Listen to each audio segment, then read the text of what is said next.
In Haiyuan Li 1520, the world's foremost prison, Tujin Chung Level 6 Infinite Hell. Inside the cell, low muffled sobs, sometimes mingled with intermittent coughs. This suffocating despair devoured every trace of life. The fate of the prisoners confined to this level had long been sealed, either death or life imprisonment. Suddenly, a sharp, grating sound echoed a creak as the heavy iron door was slowly pushed open, letting in a sliver of light that was slightly brighter than the cell's gloom. Immediately, the clanging of chains resonated as a group of figures slowly walked in.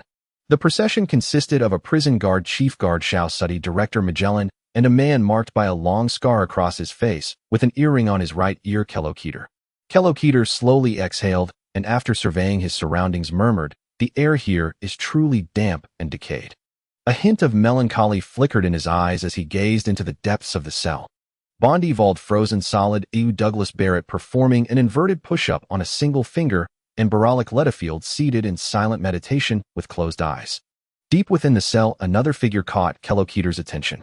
The man was rigidly affixed to the cell wall, his body ensnared by chains of high luxure that glinted with a chilling sheen, leaving no gap.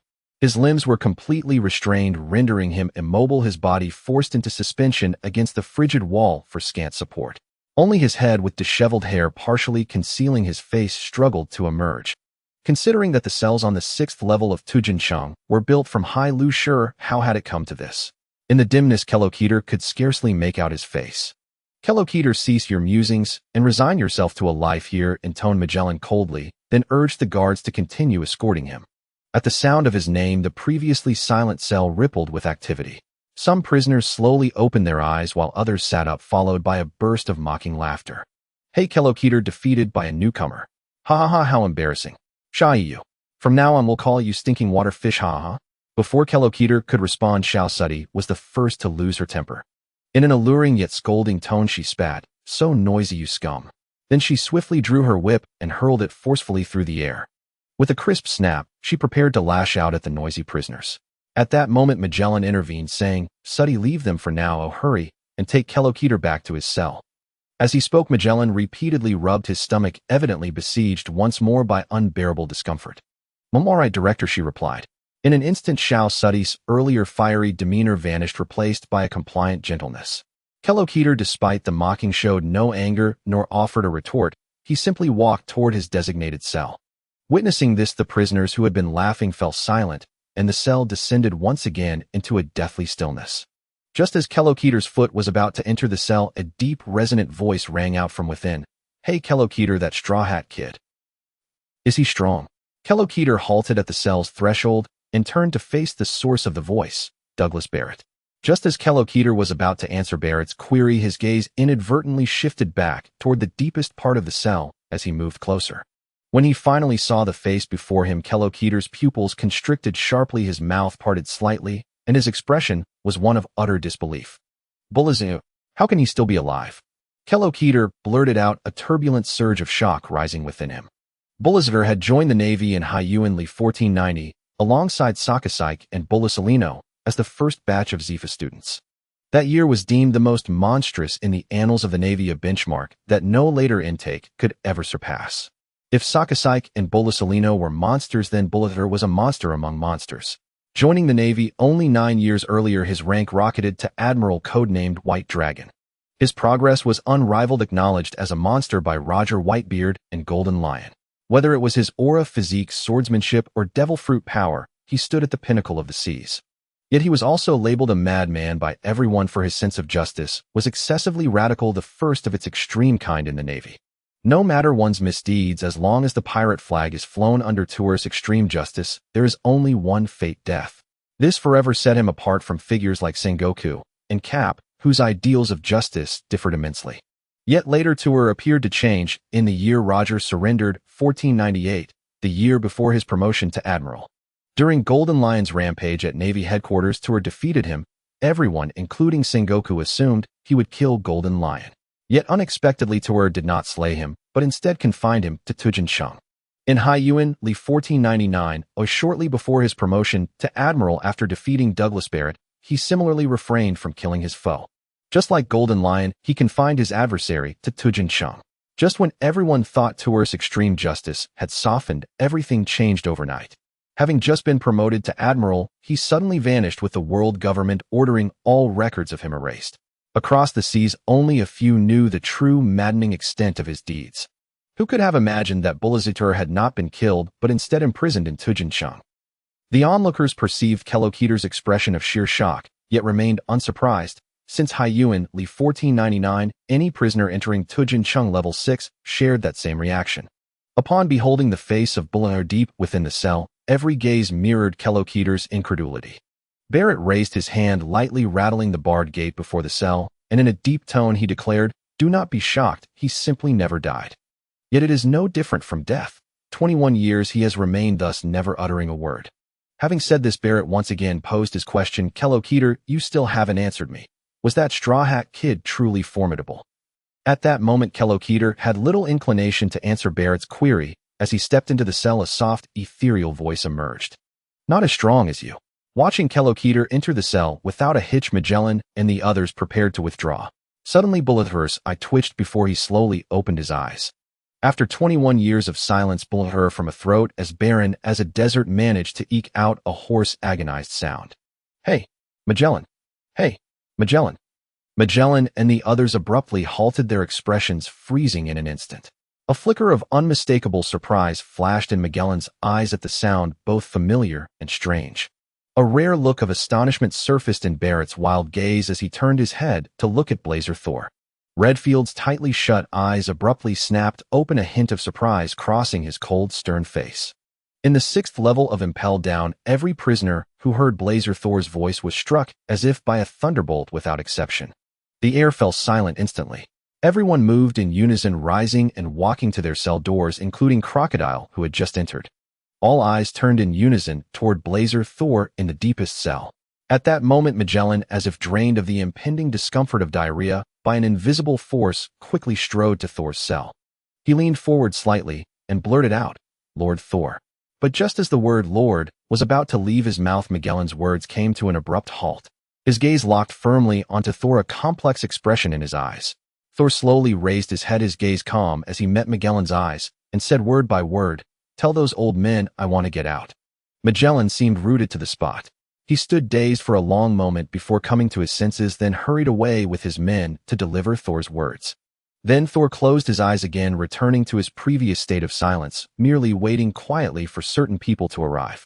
During this time, Barrett could barely contain his excitement, calling out loudly to Thor several times, but the only response was a deathly silence. Tap tap, tap tap. Before long, Magellan led 3 people back into the 6th level of Impel Down. The 3 were identically dressed, all in white suits with dark ties and masks on their faces. Undoubtedly, they were from the organization directly under the world nobles, the Celestial Dragons, known as the strongest shield of the Celestial Dragons and the world's strongest intelligence agency, CP0. Each of them carried a silver briefcase, its surface reflecting a cold gleam in the dim light. They walked briskly, without stopping, heading straight for Zephr's cell. Upon reaching the cell, Magellan skillfully unlocked the door. The 3 entered one after another, while Magellan remained outside waiting quietly. The head CP0 member who stepped into the cell placed the briefcase on the ground and flipped the latch with a click, slowly opening it. He took out an object resembling a control switch, its surface gleaming with metallic coldness, its lines sleek. As his fingers pressed down gently, a low hum filled the air. In an instant, a barrier resembling an electromagnetic shield surged up within the cell. The barrier was translucent, glowing faintly blue, sealing the interior of the cell from the outside world. No matter how carefully one listened outside, not a single sound from within could be captured. Then he took a den mushy out of the briefcase. As soon as it appeared, it wriggled with a glug-glug sound. Before long, a face appeared. A scar on the left side, white curly hair, and a fluffy white beard. A voice, old yet dignified, came from the den mushy and echoed within the barrier. "Blazer, Thor, you say you want to get out." Thor's gaze fell upon the den mushy, a slow smile curling at the corners of his mouth. He replied in a voice so hoarse it was almost raspy, "Yes, J. Garcia, Saturn Saint." In an instant, the den mushy's appearance changed drastically. The image of Saturn Saint vanished, replaced by a bald figure with a thin mustache above his lips. Then a thunderous roar exploded from the den mushy. "Blazer Thor, have you forgotten what you did back then? And now you actually dare to think of walking out of Impel Down?" Facing the fierce roar from the den mushy, Thor's expression showed no fluctuation. Still calm and composed, he slowly said, "If it weren't possible, why would you bother sending CP here? Isn't that right, Topman Warcury Saint?" Hearing Thor's reply, the Den Mushi fell silent instantly, no further sound coming from the other end. Thor continued unhurriedly, "What's the matter? Doesn't the world government have any means to contain me? Haven't you achieved any results from the blood you've extracted from me over the years?" Soon the Den Mushi transformed back into the appearance of Saturn Saint, who spoke, "Blazer, Thor, it's not impossible to let you out, but you have to be under our control. Just become the world government's lapdog then. Come on." As Thor spoke, he cast a contemptuous glance at the CP members before him, then continued, "But I'm not about to become something as shady as CP. What I want is to return to the Marines." Upon hearing Thor's words, the Den Mushi fell silent once more. As for those masked CP members, their expressions and thoughts remained unknown behind the masks. Before long, the Den Mushi once again took on the form of Saturn Saint, who spoke, "Your wish is granted, Blazer Thor." As soon as Saturn Saint finished speaking, the Den Mushi instantly reverted to its ordinary form. Clearly, Mary Geos had cut the connection. The leading CP0 member put away the Den Mushi and signaled the other two to act. One of them immediately stepped forward and opened the briefcase in his hand, revealing a neat row of empty syringes inside. With practiced skill, he carefully loosened the sea stone chains wrapped around Thor's arm. Then he picked up a syringe and drew Thor's blood one vial after another. The dark red blood slowly rose through the needle and was injected into small bottles. After the blood was drawn, the last CP0 member stepped forward and opened his own briefcase. Inside, a luminous green potion lay quietly in a specially crafted groove. He picked up the potion and steadily inserted the needle into Blazer Thor's arm. Pushing the plunger slowly, the green liquid, like a nimble serpent, gently flowed into Thor's body. The moment the green potion entered, Thor felt a strange force rampaging through his veins. It was as if countless fine filaments were spreading wildly inside him, taking root and growing wherever they went.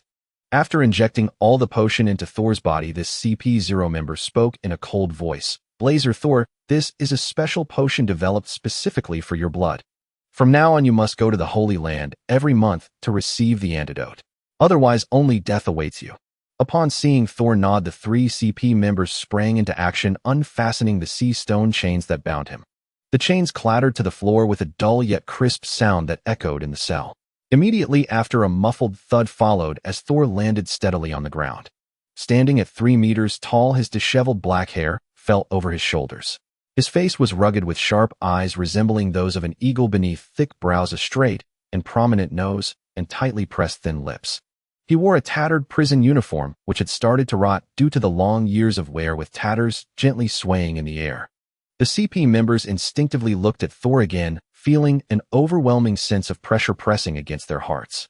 Thor began to stretch his body. The sound of his bones cracking echoed as he resumed movement after a long confinement. Through the tattered prison uniform, Thor's powerful physique was barely visible, as if it contained boundless energy. After completing his stretch, a slight smirk appeared on his lips, tinged with mockery. Looking at the CP members before him, he said leisurely, "Shall we go, my loyal hounds?"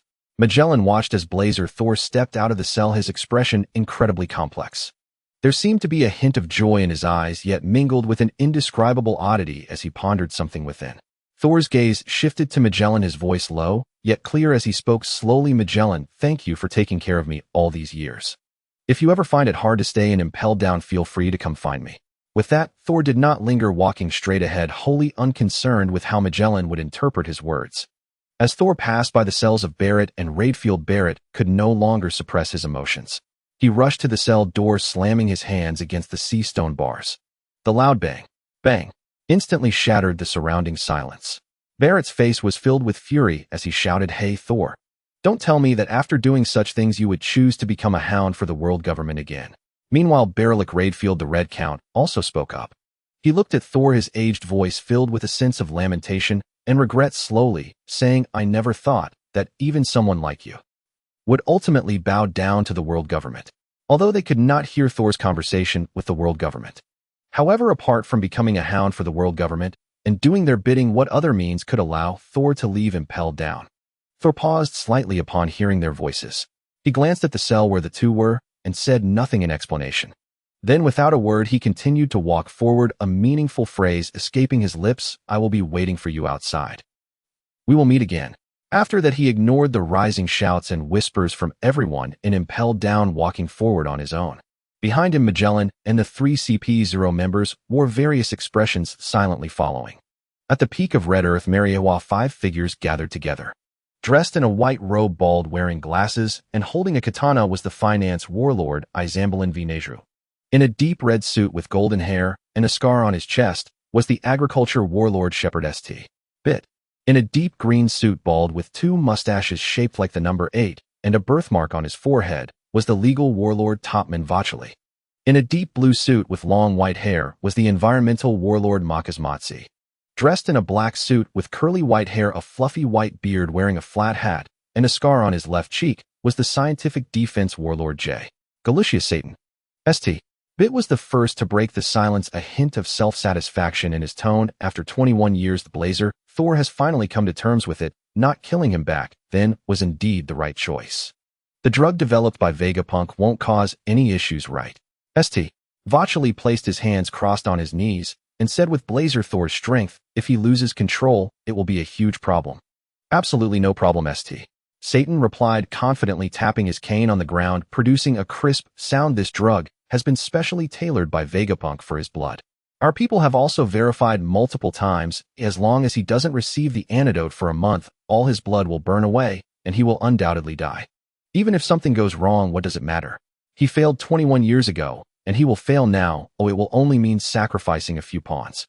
St. Motsi nodded in agreement. In that case, let him return to his former position and continue as a general. Having someone fully obedient to our commands in the Navy is beneficial and poses no harm. Agreed. Agreed. Agreed. Agreed. Impel Down. An hour swiftly passed, and Thor boarded the CP ship. As the ship cut through the waves, the gates of justice slowly opened, and the surging seawater churned. The ship entered a specific current, its bow turning, officially heading towards the Marine headquarters, Marineford. At this moment, Thor had transformed completely. His disheveled long hair was gone, replaced with a neat short cut that appeared particularly spirited. His previously scruffy beard had vanished, and his face seemed untouched by time. Compared to 21 years ago, there were hardly any signs of aging. Thor stood tall at the bow of the ship, the sea breeze roaring like a wild stallion rushing towards him and wildly tousling his short hair. His clothes flapped in the wind, the salty and fresh scent of the sea rushing into his lungs. He took a deep breath and slowly spoke, his voice filled with intoxication. The taste of freedom, how wonderful. Marine headquarters, Marineford conference room. Sengoku sat at the head of the table, his characteristic frog-like glasses hiding deep, inscrutable eyes. At this moment, he remained silent, quietly waiting for others to arrive. Soon the door to the conference room was gently pushed open, and Tsuru entered with her gray hair tied back in a simple ponytail. Behind her was Zephr, who had formed the pirate guerrilla 2 years ago and had just returned to the headquarters. Upon entering the conference room, the two exchanged nods before slowly taking their seats. Seeing Sengoku's serious expression, Tsuru couldn't help but ask Sengoku what happened. Why the urgency in gathering us all here? That's right, Sengoku, what's going on? Zephr also inquired. However, Sengoku merely shook his head lightly. Let's wait until everyone is here to discuss. Tsuru and Zephr ceased their questioning, quietly waiting for the arrival of the remaining personnel. At that moment, a hearty laugh echoed down the corridor like a thunder. Ah, Sengoku, why is there no senbei in your drawer? As soon as the words left his mouth, Carp, marked by a noticeable scar on his left eye, strode into the conference room. At this moment, his mouth was busy chewing on senbei, a look of lingering satisfaction on his face. Seeing Carp's relaxed demeanor, Sengoku, who had been calm just moments ago, instantly exploded with rage. He sprang to his feet, appearing like a ghost, as he suddenly appeared before Carp. Gripping Carp's collar tightly, he glared fiercely and shouted, "Shut up, you're driving me crazy, Carp. And did you steal my senbei again?" In the blink of an eye, Sengoku snatched the rice crackers from Garp's hand. Before Garp could react, he stuffed them all into his mouth in one go. Just as Garp was about to stop him, a teasing voice drifted in from outside the door. "Oh, my fleet Admiral Sengoku, what's the hurry? Borsalino, shut up too. Wipe that smirk off your face and sit down." Sengoku, equally irritated by Kizaru's demeanor, snapped at him. Then the crisp sound of footsteps drew nearer.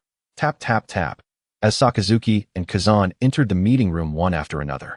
With this, the top brass of the Marines, Sengoku, Tsuru, Garp, Zephr, Sakazuki, Borsalino, and Kazan, were all present and seated. Everyone waited for Sengoku to speak, his expression suggesting something momentous. Sengoku took a deep breath, slowly scanned the room, and announced, Blazer Thor is about to return to Marineford. The moment the words left his mouth, the entire room fell into a deathly silence, the air itself seeming to freeze. After a brief pause, the news exploded in their minds like a bombshell. Sakazuki's eyes widened, a flicker of uncontrollable joy flashing within them. He abruptly slammed his hands on the table and shot to his feet. His voice trembled slightly with excitement. Fleet Admiral Sengoku. Who did you say? Blazer Thor. Sengoku slowly nodded, confirming, indeed, Blazer Thor. How terrifying, that is quite a shocking piece of news. Kizaru flashed a faint, enigmatic smile, pushing up his glasses as if to mask the complex emotions in his eyes. Kazan's usual lazy and carefree expression vanished upon hearing the news, replaced by a grave look and a contemplative gaze. Tsuru and Zephr exchanged an instinctive glance, both their eyes filled with shock as if they couldn't believe their ears. Within Zephyr's complex gaze lingered a trace of apology, regret, and self-reproach. Garp's expression first turned stern and serious, but soon reverted to his usual boisterous demeanor. He threw his head back and laughed. Ha ha, the world government really dares to do this. Yet after speaking, Garp's expression seemed to grow complicated again. Sakazuki slowly sat back down after Sengoku's confirmation, a broad smile spreading across his face. Beneath the table, his hands clenched into fists, trembling slightly from the force betraying the turmoil within him. Then, with a stern expression, Sengoku continued to announce, upon Blazer Thor's return, his former admiral position remains unchanged, and his codename, White Dragon, stays.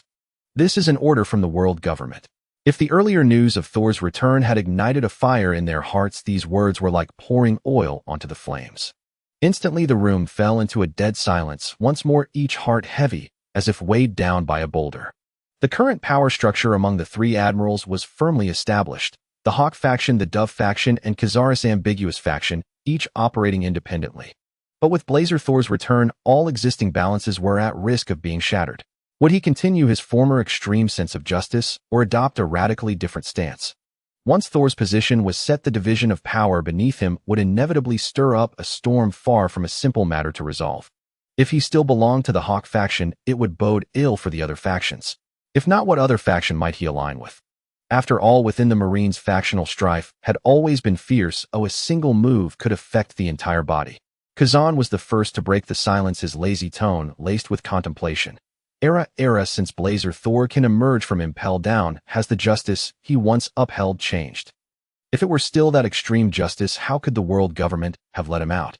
But this question from Kazan was destined to remain unanswered. No one knew what would become of it.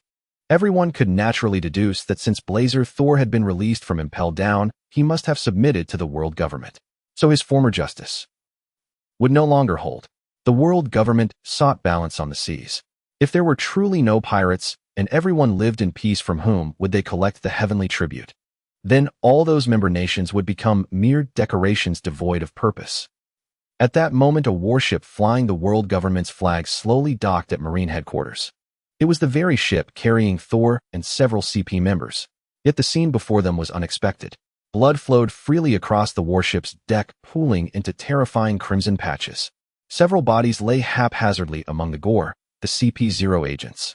Their masks were completely shattered, scattered to the side, revealing twisted faces. All were etched with anger and resentment, yet tinged with profound helplessness. Thor stood amidst the carnage, holding a handkerchief he had found somewhere, leisurely wiping his hands with graceful and composed movements. After finishing, he slowly scanned the figures on the ground and said in a calm tone, "Apologies, folks. It's been too long since I last moved, and I just couldn't resist the itch. I originally thought every CP0 agent was formidable, but I didn't expect there to be such weaklings among you. Speaking of which, with such meager strength, how can you become CP0? Can you even protect the celestial dragons?" Perhaps due to years of silence, Thor was unusually talkative, continuing, "Besides, you're far too rude. Calling me Blazer Thor without adding Admiral, and not showing the slightest respect in your tone. That arrogant, condescending attitude was truly unbearable." Then, as if suddenly remembering something, he added, "Oh right. Go back and tell those old geezers not to keep issuing orders to me unless necessary.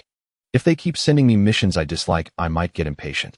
As he spoke, Thor looked down at his clothes, furrowing his brow in disdain. "What a shame the new clothes Magellan prepared for me. Wasted."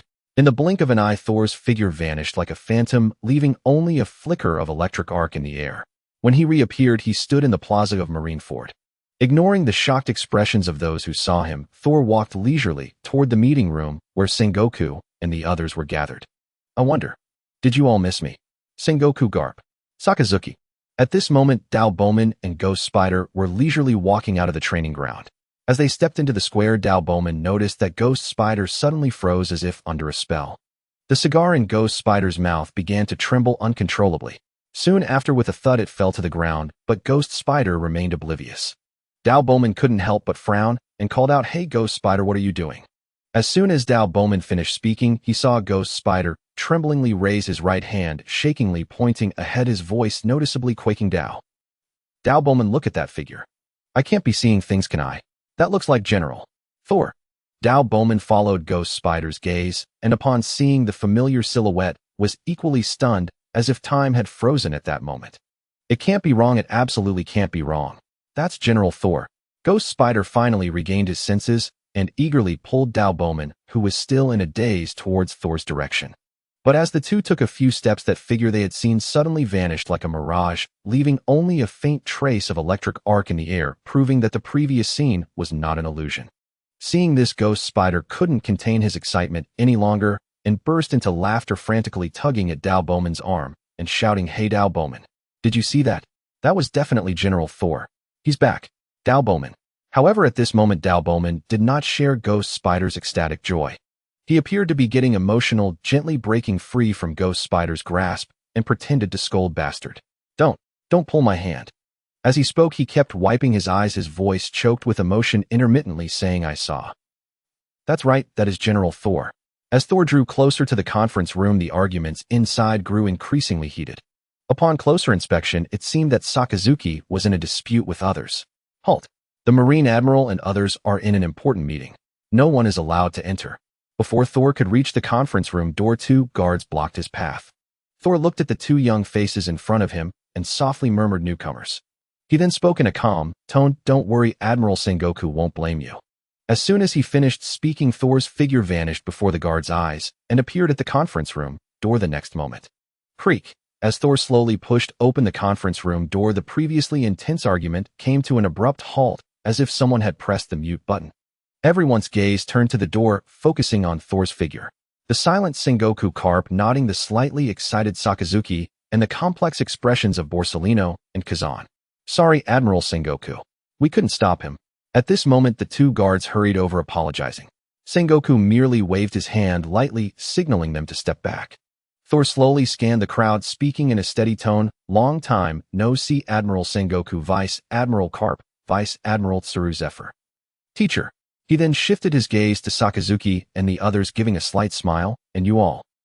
Meanwhile, at Mariehua, the 5 elders were seated around a long table, some with gloomy faces, others lost in thought. Saint Satan suddenly slammed his cane on the floor, producing a dull sound. His expression was quite grim as he said, "What does he intend to do? Is he deliberately trying to intimidate us?" Clearly, the previous CP members had reported everything Thor did aboard the ship to the 5 elders without omission. Saint Nazashuru slowly spoke, "Actually, if you think about it, it's not hard to understand. After all, who doesn't have a temper when they have power? Now that his life is in our hands, it's normal for him to vent some emotions in this situation." Saint Peter, however, disagreed, snorting coldly and sharply, saying, "The key point is not this. The crucial issue is what he said. It simply disregards us. What does it mean to not assign him unnecessary tasks, and what does it mean to not assign him tasks he dislikes? If everything goes according to his wishes, then what is the point of releasing him from Impel Down?" As everyone voiced their opinions, Saint Vacheli slowly raised his head and proposed a completely different viewpoint. "I think these are just trivial matters and shouldn't be overly concerned about. Since he said he doesn't want to take on tasks he dislikes, then just satisfy him. Recently, Charlotte Linlin has been too active in the New World, excessively so. Why not send Blazer Thor to give her a warning? It's also a chance to see what his current strength is." Agreed. Agreed. Agreed. Agreed. At the Marine headquarters of Marineford, the atmosphere in the conference room was somewhat heavy, as Thor had just stated his justice. Uncompromising justice. Although it had changed compared to the extreme justice of years past, the literal meaning was still very clear. Blazer Thor still stood with the hawkish faction. One could easily anticipate that with Thor's return, the hawkish faction within the Marines would become even more dominant. This was exactly what Sengoku and the others did not want to see, but the orders from the world government had been given and could not be changed. At this moment, after Thor had made his position clear, he no longer cared about what others thought. He slowly stood up, scanning the crowd, and finally fixed his gaze on Sengoku, slowly, saying, "Admiral Sengoku, I just returned and have many things to familiarize myself with. Let's end this meeting here." Having said that, Thor ignored whether Sengoku agreed and directly walked toward the conference room door, followed closely by Sakazuki. It was evident that Sengoku's expression had grown even worse, as Thor was simply too disrespectful. At this moment, Kizaru also stood up. A teasing voice rang out. "How terrifying it seems Thor's aura is still as oppressive as ever since the meeting is over. Then, Admiral Sengoku, I will take my leave." After saying this, Kizaru adjusted his cape and pushed up his glasses before leaving as well. Kazan and the others did not leave, but remained in the conference room, lost in thought. From the moment Thor declared his justice, this meeting was destined not to end on a happy note. As Thor and Sakazuki left the conference room and walked down the square, a rare scene unfolded before them. They saw Dao Bowman, Ghost Spider, and other Hawkish members neatly lined up at the door. Everyone was silent, holding their breaths, not making a sound, their eyes glistening with tears, their bodies slightly trembling with excitement. Then in unison, everyone raised their right hand in salute, and a synchronized shout echoed throughout the square, "Welcome back, General Thor." Thor and Sakazuki exchanged glances, both breaking into smiles. The next day, an announcement was sent across the world by the world government and the Marines. Justice by any means. The Marines have gained another formidable force. The former Admiral Blaze, Thor, has returned, codename White Dragon. In the new world within the Tato Land Kingdom, the whole Cake Island, at the Cake Island, Charlotte Linlin was immersed in a world of dazzling sweets and desserts. Suddenly, an anxious shout shattered the tranquility. "Mama! Mama! Something terrible has happened. Take a look." Charlotte Oven, with his distinctive, three-tiered, fan-shaped orange hair, rushed toward Linlin with a newspaper clenched tightly in his hand, his expression panicked. "Oven, how many times have I told you not to disturb me while I'm enjoying my pastries?" Linlin was instantly enraged, her once gentle face turning dark with fury. Even though Oven was her own son, she showed no mercy, her eyes blazing with anger. Katakuri, sensing the danger, immediately stepped forward to deflect the situation for Oven. "Mama, Oven seems truly urgent. It must be a significant event. Perhaps you could glance at the newspaper first." Hearing Katakuri's words, Linlin's expression softened slightly, though obvious displeasure lingered. She glared at Oven and said coldly, "Oven, this had better be a major piece of news, or I won't be lenient with you." As she spoke, Linlin snatched the newspaper from Oven's hand. The moment her eyes fell upon its contents, she froze, her gaze filled with utter disbelief. After a moment of silence, a shrill, piercing, and resonant laugh erupted. "Mama, Mama!" Charlotte Linlin laughed unrestrainedly, her laughter tinged with surprise and arrogance. Truly an unexpected major incident. She murmured, her eyes locked onto the newspaper, the light within them flickering constantly. "Blaze, Thor, you didn't die and have returned to the Marines, have you? Mama, Mama!" In an instant, Linlin's gaze turned sharp and ferocious, and the aura around her became bone-chillingly cold. "The captain died after doing such a thing, so why are you still alive?" In the new world at Onigashima, a figure of immense stature with long black hair cascading over his shoulders held a newspaper in his hand and fell silent. He wore a purple fur cloak, had a pair of long horn-like protrusions on his head, and bore an shaped scar on his right abdomen. This was the man known as the strongest creature, one of the four emperors of the new world alongside Charlotte Linlin, Kaido. Gulp gulp. Kaido raised his gourd marked with the character "for heaven" high into the air, and a steady stream of clear liquor poured endlessly into his mouth. After a long moment, Kaido slowly exhaled a breath of foul air and said, "Blaze, Thor. Still alive?" Then he tilted his head back slightly, a sharp glint flashing in his eyes as he muttered under his breath, "I wonder if you whose strength once rivaled Roger's are still at your peak now." Suddenly, Kaido's face twisted into a grimace as a painful, unbearable memory was dredged up. The aura around him raged like a tsunami. With a deafening boom, the gourd in his hand was slammed violently against the floor. Kaido's eyes blazed with madness. "I am now Kaido of the Beasts." In the new world, a ship shaped like a giant white whale was cutting through the waves, the renowned Moby Dick. "Pops, something huge has happened." Marco, his expression grave, hurried toward Whitebeard and handed him the newspaper. "What's the matter, Marco? Has some new rookie surfaced on the sea?" Whitebeard said as he took the newspaper. His reaction mirrored that of Kaido and Linlin. Upon seeing the news, he fell into a profound silence. The surrounding air seemed to freeze, and the crew instinctively paused their actions to look his way. After a moment, Whitebeard struck the deck with his Murakamajuri and burst into laughter. Gururura. So what if that monstrous brat is still alive? If the world government has let him out, he's probably already completely bowed to them. As long as our family isn't harmed, it's fine. But if he dares to harm our family... Whitebeard's eyes turned fierce. Even if he is Blaze Thor, I won't let him get away with it. Hearing Whitebeard's words, Marco's previously tense expression eased slightly. Yet his brow remained slightly furrowed. Clearly he knew this matter was far more complicated than Whitebeard's comforting words suggested. The other members of the Whitebeard pirates, upon seeing the newspaper, also gathered around, murmuring and discussing among themselves. A young new recruit, full of confusion, asked Marco, "Captain Marco, who is this Blaze Thor? Was there really such an admiral in the Marines before?" Marco's thoughts seemed to drift back to the past, a complex emotion flickering in his eyes as he spoke slowly. He was an extraordinary figure. Someone who could stand toe-to-toe with Gold, Roger, and Pops in his prime without falling behind. He was arguably the most prodigious talent in Marine history, the former Admiral Blaze Thor, codename White Dragon. The new recruit grew even more curious. Then why have we never heard anything about him? Marco's expression turned grim as he continued. Although he was a Marine, he was also a madman. All his records were erased by the world government, so it's natural for you newcomers not to know.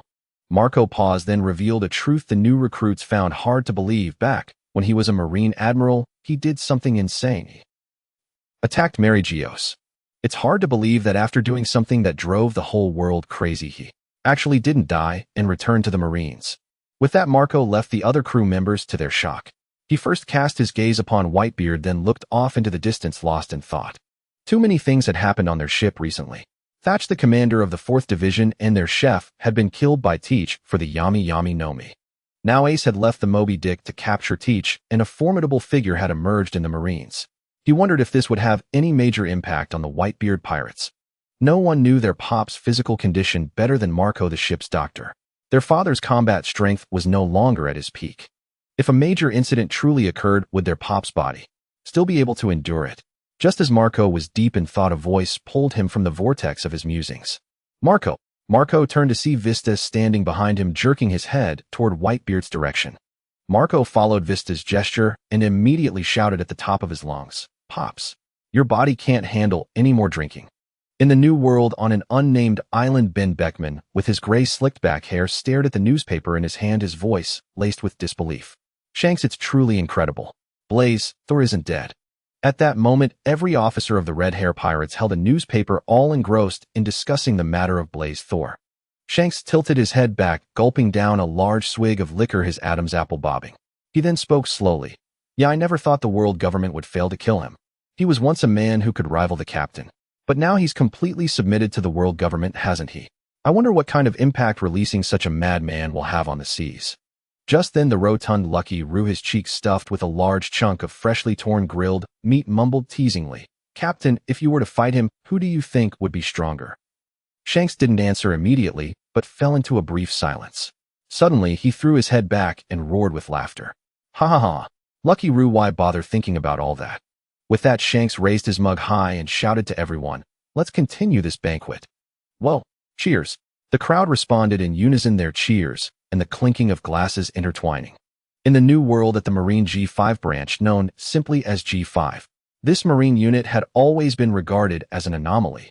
Their methods were nothing like those of traditional Marines, they were more like pirates. This was not only because they defied orders from Marine headquarters, but also due to their utter ruthlessness towards pirates, slaughtering them without mercy.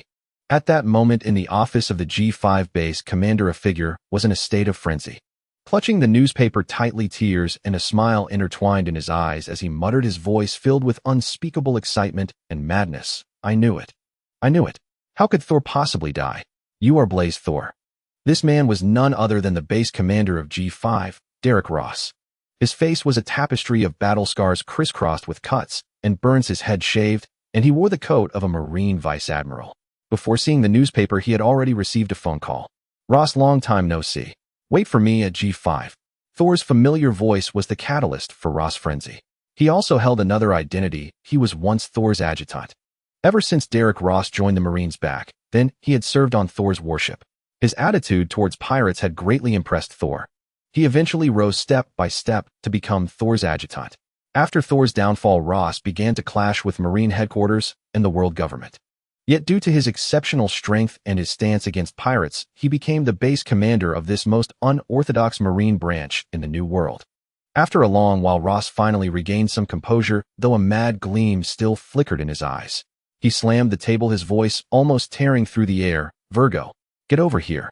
Tell all the brothers at the base to drink for 3 days and 3 nights. Meanwhile, the Straw Hat Pirates had just left the kingdom of Alabasta. The crew discussed Blaze Thor from the newspaper, utterly unaware of the gravity of the situation. Even Nico Robin, the oldest on the ship, had no knowledge of Blaze Thor. Zoro grinned excitedly and said, "Admiral White Dragon, huh? I wonder how strong his swordsmanship is." Hearing this, Usopp and Chopper instantly bent over, mouths agape, shouting in shock. Zoro, are you crazy? That's a Marine Admiral. X2-inch. Luffy adjusted his straw hat, flashing his signature grin. Who cares about any admiral? They'll just knock them all flying. I'm the man who's going to become the Pirate King. Immediately after, 2 loud thuds rang out as lumps swelled simultaneously on Zoro's and Luffy's heads. Nami's fist was still suspended in midair, her eyes wide with fury and teeth clenched, her shrill voice piercing the air. "You two, can you stop thinking about fighting all the time? That's a Marine Admiral." Robin chuckled softly, covering her mouth, while Sanji was busy in the kitchen. The Going Merry sailed towards its next destination, the atmosphere light and carefree. In every corner of the world, different pirates and powerful figures felt vastly different ripples upon learning of Blaze Thor's news. At Baltigo, Dragon's eyes flickered with an elusive light as he sank into deep contemplation. On the floating island of Verth in the east, blue golden lion Shiki curled his lips into a wild grin and burst into unrestrained laughter. In the castle on Korigana Island, Hawkeye, Dracul Mihawk leisurely wiped his black blade, Yoru, a glint of excitement shimmering in his eyes. Somewhere in the first half of the Grand Line, on a deserted mid-sized island, Thor walked side by side with Sakazuki through the barren center. The sand beneath their feet was dry and loose, and the surrounding buildings lay in ruins. Thor surveyed the area, his brow slightly furrowed as he looked at the collapsed structures, and asked, why was this island abandoned? Pirates. Sakazuki exhaled a puff of smoke, nodding slowly as his deep voice rumbled. This island is too far from Marine headquarters and other bases. The Marines' reach doesn't extend here. So it's always been a haven for pirates. They come here to loot and pillage without restraint. The inhabitants couldn't fight back and gradually moved away, leaving the island to decay into the wasteland it is today. As he spoke, Sakazuki's fist clenched tighter, fury blazing in his eyes, as if he wished to annihilate every single pirate. This Sakazuki seemed more concerned for the lives of civilians than his counterpart in the original story. Thor gently patted Sakazuki's shoulder, comforting him. Sakazuki, this isn't your fault. The Marine strength is ultimately too limited. We can't possibly oversee everything. Thor's tone carried a hint of detachment. Sakazuki was momentarily stunned by Thor's words. He hadn't expected Thor to respond so calmly. In the past, Thor would have been even angrier than him in a similar situation, but now, Thor seemed to have changed. Thor, how should I interpret your justice by any means? Sakazuki felt that Thor's change might be related to the justice he now upheld. Thor looked at Sakazuki, but didn't answer directly. He simply said lightly, Sakazuki, let's fight first. Afterwards, I'll tell you what justice by any means means. As he spoke, a glint of interest flashed in his eyes, and he continued, let me see if your strength has improved over the years. This was also why the two had come to this uninhabited island. On one hand, Thor hadn't fought in years and needed to refamiliarize himself with his abilities. On the other hand, he wanted to gauge Sakazuki's current strength. Sakazuki stopped, lowered his head, and carefully adjusted the pink rose in the left breast pocket of his floral shirt. Then he looked up at Thor, a smile gradually spreading across his face. Hey Thor, this isn't 21 years ago, you know. You haven't fought in over 20 years. A rare hint of provocation tinged Sakazuki's voice. Don't tell me you still think him, that same Sakazuki who used to follow behind you picking up military merits. Thor stopped as well, turning to face Sakazuki. Looking at Sakazuki's stiff smile, he couldn't help but tease, Sakazuki, if your smile is that ugly, you shouldn't bother. You're more suited to being ruthless and merciless than putting on a tender look. With those words, Thor removed his cloak and tossed it aside, then slowly stepped towards Sakazuki. Back then you followed behind me. In the future it will be the same. The moment the words fell, both Thor and Sakazuki vanished from their spots simultaneously. A powerful shockwave of speed erupted between them, kicking up sand and dust in their wake, forming ripples. their speed was immense. With a deafening boom, their pitch-black fists collided violently in midair. A surge of immense energy swept out like a monstrous tidal wave. A piercing screech filled the air. The surrounding flora and flora shook violently from the impact, and the ground fractured with cracks spreading rapidly like a spiderweb. A piercing screech filled the air. The surrounding flora and flora shook violently from the impact, and the ground fractured with cracks spreading rapidly like a spiderweb. A piercing screech filled the air. The surrounding flora and flora shook violently from the impact, and the ground fractured with cracks spreading rapidly like a spiderweb. Initially, Sakazuki believed that since Thor had not fought for many years, he himself would hold the upper hand. Yet reality completely defied his expectations. In that previous strike, he faintly sensed himself being suppressed. Thor's strength, speed, and Haku had all exceeded the scope of his predictions. However, faced with this situation, the smile on Sakazuki's face only grew more radiant, and the fighting spirit in his eyes burned even fiercer. "This is the real you, Blaze Thor," he growled, and the two clashed once more, their fists colliding with earth-shattering force. Neither of them utilized the power of their devil fruits, relying purely on their formidable physiques to battle. "Sakazuki, you have indeed improved considerably, but..." Thor's tone was low and icy. "It is still far from enough." Boom, boom, boom. Each collision between them exploded like thunder, the oscillating energy waves causing the ground to crack and expand continuously. Admiral Thor and Admiral Sakazuki. They truly are monsters through and through. Enigmo stared at the violent tremors on the distant island, utterly oblivious to the fact that the cigar in his mouth was nearly burnt out. Indeed, they are real monsters. Both of them haven't even used their devil fruit powers, yet purely through their physiques, they create such intense fluctuations. Doberman's gaze was likewise fixed on the distant island as he spoke with emotion. The warship they were on was still a great distance from the island, yet at that moment, it was constantly bobbing up and down. It was caused by the waves continuously slamming against the ship, stirred up by the tremors from the distant island. The violent undulations of the sea seemed ready to swallow the warship at any moment. Enigmo had somehow already lit a new cigar. After lighting it, he looked at Doberman and said, "Doberman, who do you think will have the upper hand in this clash between the two?"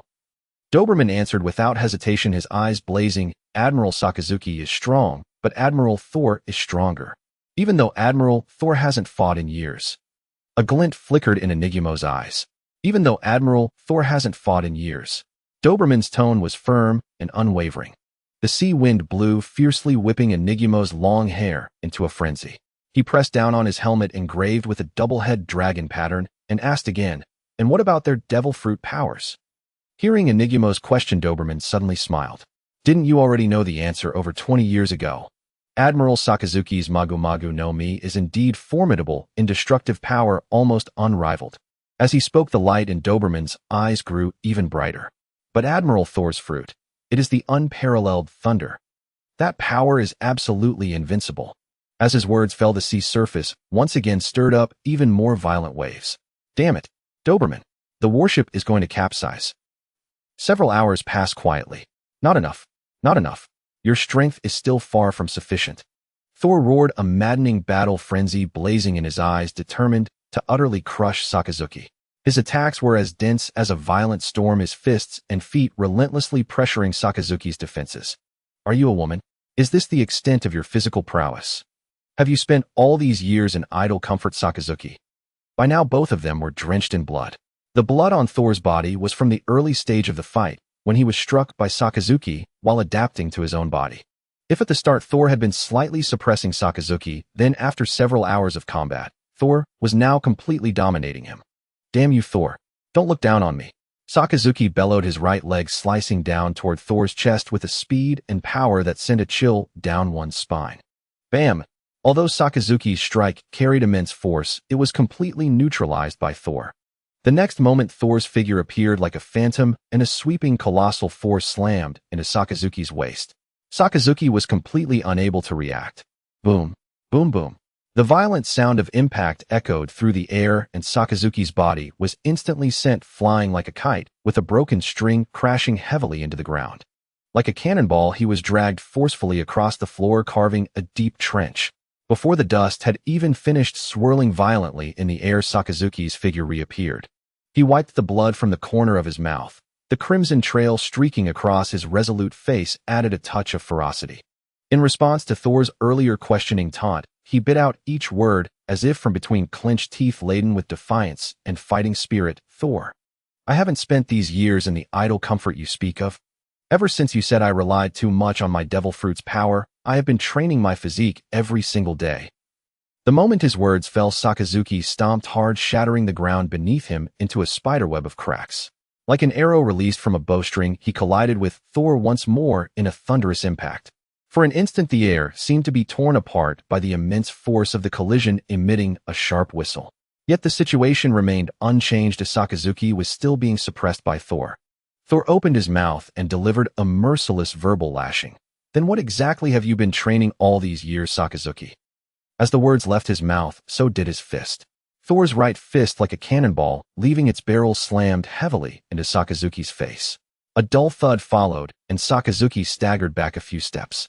Thor, who had been a fellow first-term student under Zephr alongside Sakazuki, knew better than anyone how excessively Sakazuki and Borsalino had once relied on their devil fruit powers. Zephyr's warnings back then might not have been fully heeded by Sakazuki, but he had taken Thor's words to heart. This was simply because Thor was younger than him, more prodigious and more monstrous. In these years, Sakazuki had never dared to slack off in tempering his physique, making him stronger than his counterpart in the original timeline. Yet even so, in Thor's eyes, this level of strength was still insufficient. Thor's offensive was relentless, punch after punch hammering into Sakazuki's face. You bastard, Thor. Stop hitting my face. Sakazuki roared again, his eyes filled with indignation and frustration, wishing he could tear Thor to shreds. But just as his blackened fist was about to reach Thor's face, Thor was even faster. With a swift shift of his body, Thor's fist came crashing down from above, slamming Sakazuki's body violently into the earth. Boom! A deafening roar echoed as the ground trembled violently under the blow. Dust flew into the air, and the air vibrated with the sonic boom of the impact. Sakazuki's face was smashed deep into the soil instantly, leaving a deep crater on the ground. Thor watched the scene, his eyes devoid of any pity. Huff! Huff! Sakazuki let out heavy, rasping breaths from his throat. As the dust gradually settled, and he rose, his face was visibly deformed. His skin was swollen and blood oozed from his ears, eyes, nose, and mouth. Sakazuki, I now know how weak your physique is. Let me see if your haki is just as weak. You bastard, Thor. Don't you underestimate me. Sakazuki's roar tore through the air. His body suddenly erupted with a fierce crimson wave of energy, its aura sweeping out like a rampaging beast. That overwhelming pressure seemed capable of destroying everything, pressing down upon Thor like a tidal wave. The surrounding rocks began to crack under the energy's fluctuation, and the abandoned buildings completely collapsed before this force.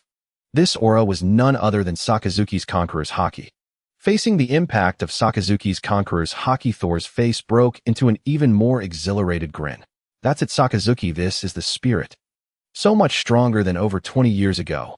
Before his words faded, Thor unleashed an equally irresistible pressure, his Conqueror's haki erupting like a thunderbolt. Boom! Instantly, the two waves of Conqueror's haki collided, heating like massive tidal waves, the air thundering with a deafening roar as the entire island was cleaved into two colors. One side was the crimson of magma churning like the infernal depths, the other was the electric blue of lightning, a tempest of thunderous bolts and torrential rain.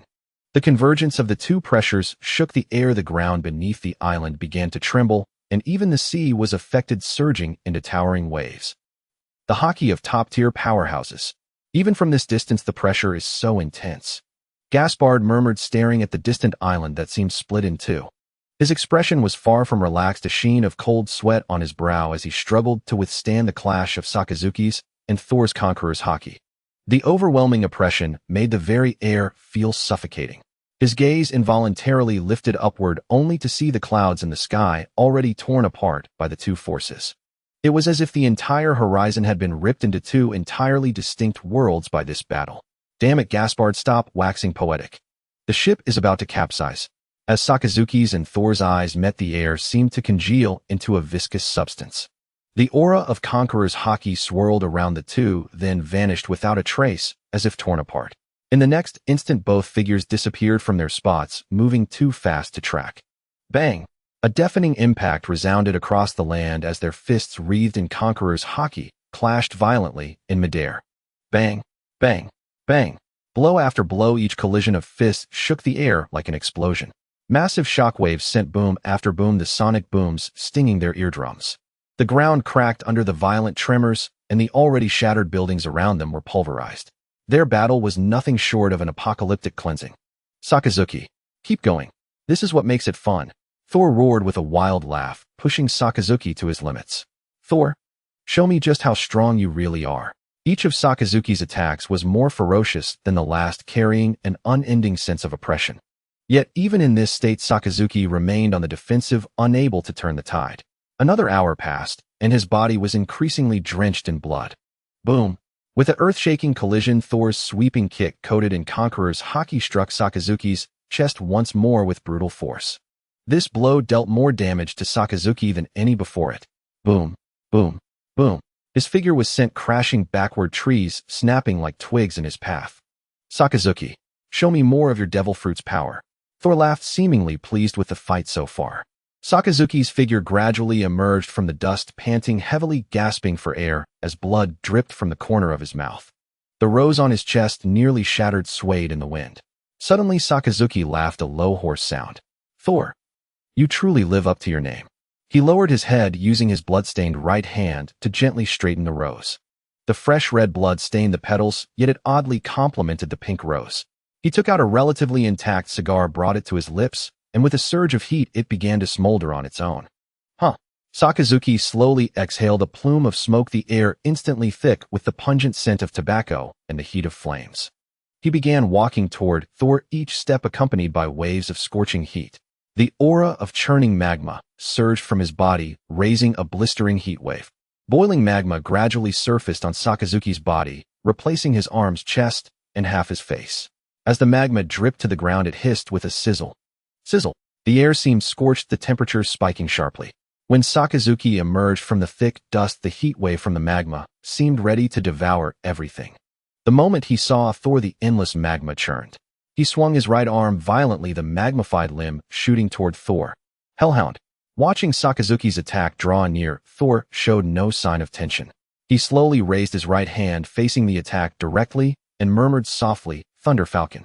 Suddenly, an arc of electricity danced like a serpent in Thor's palm, a single spark piercing the air. In the next instant, countless bolts of lightning erupted and gathered in his hand, crackling and exploding like thunder from the heavens. Thor thrust his palm forward, and the lightning transformed into a massive falcon, spreading its wings, lightning interweaving its brilliance, illuminating the entire sky. The Thunder Falcon shot straight towards Sakazuki's Hellhound, the current slicing through the air with indescribable pressure and speed. Indeed, Blaze, Thor was the wielder of the Logia-type Rumble fruit. The moment lightning and magma collided, the magma shattered like scorched rock, erupting in bursts of red light. Splatters of magma flew like shooting stars across the sky, while lightning and flames interwove in a violent storm, the scene resembling an apocalypse. Then came a thunderous roar, an immensely violent explosion. Boom! In an instant, the land was reduced to nothingness. The massive blast wave from the explosion obliterated everything around it. At the epicenter of the blast, a deep, bottomless crater had formed. The scorching heat of magma and the current of lightning raged chaotically, the entire island seeming to shake from the force. Sizzle. Crackle. The aftermath of the explosion subsided, but the air still hung heavy with the smell of scorched earth and the echo of thunder. Sakazuki and Thor stood on opposite sides of the crater, their figures clashing once more. The destructive aura of intertwined magma and lightning spread the oppressive field of Conqueror's haki, blanketing the entire island like a colossal beast. Out at sea, Gaspard and Doberman, watching the scene, stood utterly stunned. The island was now completely filled with thunder and magma, the aura of destruction palpable even from such a distance. Words failed them. They could only swallow repeatedly to express their shock. Just then, Gaspard's den mushy suddenly rang, Piru. Ghost Spider's gaze remained fixed on the island as he groggily picked up the den mushy. The moment he answered, the snail rapidly transformed, revealing Sengoku's iconic visage, followed by a roaring voice. Ghost Spider, are you with Sakazuki, Blaze, Thor, and that Doberman fellow? Ghost Spider was taken aback and quickly replied, Yes, Fleet Admiral Sengoku. Admiral Sakazuki and Admiral Thor are currently sparring. As he spoke, Ghost Spider struggled to steady his racing heart. But Sengoku, clearly out of patience, continued roaring. Tell Thor that the 5 elders want him to go warn Big Mom's territory. Evidently, the 5 elders couldn't reach Thor, so they contacted Sengoku, who in turn couldn't reach Thor or Sakazuki. Thus it fell upon Ghost Spider to bear the brunt of Sengoku's fury. Doberman stood by looking unconcerned. This was a burden best shouldered alone by Ghost Spider. Ghost Spider was momentarily speechless. Fleet Admiral Sengoku, I can't possibly go tell Admiral Thor now. Was he supposed to march onto the island and stop Sakazuki and Thor? That would be suicidal. Sengoku, hearing Ghost Spider's hesitation, seemed to envision the scene. His roaring tone softened slightly as he asked slowly, "How far away are you?" "Very far." "How far is very far, you damn Ghost Spider? Speak clearly." Sengoku, who had just calmed himself, instantly flared up again at Ghost Spider's vague answer. About 2 to 3 nautical miles, Ghost Spider estimated the distance. Upon hearing this, Sengoku simply said, "Then Thor can hear me." With that, he hung up the phone. The moment the call ended, Doberman couldn't help but burst out laughing. "Ghost Spider, you've truly endured the Fleet Admiral's affection, ha." Doberman laughed heartily, patting Ghost Spider on the shoulder in a clear gesture of mock sympathy. Ghost Spider's face was contorted with rage. "Doberman, shut your damn mouth. Do you want a taste of my 8-sword style, you bastard?" Then, turning his gaze back to the island, he took a deep breath and said, "It's time to stop. If this continues, this island will likely sink." Meanwhile, Thor, still locked in combat with Sakazuki, suddenly pulled back, creating distance between them. Thor had indeed heard every word of Sengoku's conversation with Ghost Spider. Being a monster himself, amplified by the Goro Goro, Nami as Kinbunchika Haki, was unparalleled. After all, in the original story, Enel could monitor an entire sky island with his Goro Goro Nami, let alone the immensely powerful Blaze, Thor of the present. Seeing Thor suddenly retreat, Sakazuki halted his attack as well. At this moment, Sakazuki appeared utterly battered, yet exuded an irresistible charisma. Half of his face was a bloody mess like a torn canvas, while the other half had transformed into churning magma radiating searing heat. The bloodstained rose on his chest was almost completely destroyed, hanging loosely from his tattered clothes, a sight that held a unique, indescribable allure. Thor looked at Sakazuki's current state and couldn't help but admire. "Sakazuki, this look suits you perfectly." "Damn you, Thor. What do you mean by that? Are we stopping?" "No way." Sakazuki showed no pleasure at the compliment. Instead, his face twisted with fury. He had been beaten so badly by Thor, and now he wanted to stop before getting his revenge. "Ridiculous. Sakazuki, look around you." Thor said calmly. "Ghost Spider is right. If we keep going, this island will sink." Hearing this, Sakazuki turned and surveyed the area. The island was filled with magma and electric arcs. The ground was riddled with craters and cracks of varying depths, the earth on the verge of being torn apart. The island could not withstand their battle much longer. But despite seeing this, Sakazuki had no intention of stopping. He turned back, his eyes blazing as he stared at Thor. This island was already deserted. What does it matter? Thor, keep fighting. Seeing Sakazuki's vengeful expression, Thor let out a light chuckle and said, "Sakazuki, how about one final move? If you're still standing after this attack, he'll concede." Upon hearing this, Sakazuki instantly shot backward like an arrow from a bow. He wiped the blood from his face and said hoarsely, "Thor, after all these years, every time we fight, seeing that smug look on your face, it still drives me crazy." Hearing Sakazuki's words filled with anger and irritation, Thor's lips curled into a teasing smile. He slowly spread his arms, the air around him seeming to tremble with the motion. Thor looked at Sakazuki and said calmly, "Sakazuki, you're just jealous." As he spoke, the atmosphere around Thor suddenly grew oppressive. Behind him, countless bolts of lightning were summoned, as if by an invisible force converging wildly. The lightning writhed like electric serpents, intertwining and coiling, producing a deafening roar. "Thunder Dragon!" Thor bellowed, thrusting his hands forward. In an instant, the gathered lightning transformed into a colossal dragon of thunder. Its body shimmered with brilliant electric blue and pure white light. With every movement of its massive form, the dragon released a terrifying pressure as it surged towards Sakazuki. Wherever the dragon passed, space itself twisted, and the air filled with a pungent, scorched smell. And the white light flickering within the dragon was the very reason Thor was called the White Dragon. Sakazuki's eyes were bloodshot, and magma churned violently along his magma arm. Then his arm swung toward the dragon with a thunderous roar, the sound brimming with boundless rage. "Damn you, Thor. I am Sakazuki." A colossal pillar of magma laced with searing sparks shot toward the thunder dragon at incredible speed. As it flew, the magma took the shape of a dog's head, ferocious, terrifying, and radiating immense pressure. Inagami-Gyuren. As it flew, the magma took the shape of a dog's head, ferocious, terrifying, and radiating immense pressure. Inagami-Gyuren. The moment the thunderous dragon collided with the canine-devouring Crimson Lotus in midair, the surrounding air seemed to be clenched by an invisible giant hand, instantly solidifying.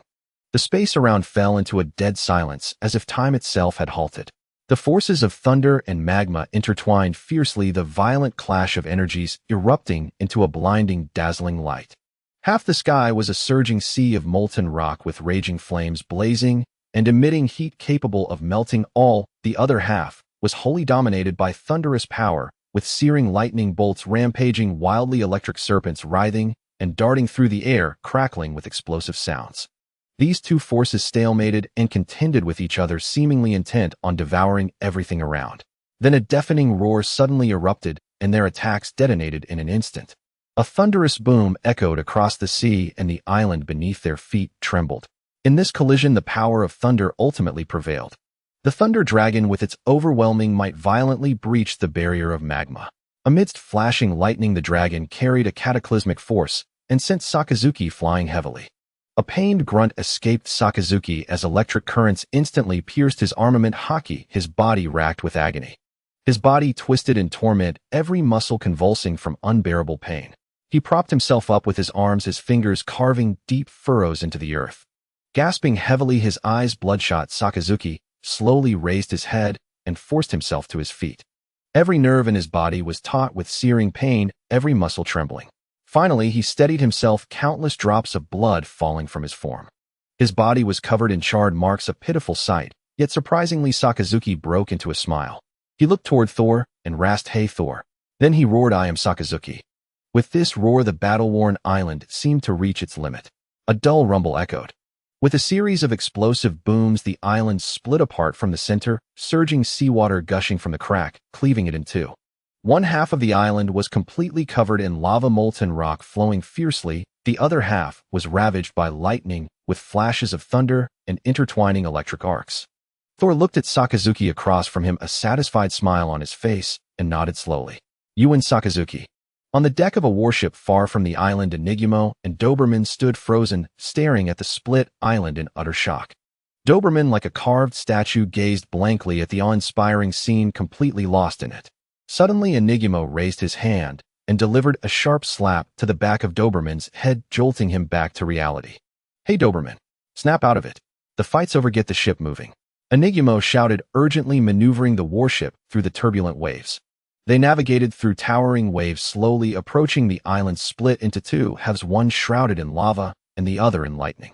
As the warship neared the battlefield, a figure approached from the magma side. It was Sakazuki, landing on the deck with Jeppo panting heavily and limping, blood still dripping from his wounds. Almost simultaneously, a blinding flash of lightning crackled across the deck, and Thor appeared. Seeing Sakazuki's blood-soaked, battered state, Enigumo and Doberman tensed up and dared not speak. In the tense atmosphere, they silently steered the warship toward Marine headquarters. Yet unable to contain their curiosity, they kept stealing glances at Thor and then at Sakazuki. Enigumo leaned close to Doberman and whispered, "Hey Doberman, how come Admiral Thor looks barely injured?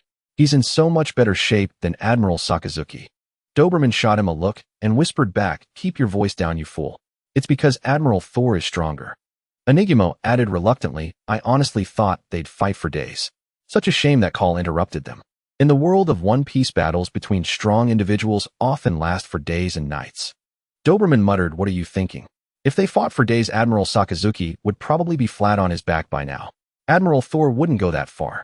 Look at how Admiral Sakazuki is now. We haven't seen him this beaten in years." As they spoke, a shadow fell over them, bringing a suffocating pressure. They turned to see Sakazuki, his face twisted in rage, his fist already hurtling toward their faces. Two dull thuds followed by Sakazuki's deafening roar, "I can hear every word, you bastards." Night fell, and an hour passed. Sakazuki had recovered significantly, though the charred marks and splattered blood still told of his earlier ordeal. Now the four sat together with bottles strewn about.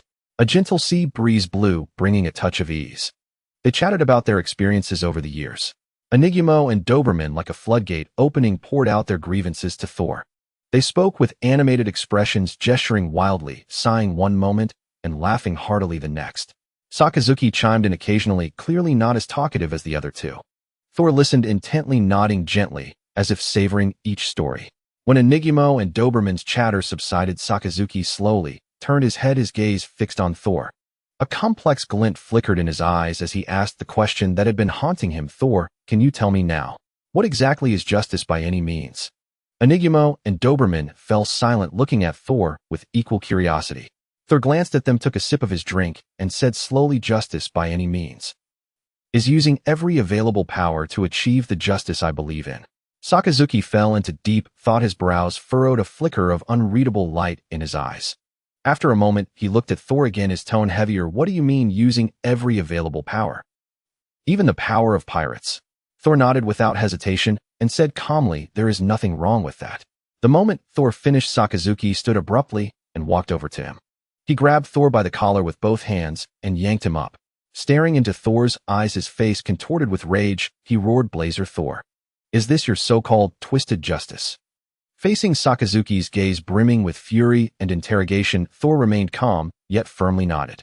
This simple action completely ignited the rage within Sakazuki's heart. You bastard, Thor. Sakazuki roared, his face twisted with anger as he drove his fist fiercely toward Thor's face. Thor made no move to dodge, simply watching Sakazuki's fist descend in silence. With a dull, heavy thud, Thor's body was sent flying uncontrollably. He crashed heavily against the warship's bulwark, then slid down to the deck. Sakazuki, far from appeased, had bloodshot eyes like a raging beast. Limping over to Thor, he pressed his knee against Thor's chest, pinning him to the ground, preventing him from rising. Then his fists rained down upon Thor's face, blow after blow. Each strike was accompanied by a dull sound and Sakazuki's enraged roar.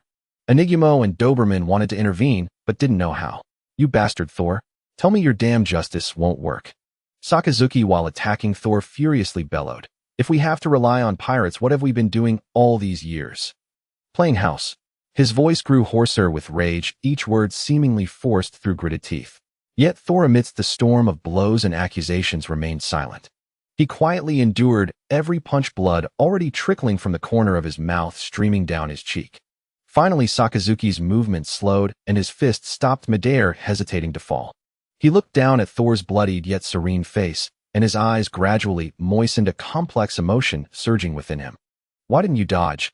Sakazuki grabbed Thor by the collar again, pulling him upright, and screamed hoarsely. Why use pirates now? The old you wasn't like this, Thor. What happened to you back at Mary Geos? Were the enemies that unbeatable? His voice shed its anger, replaced by deep confusion and pain. Seeing Thor's lips still tightly sealed, Sakazuki felt his fury drain into helplessness. He abruptly released his grip, letting Thor fall back to the ground. He walked back, grabbed a bottle of sake, and drank one after another, the liquid spilling down his chin, soaking his clothes. He tried to numb himself with alcohol, unable to accept Thor's adherence to such a justice. Thor slowly stood, wiped the blood from his face with his sleeve, and sat down beside Sakazuki. His gaze calm, he spoke softly. Are you calmer now, Sakazuki? His voice was low yet clear in the oppressive silence. Hearing Thor, Sakazuki paused slowly, setting down the bottle. His eyes were hazy, his voice as if dragged from his throat. Give me a reason, Thor. Thor nodded, his gaze first on Sakazuki, then slowly sweeping over Enigumo and Doberman. Back when you followed me, I told you the cancers of the sea were never just pirates, but also the high and mighty gods. He paused briefly, a trace of relief in his eyes. I'm glad you took my words to heart and became different. At least you know those so-called celestial dragons, the world nobles, should not exist. You also understand their evil is no less than the pirates, and they will ultimately be our enemies.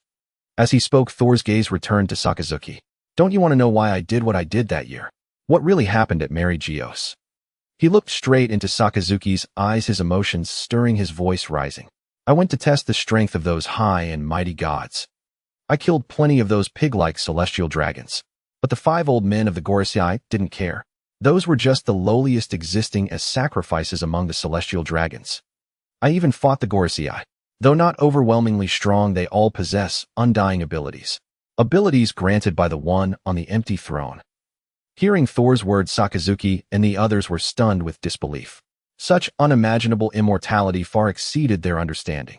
Thor continued, and the gods' knights, they're not weak either. I held out against their siege because I wanted to see who sat on the empty throne. I wanted to force him to act, to see his power. but you know the result. Against nearly 9 Admiral-level fighters, 5 of whom were monsters that couldn't be hurt, I failed. A hint of unwillingness crept into his voice. They didn't kill me waiting for me to submit and become their asset. Thor suddenly reached out, grabbing Sakazuki by the chest. His eyes turned fierce as he stared straight at Sakazuki and demanded, "Tell me, Sakazuki, how do you fight such enemies? By myself? Or the two of us? Or rely on Sengoku? On Garp, who makes friends with pirates?" Thor's emotions grew more intense, nearly roaring. Or rely on the unaligned Borsalino? Or Garp's good disciple Kazan? Without someone to hold off these forces, you won't even see the face of the one on the empty throne. Tell me, how do we fight this enemy? Sakazuki. Faced with Thor's interrogation, Sakazuki fell silent, a flicker of struggle and helplessness in his eyes. Enigumo and Doberman clenched their fists, veins bulging on their arms, hating their own weakness. Thor slowly released Sakazuki, leaving them to their thoughts. After a long silence, Sakazuki's hoarse voice broke it. "The pirates. How will you control them? And the drugs the world government injected into you, how will you deal with them?" Hearing this, Thor smiled, knowing Sakazuki had listened.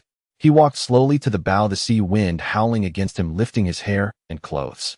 He gazed at the empty sea and said calmly, "I'll handle it. You just need to stand firmly behind me. That's enough. Rest assured, Sakazuki. The vast majority of pirates don't deserve to live. Those who do will spend their lives atoning." Rest assured, Sakazuki. The vast majority of pirates don't deserve to live. Those who do will spend their lives atoning. For a long while, Thor remained immersed in the salty, briny scent of the sea breeze, which gently brushed against his face. Just then, Sakazuki's somewhat hoarse voice suddenly rang out, "Hey, Thor." Thor turned his head at the sound and saw a bottle of wine flying toward him from Sakazuki's hand. With quick eyes and swift hands, Thor caught the bottle steadily as Sakazuki limped over to the bow of the ship. Arriving beside Thor, he raised his own bottle, a trace of barely perceptible apology in his eyes, and spoke slowly, "Just now. Sorry about that, Thor. What are you saying, Sakazuki?" Thor's lips curled upward into a relaxed smile. He then gently clinked his bottle against Sakazuki's, the crisp sound of collision echoing in the sea breeze. Soon the oppressive, suffocating atmosphere began to slowly ease. Even Sakazuki's perpetually stern face rarely showed a relaxed expression, as if a heavy burden had been lifted. "Hey, Doberman. There's still plenty of wine. Don't think you can avoid drinking." Enigumo pressed down on Doberman's head, a hint of teasing in his face, as he half-jokingly forced him to drink. "Enigumo, don't think I don't know you've been secretly using your haki to dispel the alcohol." Doberman's eyes widened, his face full of anger as he shouted, "There's no way your tolerance is this good. Bastard, so, when you can't outdrink me you resort to false accusations, huh? I think you're itching for a fight, Doberman." Enigumo's face flushed red as he shot back without backing down. "Damn it, who's afraid of who?" With that, Enigumo and Doberman immediately tumbled into a brawl. Doberman clung tightly to Enigumo's long hair, while Enigumo pressed hard on Doberman's left eye, locked in a stalemate.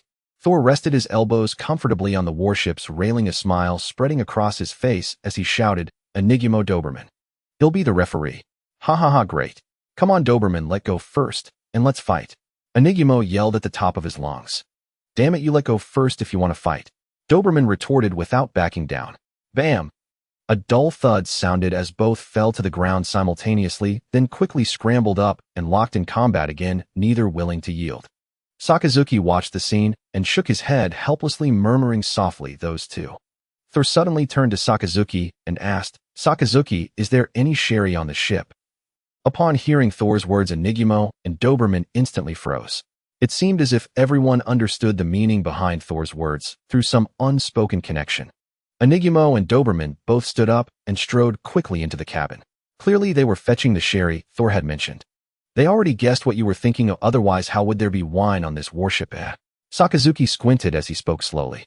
Before long, Enigumo and Doberman emerged from the cabin, each carrying several cases of sherry in their arms. "Admiral Thor, is this enough?" they asked in unison after setting down the wine. Thor couldn't help but give each of them a punch, saying, "Are you trying to drink me to death?" As he spoke, Thor deftly opened one of the cases, picked up 2 bottles of sherry with each hand, and said in a light tone, "All right, you carry on. I'm leaving." Seeing Thor about to leave, Sakazuki immediately spoke up, "Thor." Then Sakazuki also took 2 bottles from the case, opened one with swift, clean movements, tilted his head back, and downed it without hesitation. Afterward, he threw the other bottle forcefully to Thor and said, "This one is for me and teacher Zephr to share." Enigumo and Doberman, seeing this, imitated Sakazuki in turn. After finishing their bottles, each held one out to Thor and said, "And for us." Thor couldn't help but laugh and curse, "How many hands do you think I have, you bastards?" With that, Thor set down all the bottles in his hands and picked up an entire case of sherry instead. His gaze slowly swept over everyone, and he said with a voice full of gratitude, "I'll thank you on behalf of Teacher Zephr first." Instantly, all three burst into laughter, the sound echoing across the sea. Then a spark of electric arc flashed across the deck, and Thor, holding the case of wine, vanished in an instant. But they all clearly saw the smile on Thor's face as he departed. Marine Headquarters, Zephyr's office. At this moment, the cigar in Zephyr's mouth burned continuously, filling the office with smoke. Since 2 years ago, when Zephyr's right arm was modified into a seastone mechanical arm called the Crusher, he had formed the Pirate Hunter Squad to hunt pirates. Thus, Zephr was rarely at Marine Headquarters. Having just returned a few days ago, he happened to encounter Thor's return to the Marines. So he stayed without setting sail again, his mind involuntarily recalling scene after scene from years past. Back then, Zephr had vanquished countless pirates, but never killed a single enemy, earning him the title of the Admiral who does not kill. However, in the year 1490 of the Sea Circle calendar, when Zephr was 42, his family was murdered by pirates, and he began to harbor hatred for them. He tendered his resignation, but was persuaded to stay. Still harboring hopes for the Marines and the world government, he retained his rank of Admiral and transferred to a position as an instructor. His first batch of students included Blazer Thor, 18 years old, Sakazuki, 23, and Borsalino, 26. This first batch was also called the most monstrous one, and Zephr's proudest student was Blazer Thor. Having begun to hate pirates by then, Zephr seemed not entirely opposed to Thor's extreme sense of justice. But Thor's justice was not directed solely at pirates. More than once, Thor had brought up that sensitive issue to Zephr. To completely change this world, pirates were merely one threshold. The ultimate target was the world government. Yet the ideas instilled in Zephr over the years were not so easily changed. He simply could not fully align himself with Thor's camp. But since Roger's death, witnessing the dawn of the great pirate era and the birth of the abhorrent Shichibukai system, Zephr's inner defenses gradually crumbled. When he finally made up his mind to seek out Thor, Thor told him to wait a little longer, not to rush. Then that incident happened. Thor single-handedly stormed Mary Geos. Zephr regretted it. He regretted not stopping Thor, regretted not understanding Thor's meaning sooner, regretted not discovering Thor's intentions earlier. Now Thor was alive and had returned to the Marines, but Zephr had already grown old. His heart was filled with complexity. He wanted to find Thor, but didn't know what to say. Whoosh! Just as Zephr lit another cigar, a knock suddenly sounded at the door. "Teacher Zephr, it's Thor." Whoosh! Just as Zephr lit another cigar, a knock suddenly sounded at the door. "Teacher Zephr, it's Thor." Without waiting for Zephyr's reply from inside the room, Thor pushed the door open directly. As he stepped into the office, a pungent smell of smoke hit him, with thick fumes churning under the dim yellow light. "Teacher Zephr, how many cigarettes have you smoked?" Thor said, waving his hand rapidly in an attempt to dispel the heavy smoke before him. Zephr stood up, a feigned displeasure on his face as he spoke. "Kid, knocking is just your way of announcing yourself, isn't it?" Seeming to realize the current situation in the room was unsuitable for conversation, Zephr said to Thor, "Come on, take a walk with me." At the seaside, near the new recruit training grounds of Marine Headquarters, moonlight gently spilled over the sandy beach as waves rhythmically lapped against the shore. Zephr and Thor walked side by side to a small sand dune and slowly sat down. The fine sand beneath them let out a soft rustling sound, blending into the tranquil night. Thor broke the silence, first a hint of guilt in his tone. "Sorry, Teacher Zephr, I should have come to see you as soon as I got back yesterday." Zephr did not respond immediately, but gazed at Thor with a complex expression. After a long moment, he finally spoke slowly. "It's been tough all these years, Thor." A slight smile curled at the corner of Thor's mouth as he teased. "Hey, Teacher Zephr, since when did you become so sentimental?" Thump.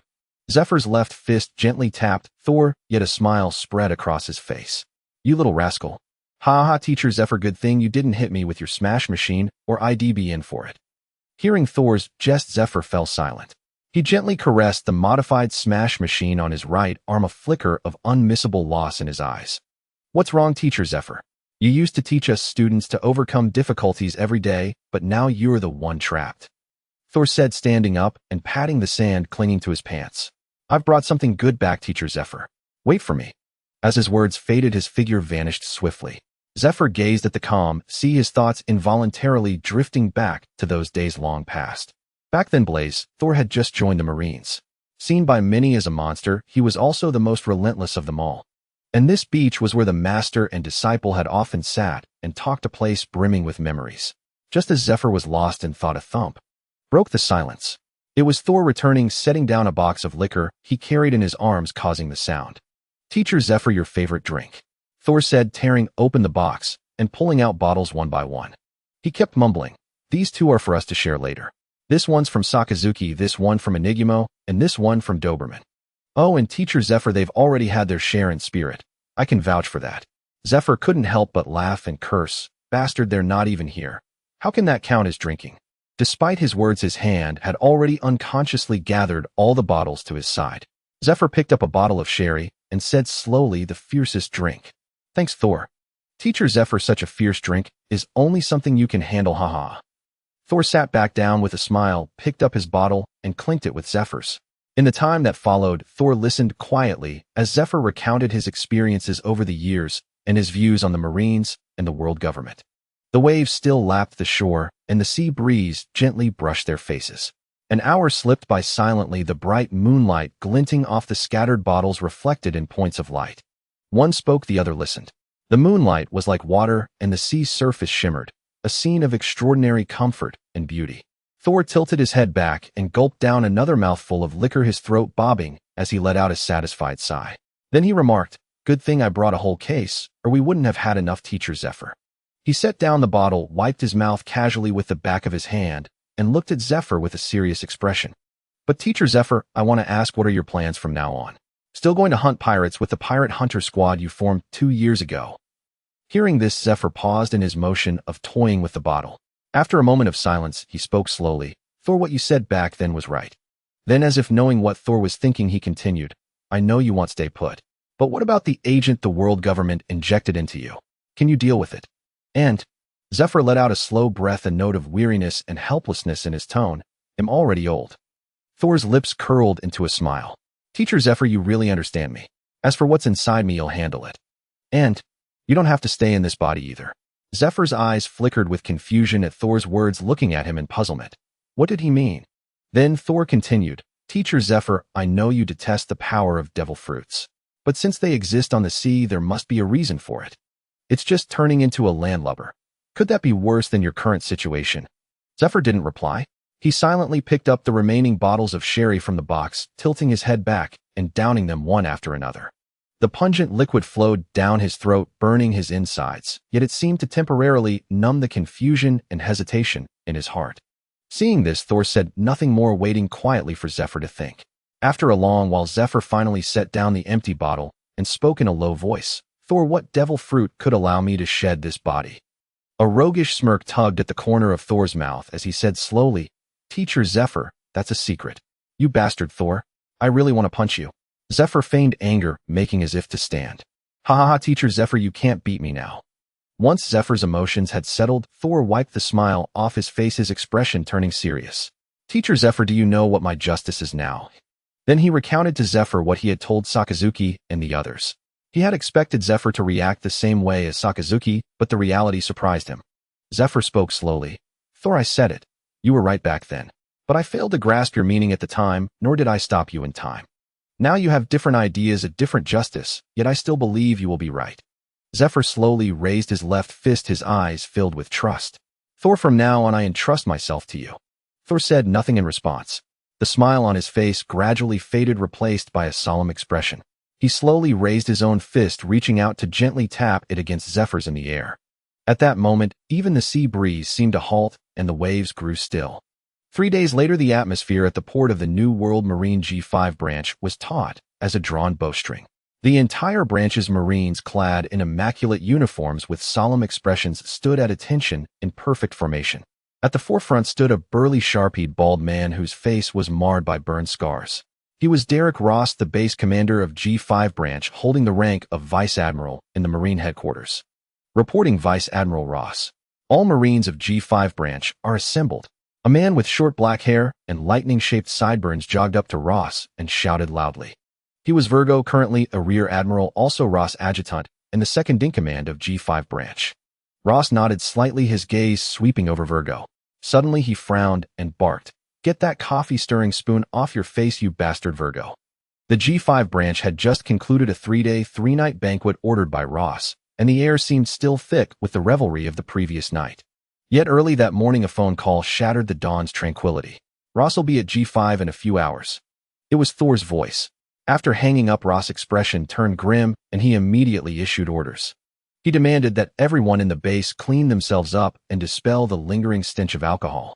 Ross himself was meticulously groomed, his uniform crisp and spotless.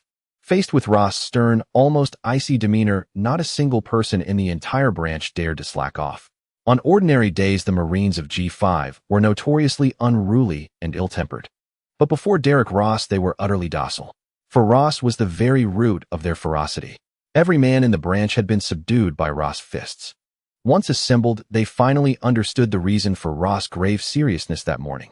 The most enigmatic and mysterious figure in the hearts of everyone at G5, Blaze Thor, was about to arrive. In their daily lives, whenever Ross berated someone, he would always say, "Drink, smoke, or do whatever else you want, I won't interfere. But if you go soft when killing pirates, then get the hell out. Trash like you. If the man I once followed were still here, I'd be ashamed to have him see this." This mysterious figure had always hung like a fog over everyone at G5 branch.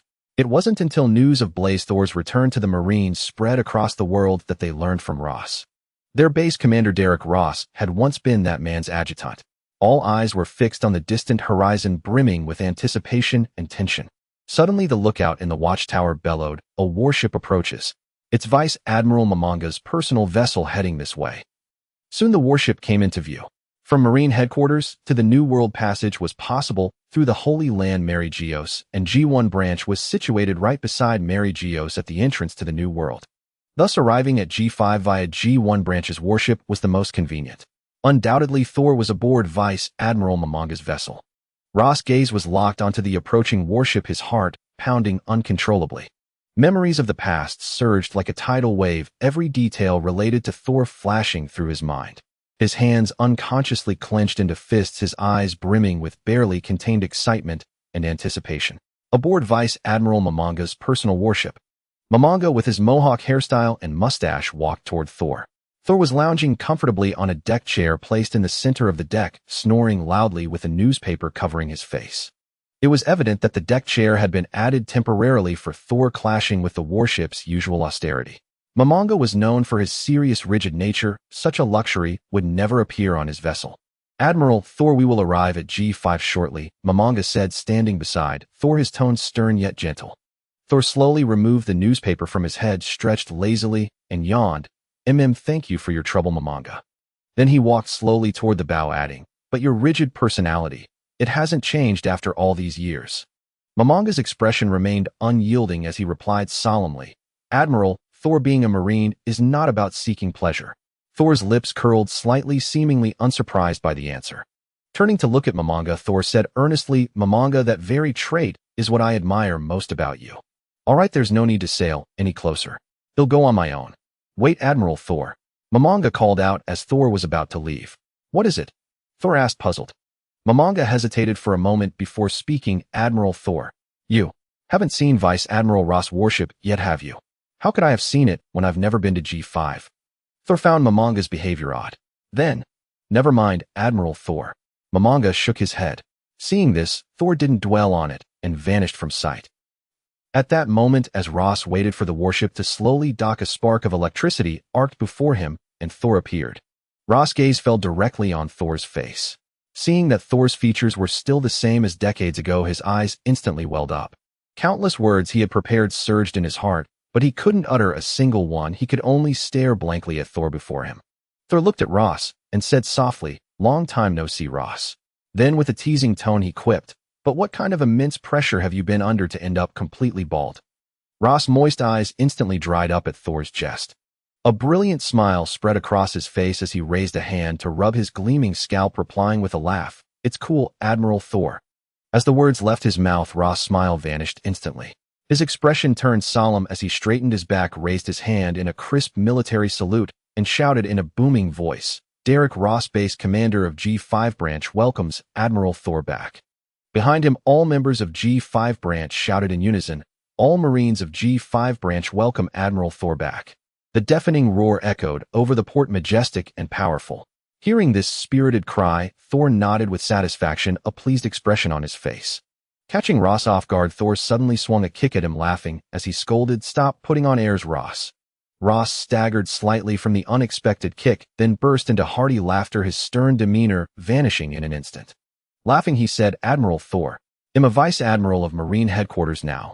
Stop kicking me. And I'm still a Fleet Admiral. Think you're something special. Come here and let me kick you." In an instant, the solemn atmosphere of G5 vanished. The Marines could no longer hold back and burst into laughter. The enigmatic figure in their hearts' blaze, Thor was both like and unlike the image they had imagined. In the office of the G5 branch base commander. At that moment, Thor sat in what was once Ross' chair, his body leaning back, slightly a hint of languor in his eyes. Ross, on the other hand, wore a fawning smile as he bustled around Thor, behaving like an utter lackey. "Grand Admiral Thor, have a look at these treasures," Ross said as he opened the cabinet behind Thor. He lifted each item and placed it on the table before Thor, his face glowing with pride. Golden shell instruments, a devil fruit sculpture, a pocket watch, a miniature cannon, a compass. With each piece he brought out, he gently wiped it clean. These items were nothing special in themselves, but without exception, they were all crafted from gold. This habit had been formed back when Ross followed Thor, salvaging all golden artifacts seized from pirates. For Thor had little interest in things like cigars or liquor, but held a singular fondness for gold. Thor watched Ross' eager display and couldn't help but tease. "What's this, Ross? Are you planning to hand over all the treasures you've hoarded over the years to me in one go?" Upon hearing this, Ross threw his head back and laughed heartily. "Ha, Grand Admiral Thor, when the time comes, well, set all these up on your golden scale ship. It'll be a perfect match." "But Grand Admiral Thor, where is your ship? You know, back in the day, who didn't tremble at the sight of your golden scale ship?" His tone shifted, a trace of nostalgia flickering in his eyes. "But Grand Admiral Thor, your golden scale ship isn't the most formidable anymore. Now in the New World, there's a fellow named Guild Tesoro known as the Golden Emperor. He's a user of the gold fruit. He has a massive ship made entirely of gold with a town built on it. It's the largest entertainment city in the world today, called Grand Tesoro. It's 10,000 meters, 10 kilometers, long. In comparison, the golden scale ship before it." Thor watched Ross' endless chatter and couldn't help but raise a hand to motion him to stop, a hint of helplessness on his face. "All right, Ross, I know you have a lot to say, but I've returned, not gone to my death. I also know about the Golden Emperor you mentioned. Right now, there's something more urgent." As he spoke, Thor leaned forward and picked up the most ordinary gold ring from the table. "They'll take this gold ring for now. As for the rest, wait until my golden scale ship sails back, then you can move everything onto it." Ross scratched his gleaming bald head and grinned. Grand Admiral Thor, what's so urgent?" Thor replied, "Come with me to Big Mom's territory. After all, I don't want to be without a ship and have to fly all the way there on my own." Upon hearing this, Ross perked up instantly, exuding an air of eager anticipation. He asked no further questions, merely nodded firmly, turned, and prepared to head out and make arrangements. With Thor around, whether it was heading to Big Mom's territory or confronting one emperor after another, Ross wouldn't even bat an eye. Just as Ross was about to step out of the room, Thor suddenly called him back. "By the way, Ross, don't bring too many people. Just you and that one who was beside you earlier, the one with lightning-shaped sideburns and sunglasses. The three of us are enough." "Got it, Grand Admiral Thor." Seeing Ross so visibly excited, a sense of foreboding gradually crept into Thor's mind.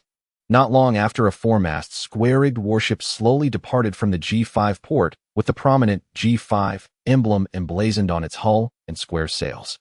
What drew the most attention was the lifelike gilded dragon head at the bow, its golden scales shimmering dazzlingly under the sunlight. This was Derek Ross' personal warship, yet its unique design was frankly hard to appreciate. Thor stood on the deck, arms crossed, his gaze fixed on the gilded dragon head that clashed with the rest of the ship.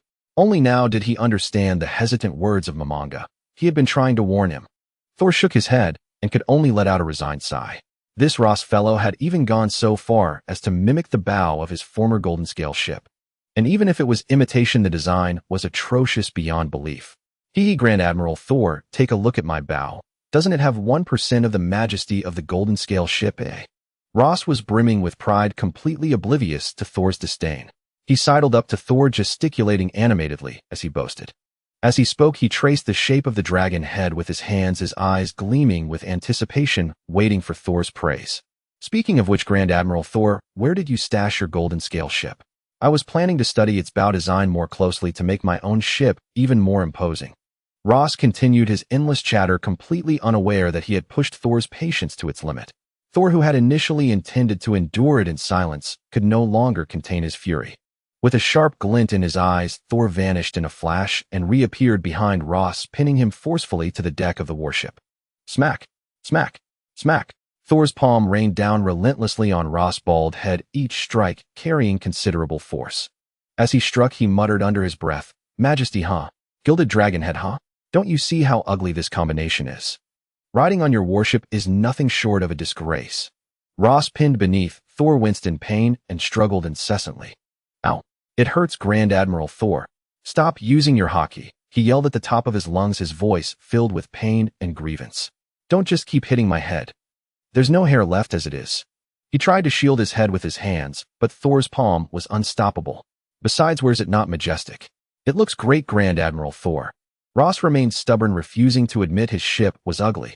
A full 15 minutes passed before Thor, exhausted from the beating, finally stood up, panting heavily.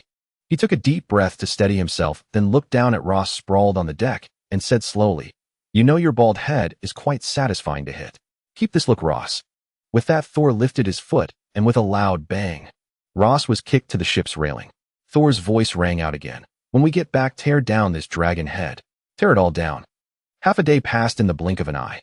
Now Ross and Thor were lying side by side on deck chairs in the middle of the warship's deck. Meanwhile, Virgo was single-handedly steering the ship, steadily advancing toward Big Mom's territory. Ross squinted in comfort, then suddenly, as if remembering something important, he sat bolt upright on the lounger. He slapped his forehead, a look of chagrin on his face, and muttered to himself, "Almost forgot about that." Then he shouted, "Virgo, come over here." Hearing the call, Virgo strode quickly toward Ross, and Thor, his face perpetually wearing that affable smile that made one feel at ease. Ross looked at Virgo, who had now reached them, with a satisfied expression, and turned to Thor, saying, "Grand Admiral Thor, this is Virgo." He even pointed specifically at the bamboo stick Virgo always carried. Nicknamed Demon Bamboo. He handles pretty much everything at the base on a daily basis. Very capable. He shows no mercy to pirates either, and he's quite skilled himself. He's only a rear admiral now. If possible, Grand Admiral Thor, please take him under your wing. Thor listened quietly to Ross' introduction, a mocking smile curling at his lips. His gaze slowly settled on Virgo, sizing him up from head to toe, a glint of amusement in his eyes. Virgo maintained his suave and approachable demeanor as Thor began to speak slowly. "For Ross to sing your praises so highly, you must indeed be remarkable. But isn't the rank of Rear Admiral a bit too low?" Ross initially thought Thor also admired Virgo, but Thor's next words caught both of them completely off guard. Thor said, enunciating each word, "I think the position of Vice Admiral might suit you better. What do you think? Top executive of the Don Quixote family, the original Corazon." The moment Thor spoke those words, the smug smile on Ross' face instantly froze. His eyes were filled with shock and disbelief as he turned to look at Virgo, seeking answers from his expression. Meanwhile, upon hearing Thor's words, Virgo struggled to suppress the heaving of his chest and the quickening of his breath. A torrent of thoughts surged through his mind like a tidal wave. Impossible. How could he possibly know my identity? This must be a bluff. Is he trying to trick me? What should I do now? Fight him? A flicker of hesitation and inner turmoil flashed in his eyes, but was soon replaced by despair. Fight? Hell no. He's an admiral. Run. In an instant, Virgo's legs exploded with power as he executed moonwalk, launching himself into the air and leaping swiftly toward the distant sea. In his mind, staying on the warship was nothing short of courting death. If he could just find an island before his stamina gave out, he might still have a sliver of hope to survive. Watching Virgo's frantic escape, Ross could no longer deny the truth of Thor's words. This man who had followed him for over a decade, and whom he had eagerly hoped Thor would promote, was actually a damned pirate. A surge of betrayal-fueled rage flooded Ross' heart. The moment Virgo fled, he too activated moonwalk and gave chase without hesitation. His fists clenched tightly, his mind seething with anger and confusion. He desperately wanted to catch up to Virgo and confront him face to face. What's so great about being a pirate?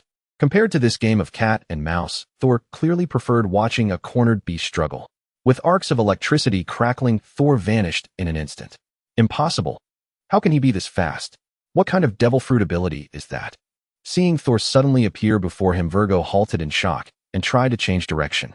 But the moment he turned to flee, Thor's hand clamped tightly around his neck, choking him. By then, Ross had also caught up, his eyes blazing with fury and confusion like twin flames. Virgo struggled, but suddenly felt an overwhelming aura of death envelop him. He could clearly sense that resisting now would mean certain death. Only then did Virgo truly grasp the terrifying strength of Blaze, Thor as an admiral. Ross, take him back to the ship and have some fun with him. Thor's voice rang out unhurriedly. Then, gripping Virgo by the neck, he returned to the warship. The moment they landed, Ross' pent-up rage exploded. His voice was filled with pain and bewilderment as he roared, "Virgo, what?" But at that moment, with Thor's iron grip around his throat, Virgo's face was flushed crimson and he couldn't utter a single sound. With a bang, Thor swung his arm and hurled Virgo to the ground. Virgo lay on the deck, gasping for air. All thoughts of escape had vanished, replaced by utter despair. Slowly raising his head to look at Ross, Virgo said hoarsely, "Vice Admiral Ross, I didn't betray the Marines after I started following you. I was a member of the Don Quixote family first and a Marine second." As he spoke, Virgo slowly rose to his feet, reached behind his back, and drew a bamboo staff. Taking a deep breath, a glint of resolve flashed in his eyes. In an instant, the surface of the bamboo staff was coated in a layer of jet-black armament haki, exuding an icy aura. He seemed to understand Thor's intent, to watch him struggle like a cornered beast. To add a bit of so-called entertainment to the long voyage, this quintessential G5 style was all too familiar to Virgo. Ross was momentarily stunned by Virgo's words.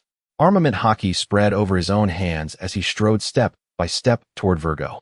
His heart was a maelstrom of emotions, his gaze complex. Feelings churned within him. Initial confusion gave way to anger, which in turn slowly dissolved into helplessness. By now, Thor had dragged 2 deck chairs into the cabin. Watching the 2 men about to clash, he seemed to remember something and called out, "Hey." Both Ross and Virgo turned their eyes to Thor. He pointed downward at the ship and said, "Watch your strength. We've only got this one ship. If it gets damaged." Thor fixed his gaze on Virgo and continued, "Ross might be fine, but you'll be in a world of pain." Virgo took a deep breath, meeting Thor's eyes directly. "If I defeat Vice Admiral Ross, will I be allowed to live?" Before Thor could respond, Ross bellowed, "What are you thinking, Virgo?" Then his voice dropped low, "If you win, they'll grant you a quick death." Yet Virgo's gaze remained locked on Thor's face, knowing full well that the final say belonged to Thor alone. Thor ambled over to the warship's railing, sat sideways on it, and said, "Do as Ross says. But if you really do have the skill to win, then before you die, I'll let you call your boss to say goodbye. After all, you've been with Ross for over a decade. I can grant you that much." "How, what a blessing." Virgo sneered under his breath, his eyes turning razor sharp. With a sudden flick of his wrist, the bamboo staff spun through the air like a venomous snake, emitting a sharp, piercing whistle. Propelled by the powerful airflow, Virgo lunged ferociously at Ross. "Demon bamboo." As the words left his mouth, the strike, imbued with immense centrifugal force and armament haki, hurtled toward Ross. Ross showed no intention of dodging. Instead, he charged straight into Virgo's attack. "Strangle." He roared, his right fist leaving a blurry afterimage in the air. The punch deftly bypassed Virgo's bamboo staff and aimed directly for his chest. He was willing to trade blow for blow, using his own body to endure Virgo's strike. With no room to evade, Virgo gritted his teeth and braced himself to take Ross' punch. Boom. In an instant, both attacks landed perfectly on their targets, and under the immense force, both men were sent flying backward. At the last possible moment, before crashing into the railing, they managed to steady themselves. The fabric over Virgo's chest and Ross' left shoulder had been torn away, revealing skin coated in armament haki. Their eyes met, and in the next heartbeat, they charged at each other again. "Virgo, don't tell me you've forgotten how I beat every one of you bastards into submission back in the day. Vice Admiral Ross, you said it yourself. That was back then." Boom, boom, boom. Their figures clashed and collided repeatedly across the deck. The sounds of flesh hitting flesh and bamboo striking fists interwove, yet they carefully controlled their strength to avoid damaging the warship. "Virgo, you're still green. It's over here." As Ross' words fell, his body vanished from where he stood, stirring up a vacuum of air as a sharp crescent blade shot toward Virgo's chest. Tempest kick. Rip. A sound like tearing air erupted as Ross' strike cleaved straight through Virgo's defense, shattering his armament haki and sending blood gushing forth. Virgo lowered his gaze to his wound, a flicker of shock passing through his heart. The gash slanted from his left shoulder across his chest, blood welling up like a spring. Huff, huff. He gritted his teeth against the searing pain, drawing ragged breaths. "You really are something, Vice Admiral Ross. With a roar, Virgo stomped the air, unleashing Soru to charge at Ross with blistering speed. The bamboo staff in his hand transformed into a lethal weapon, its tip aimed straight for Ross' chest. Demon Bamboo Thrust. He bellowed as he drove the staff forward, streaks of cold light bursting from its end. A chill glint flashed in Ross' eyes. He flicked his cloak aside, and in an instant his right index finger was coated in armament hockey, sharpening into a deadly finger pistol. Flying Finger Pistol Pierce. Ross roared as his finger collided violently with Virgo's bamboo staff. Boom. A deafening explosion rang out as the two forces intertwined in midair, unleashing a tremendous shockwave that sent a sonic boom rippling through the atmosphere. Ross' gaze turned even colder as he struck again, his finger pistol driving relentlessly toward the end of the bamboo staff. Crack! With a sharp snap, Virgo's staff shattered completely, exploding into countless splinters of wood. Virgo felt a searing pain in his chest as Ross' finger pistol plunged into his flesh, blood splattering instantly. His body convulsed violently, several bloody holes appearing as crimson streams poured forth. He quickly executed Soru, retreating in a blur to put distance between them. The wound on his chest left his breathing ragged, and his eyes were now heavy with gravity. He had believed he stood a chance at victory, or at least that they were evenly matched. But Ross' strength exceeded his expectations. He had overestimated himself. Truly worthy of the title Nightmare of Pirates, Vice Admiral Ross. Tempest Kick.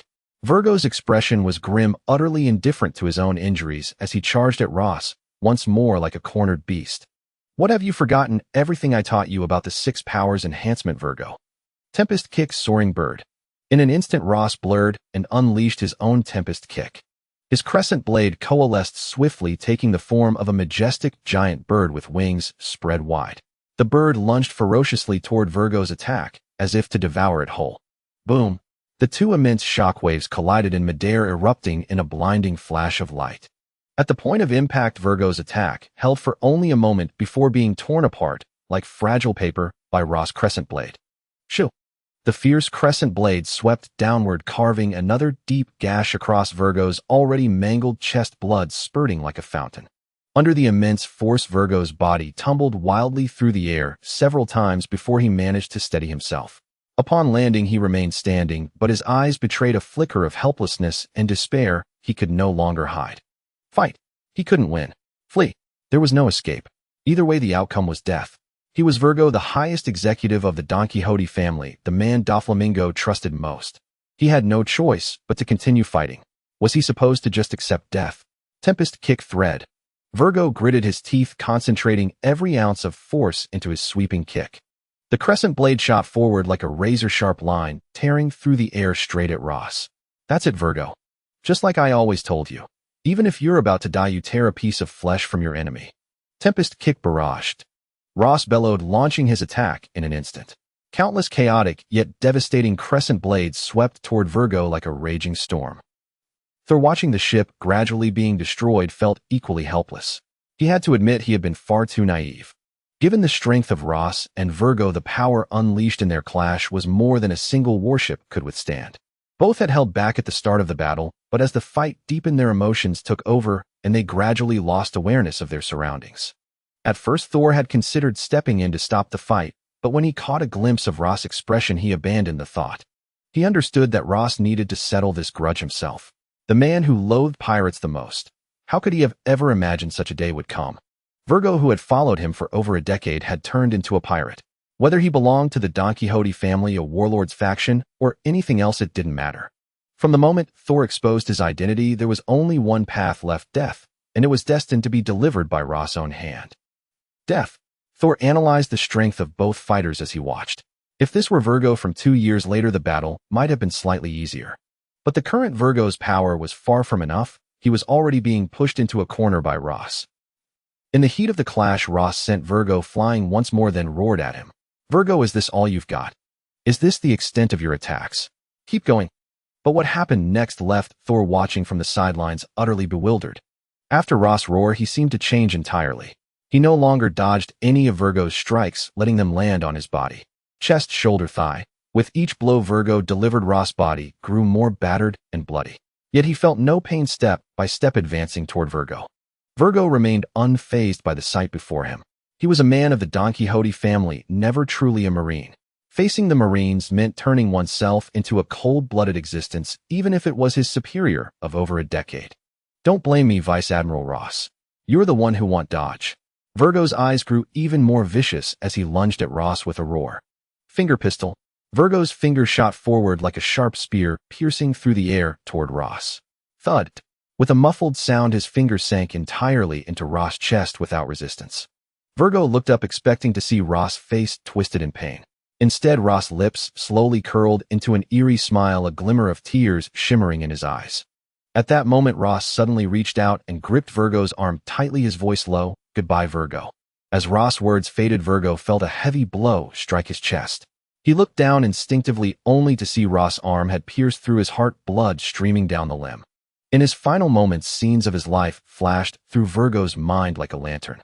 He recalled the awe-inspiring sight of young Doflamingo awakening his king's haki and the fiery passion when the Don Quixote family was founded. He remembered following Doflamingo's orders to join the Marines and the days when he was transferred to G5 and served under Ross. His body slowly collapsed as his consciousness faded. With his last shred of strength, he murmured, "Goodbye, Doffy. Goodbye, young master." Gazing at Virgo, who lay on the deck utterly devoid of life, Ross slowly bent down, hoisted the body, and walked step by step toward the sides of the warship. Plop! A dull sound echoed across the silent sea. Ross released his grip and Virgo's corpse plunged straight into the ocean, instantly devoured by the surging waves. Ross stared at the rippling surface, his voice tinged with a hint of hoarseness as he murmured to himself, "Virgo, since you were a pirate, it's better for you to return to the sea completely. After all, no one is made of stone, or would, regardless. Virgo had followed him for over a decade. Yet this was how it ended. Ross himself had killed Virgo with his own hands. After casting Virgo into the sea, Ross stood like a statue, lingering by the railing for a long time, gazing at the boundless ocean in silence. Thor, seeing this, slowly walked to the rear of the warship, allowing Ross some time alone to calm down. Half an hour slipped by unnoticed, and the previously oppressive, stifling atmosphere was finally shattered by Ross' voice, once again brimming with vitality and fervor. "Admiral Thor, quick! I saw a big fish. Let's go sea fishing." Before his words faded, he dashed into the cabin. In the blink of an eye, he rushed out holding 2 fishing rods. Spotting Thor, he raised his hand and tossed one of the rods over. Soon the two sat side by side on the warship's railing. Yet the atmosphere now was strangely silent, a stark contrast to Ross' earlier excitement. "Ross, where's the fish?" Thor broke the silence, first his voice tinged with self-doubt. Ever since they cast their lines into the sea, the surface had been as calm as a mirror with no sign of a bite. Ross stared at the 2 motionless rods, scratched his head awkwardly, and said sheepishly, "Admiral Thor, I really did see a fish just now. Could it be our technique isn't good enough?" Thor was silent for a moment. Then, without warning, he raised his hand and delivered a solid slap to Ross, sending him tumbling back onto the deck. Before Ross could react, Thor swiftly pinned him down and rained slap after slap onto his head. "Where's the fish? Where's the fish? Technique, my ass. There damn well aren't any fish." Thor cursed with each blow. "And that pathetic act of yours earlier. I can't even be bothered to mention it. Think you're tough, huh? Not even dodging Virgo's attack, thinking it looks cool, right? Don't dodge. Don't dodge. Don't be a hero. Go fish." With every curse, Thor landed another slap on Ross' head. Ross struggled beneath Thor, roaring at the top of his lungs, "Admiral Thor, there really are fish. I'm not lying. Oh, it hurts. Ease up on the hockey. Admiral Thor, I'm wrong, I admit it." After 4 days of sailing, Thor and Ross were about to enter the territory of the big MOM pirates. The two were once again seated by the warships railing, the atmosphere so oppressive it was suffocating. Scattered haphazardly across the deck were dozens of fishing rods, each snapped in 2. Ross had come to deeply agree with Thor's words. It's not that there are no fish. It's that the rods are no good. Get another one. Yet after swapping so many rods, there was still no catch. Thor stared intently at the rod that remained utterly still and asked Ross in a low voice, "Ross, are there any more rods in the cabin?" Ross' face showed an awkward smile as he replied, "Admiral Thor, these are the last 2. After a pause, he added cautiously, "Could it really be that our fishing technique is lacking?" "Shut your mouth, Ross." Thor erupted, his eyes blazing with fury. "I'm never going fishing with you again, you jinx." Faced with the enraged Thor, Ross dared not even breathe, loudly, silently praying that a fish would bite soon. If no fish came, he might end up tied to the rod as bait. If there really were no fish, a few pirate crews to distract them would be welcome. Perhaps the heavens truly heard Ross' inner plea, for Thor's previously gloomy gaze suddenly fixed on the distance, and a hint of excitement gradually spread across his face. Ross followed Thor's line of sight and saw on the distant horizon the outlines of ships slowly emerging. 125. 10 ships in total. Each ship flew the iconic pirate flag, a big MOM high above. The flag, bearing a pink-haired lipsticked skull, fluttered noisily in the wind. Ross, it seems this voyage won't be so boring after all. A cruel smile curled at the corner of Thor's mouth. You wait here. If I come back and you still haven't caught a fish, I'll hand you over to Charlotte Linlin and let her discipline you properly as the price for lying to me about there being fish in the sea. The moment the words left his mouth, Thor's figure vanished without a trace. Only then did Ross dare to shout at the top of his lungs, "You bastard, Thor! It's not just me who didn't catch any fish. You didn't catch any either. This is the ocean. How can there be no fish, you bastard?" But before Ross could finish his shout, a blinding bolt of lightning suddenly flashed above his head and struck him directly. With a bang, Ross' charred body collapsed backward onto the deck. White smoke billowed from Ross' mouth as his legs twitched stiffly in the air. He muttered weakly, "Damn. I miscalculated." A minute earlier, on the 10 ships flying the big MOM pirate flag that had appeared in Thor's sight, a short pirate hurried over to a tall figure, bowed slightly with a respectful demeanor, and said with a hint of awe, "Lord Cracker, we have arrived at Mama's territory." Hearing this, a burly, broad-shouldered, middle-aged biscuit warrior slowly rose to his feet. It was Charlotte Cracker, cleverly disguised. The 10th son, 15th child of the Charlotte family. One of the sweet commanders of the big MOM pirates, minister of biscuits in Tato Land. A user of the biscuit fruit, he usually hides within the biscuit warriors he creates, calling himself the Biscuit Knight and wielding the sword Pretzel. Cracker's arrogant gaze slowly swept over the 9 ships behind him, a hint of smugness flashing in his eyes. Then he threw his head back and laughed, his voice echoing across the sea. "Wah, Mama will be very pleased this time. We've brought back pirates of several different races, and they've all voluntarily joined our big MOM pirates." The pirate who had run over to Cracker quickly put on a fawning smile and flattered him profusely. "Of course, Mama will be delighted. After all, Lord Cracker has been bringing back so many different races lately." Just as Cracker was about to burst into laughter again, a dazzling arc of electricity flashed across the deck of his ship. The moment the arc dissipated, Thor's figure stood before them. A mocking smile curled at the corner of his mouth as he fixed his gaze on Cracker and spoke slowly, "Oh, then let me thank your dear mother Charlotte Lean on her behalf for her obedient son. Who the hell are you? Don't you know we're part of the big MOM pirates?" Before Cracker could speak, the sycophantic underling beside him leaped forward, shouting at the top of his lungs. But when he turned to look at Cracker, he was startled by the expression on Cracker's face, a look of gravity bordering on terror. Cracker's brows were tightly knit, his gaze fixed intently on the suddenly appearing Thor. It seemed he was desperately trying to confirm whether the man before him was the one he feared in his mind. Thor, hearing the reprimand, was not angered, but rather amused, as if he had heard a delightful joke. "How interesting. It's been a long time since anyone dared to speak to me in such a tone." With that, he slowly raised a finger and casually pointed it at the noisy fellow beside Cracker. Crackle! A faint yet piercing arc of electricity flashed through the air. In an instant, countless violent bolts of lightning erupted from the underling's body, ravaging and exploding across his form. His body trembled uncontrollably, and within a mere breath it turned into a charred corpse, emitting black smoke, collapsing stiffly onto the deck. Thor withdrew his gaze and looked back at Cracker, a faint, enigmatic smile playing on his lips as he said casually, "Why not answer my question? Do I need to thank Charlotte Linlin on behalf of her filial son first?" As he spoke, he strode forward, unhurriedly approaching Cracker. Cracker instinctively stepped back, his grip on the longsword tightening with each passing moment.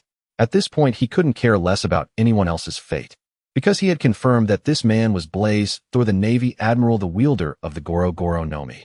Struggling to suppress his inner panic, his voice trembled slightly as he said, "Admiral Thor, this is Big Mom's territory. Is the Navy trying to start a war with the big MOM pirates?" Cracker's words were laced with fear and a lack of confidence in facing Thor. "A war? Because of you. You're not worthy." Thor's words were barely out before he lightly waved his right hand at Cracker. In an instant, a massive thunderbird formed from concentrated lightning materialized out of thin air, charging at Cracker with an aura of utter destruction. Facing Thor's attack, Cracker tried to dodge, but no matter which direction he turned, the thunderbird's range of attack locked onto him, leaving no escape. By the time he thought to counter, it was already too late.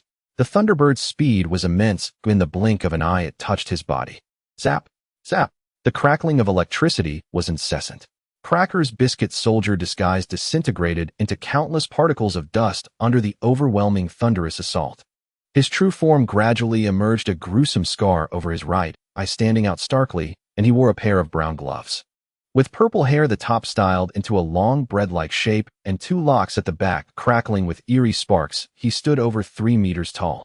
But now he looked utterly disheveled, electricity flickering across his body and a trail of blood dripping from the corner of his mouth. Cracker slowly rose, wiping the blood from his lips, his gaze carrying an unprecedented solemnity. Retreat. Where could he go? This was already Big Mom's territory. His only option was to fight to the death, creating enough commotion to attract reinforcements from the big MOM pirates. Wave pretzel. Cracker roared, swinging his sword and charging at Thor. As he thrust his blade, a powerful shockwave of sword energy surged forth like a raging tide, sweeping toward Thor. Interesting. You've got some spine. Thor revealed a playful smirk. Then he slowly removed a gold ring from his little finger, the most ordinary one from Rose's collection. The gold ring floated gently at Thor's fingertip, controlled by the shifting magnetic field generated by the electric current, thus creating electromagnetic force. Electromagnetic repulsion. Thor murmured softly, and in that instant the ring shot toward Cracker with unparalleled force. When the ring collided with Cracker's sword energy shockwave, the expected massive explosion did not occur. Instead, the ring effortlessly pierced through Cracker's attack. And this was only the beginning. The ring's power showed no sign of diminishing, continuing its assault toward Cracker's longsword. Crack! With a sharp sound, the sword in Cracker's hand shattered into several pieces, the flying fragments glinting coldly in the air. The ring's momentum remained unchecked. It pierced through Cracker's chest without resistance, leaving a gaping bloody hole. Blood gushed out like a fountain. Cracker's pupils dilated instantly, his body frozen. In that moment, his hands stained crimson. How? How is this possible? Cracker's voice was filled with shock and disbelief. He looked down at the hole in his chest, murmuring, "How can the gap in strength be this vast?" When he lifted his head again, Thor was already right before him. Cracker saw the shadow of Thor's fist growing larger in his eyes. Bam! A sound rang out. Cracker's mind went blank as he lost consciousness entirely, his eyes rolling back. The ring flew steadily back into Thor's palm, then spun lightly around his finger before settling back onto his left little finger. Thor looked down coldly at the fallen Cracker. So this is one of the 4 sweet commanders of the big MOM pirates. Truly formidable. With that, he grabbed Cracker's body and turned flying toward the distant warship. Just as Thor left the vessel, a tremendous clap of thunder echoed through the sky, and countless lightning bolts began to strike. All 10 ships bearing the big MOM flag on the sea suddenly exploded, shattering into pieces the moment they were hit by lightning. As for whether there were innocents aboard, Thor couldn't be bothered to check one by one. Thor landed steadily on the warship, carrying the unconscious Cracker. A massive tuna, nearly 5 meters long, lay sprawled on the deck. Just then Rose emerged from the cabin, dressed in a fresh set of clothes, looking spirited and refreshed. He held a towel, casually wiping his gleaming bald head. Thor's mouth twitched uncontrollably at the sight. He stared at Rose for a moment, hesitating, before finally asking, "Don't tell me. You swam into the sea to catch that?" "Ha! Ha! General Thor, what are you saying?" Ross let out a few dry chuckles, attempting to mask his unease. "Of course I caught it, ha! Ha!" But even his forced laughter and awkward expression sounded unconvincing to his own ears. "All right, General Thor, it'll come clean. I swam down and grabbed it." Seeing that he couldn't bluff his way out, Ross shrugged helplessly and gave up the struggle. He then swiftly changed the subject, turning his gaze to the Cracker in Thor's hand, and asked, "General Thor, did you just kill him outright?" As he spoke, he strode quickly toward Thor and casually snapped a piece of Cracker's hair, clicking his tongue. "Isn't this the famous one of the 4 sweet commanders, the Biscuit Knight, Charlotte Cracker?" Tisk tisk, what a miserable sight. Clearly his tactic of diverting the conversation worked, as Thor ceased to dwell on the fish's origin. He casually tossed the unconscious Cracker to Ross and said, "Wake him up. If I killed him, why would I have brought him back? Sometimes the dead aren't worth as much as the living." Before long, the unconscious Cracker was tightly bound to the warship's mast with sea stone chains by Ross. Ross stood before Cracker, rubbing his palms together repeatedly. When he felt they were sufficiently warmed, he exhaled heavily onto them, and in an instant both palms were coated in armament hockey. Ready, Ross unceremoniously swung his hand toward Cracker's face. Smack! The crisp sound of a slap rang out abruptly across the empty deck. Then Ross bellowed rhythmically, 80, 80, 80, 80. With each shout his palm landed heavily on Cracker's face, as if he were venting all the frustration of days spent fishing without a catch. The scene of Ross slapping Cracker set against the battered warship somehow felt oddly fitting. Thor stood watching the spectacle, his eyes twitching uncontrollably. What was with this damn sense of déjà vu? Time ticked by and Cracker's eyes finally fluttered open. But his face was now grotesquely swollen, the puffed-up flesh nearly squeezing his eyes shut, leaving only narrow slits. His mind was still in a fog, desperately trying to piece together what had happened. He remembered finding the pirates of different races returning to Big Mom's territory and then encountering Blaze Thor. He also seemed to have had a long, endless dream where a damn bald man kept slapping his mouth. Just then a dark shadow suddenly loomed before Cracker, followed by a resounding shout, 80. Smack. Another crisp slap. Cracker instinctively looked at Ross, a flicker of inexplicable fear flashing in his eyes. That son of a bitch, it wasn't a dream at all. Oh, you're awake. My apologies, Lord Biscuit Knight of the Four Sweet Commanders. I wasn't paying attention just now, huh? Ross said, bursting into laughter, his grin dripping with mockery and sarcasm. Hearing this, Cracker felt as if countless black lines were streaking across his vision, but he couldn't break free. At that moment, Thor spoke to Cracker, call Charlotte Linlin. I have something to discuss with her. Cracker struggled to open his mouth, but his grotesquely swollen lips severely hampered his speech. A garbled sound squeezed out, Tay. Phone. On. Shup. Thor looked at Ross in confusion, signaling him to decipher what Cracker had said. Ross' brow furrowed into a deep crease, wrinkles crowding together on his forehead. He closed his eyes, tightly concentrating, intently replaying Cracker's words in his mind, trying to piece together a coherent meaning from the muddled syllables. After a long moment, he slowly opened his eyes and said uncertainly, Tay. Phone. On. Shup. General Thor. He means the Den Den Mushi is on the ship. Both their gazes instantly shot forward to where the 10 pirate ships had once been. But now there was only an empty stretch of sea littered with broken planks floating on the surface. Blaze Thor. Derek Ross. The air seemed to solidify, time frozen in that instant. Suddenly, smack. A sharp crack shattered the suffocating silence. But this time the one struck was no longer Cracker, but the unfortunate Ross. You and your 80. You and your beating him until he can't speak. You and your damn failure to remind me about this. Thor roared, and just as Ross had done to Cracker, he landed a slap on Ross' head with each word. Go get the Den Den Mushi from the ship. After a long while, Thor finally stopped panting and shouted at Ross. He expected Ross to immediately turn and dash into the cabin to fetch the snail, but what happened next was unexpected. Ross didn't move as Thor had imagined. Instead, he stood frozen, his expression a complicated mix of embarrassment and bewilderment. Seeing Ross like this, a sense of dread crept into Thor's heart. He asked uneasily, don't tell me. Your warship doesn't have a Den Den Mushi. But as Ross swallowed hard and slowly nodded, the last of Thor's hope died. Thor took a deep breath, trying to suppress the fury building inside him. He gritted his teeth and said, each word deliberate, I'm curious. How did you ever become my adjutant? Vice Admiral Derek Ross. Hearing this, Ross' face broke into a smug grin. Because I killed pirates like crazy back then, General Thor. Kill your mother. Thor finally lost control, abruptly raising his foot and kicking Ross. Ross' body instantly traced an elegant arc through the air, flying straight toward where the pirate ships had once been. As he flew, Ross clearly heard Thor's furious voice from behind. Get your ass back there and fish out that Den Den Mushi. Thor turned and walked into the cabin, soon emerging with a deck chair. He placed it on the deck and lay down, trying to calm his nerves through a moment of relaxation. Cracker, still tied to the mast, witnessed it all, not daring to breathe, afraid of inadvertently angering Thor again. After an unknown amount of time, a familiar figure appeared on the sea, Ross. He was clutching something tightly in his hand, landing steadily on the deck, using Jeppo. He held up the Den Den Mushi and shouted, General Thor, I found it. It still works. Thor's tightly furrowed brow finally relaxed. This Ross was somewhat useful after all. By now, Cracker's swollen face had subsided considerably, at least enough for him to speak clearly. Learning that this Den Den Mushi was paired with Charlotte Linlin's, there was no need to ask Cracker for the number. Without any delay, Ross picked up the snail and called, Bruh, bruh, bruh, bruh, bruh, bruh. Soon the snail was answered, taking on the form of Charlotte Linlin. A sharp, piercing voice sounded baldy. Who is this? Why do you have Cracker's Den Den Mushi?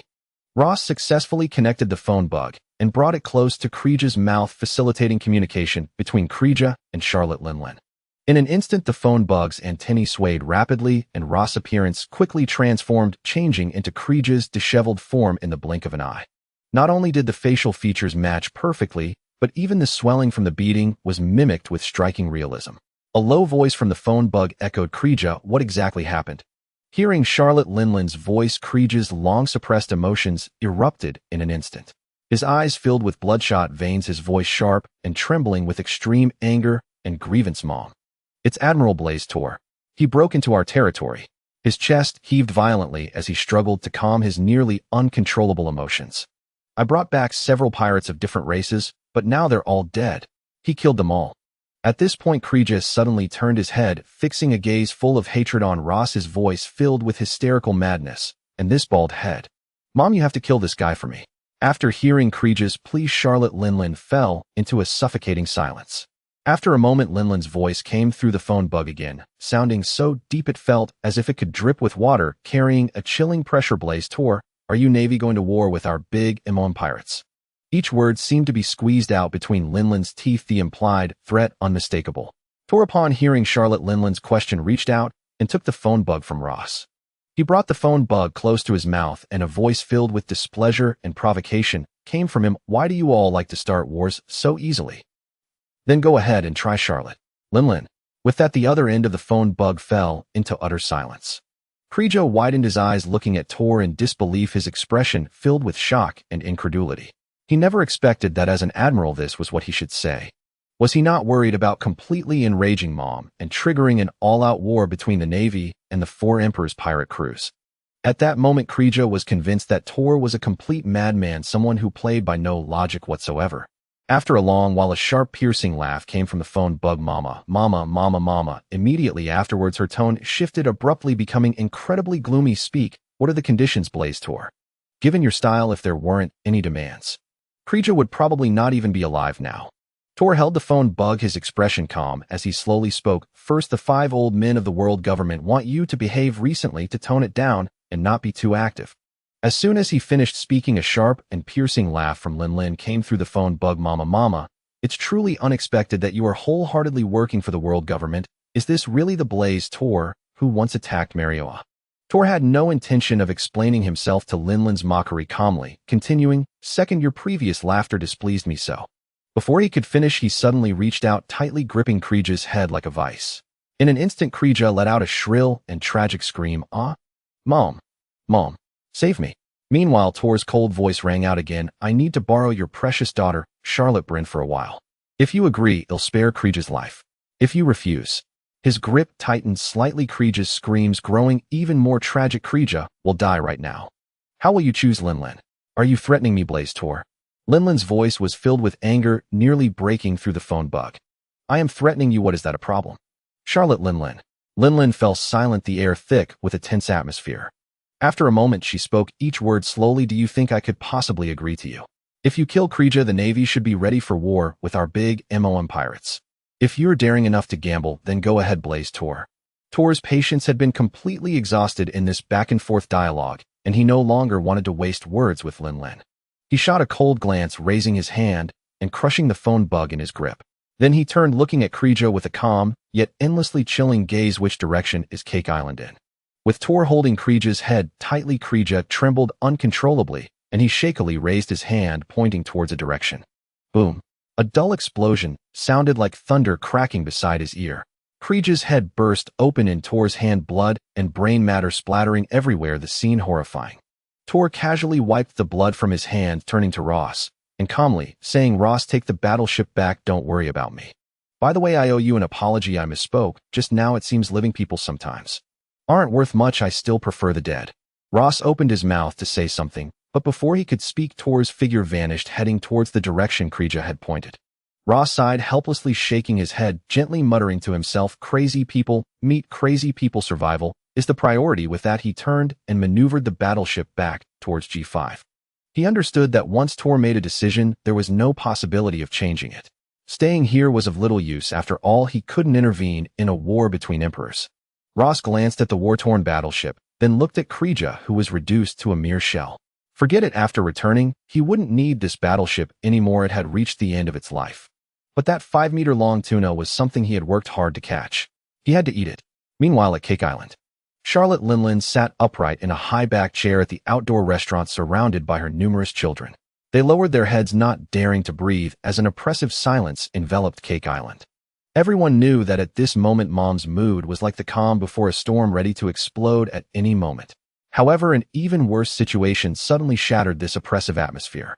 From behind everyone, a hoarse voice filled with endless sorrow suddenly rang out. Mom, Kreeja's life card has burned out. Kreeja is dead. Upon hearing this, Charlotte Katakuri and Charlotte Perospero's originally resolute expressions froze instantly. Everyone's gaze turned, vacant mouths slightly agape, faces filled with disbelief frozen in place.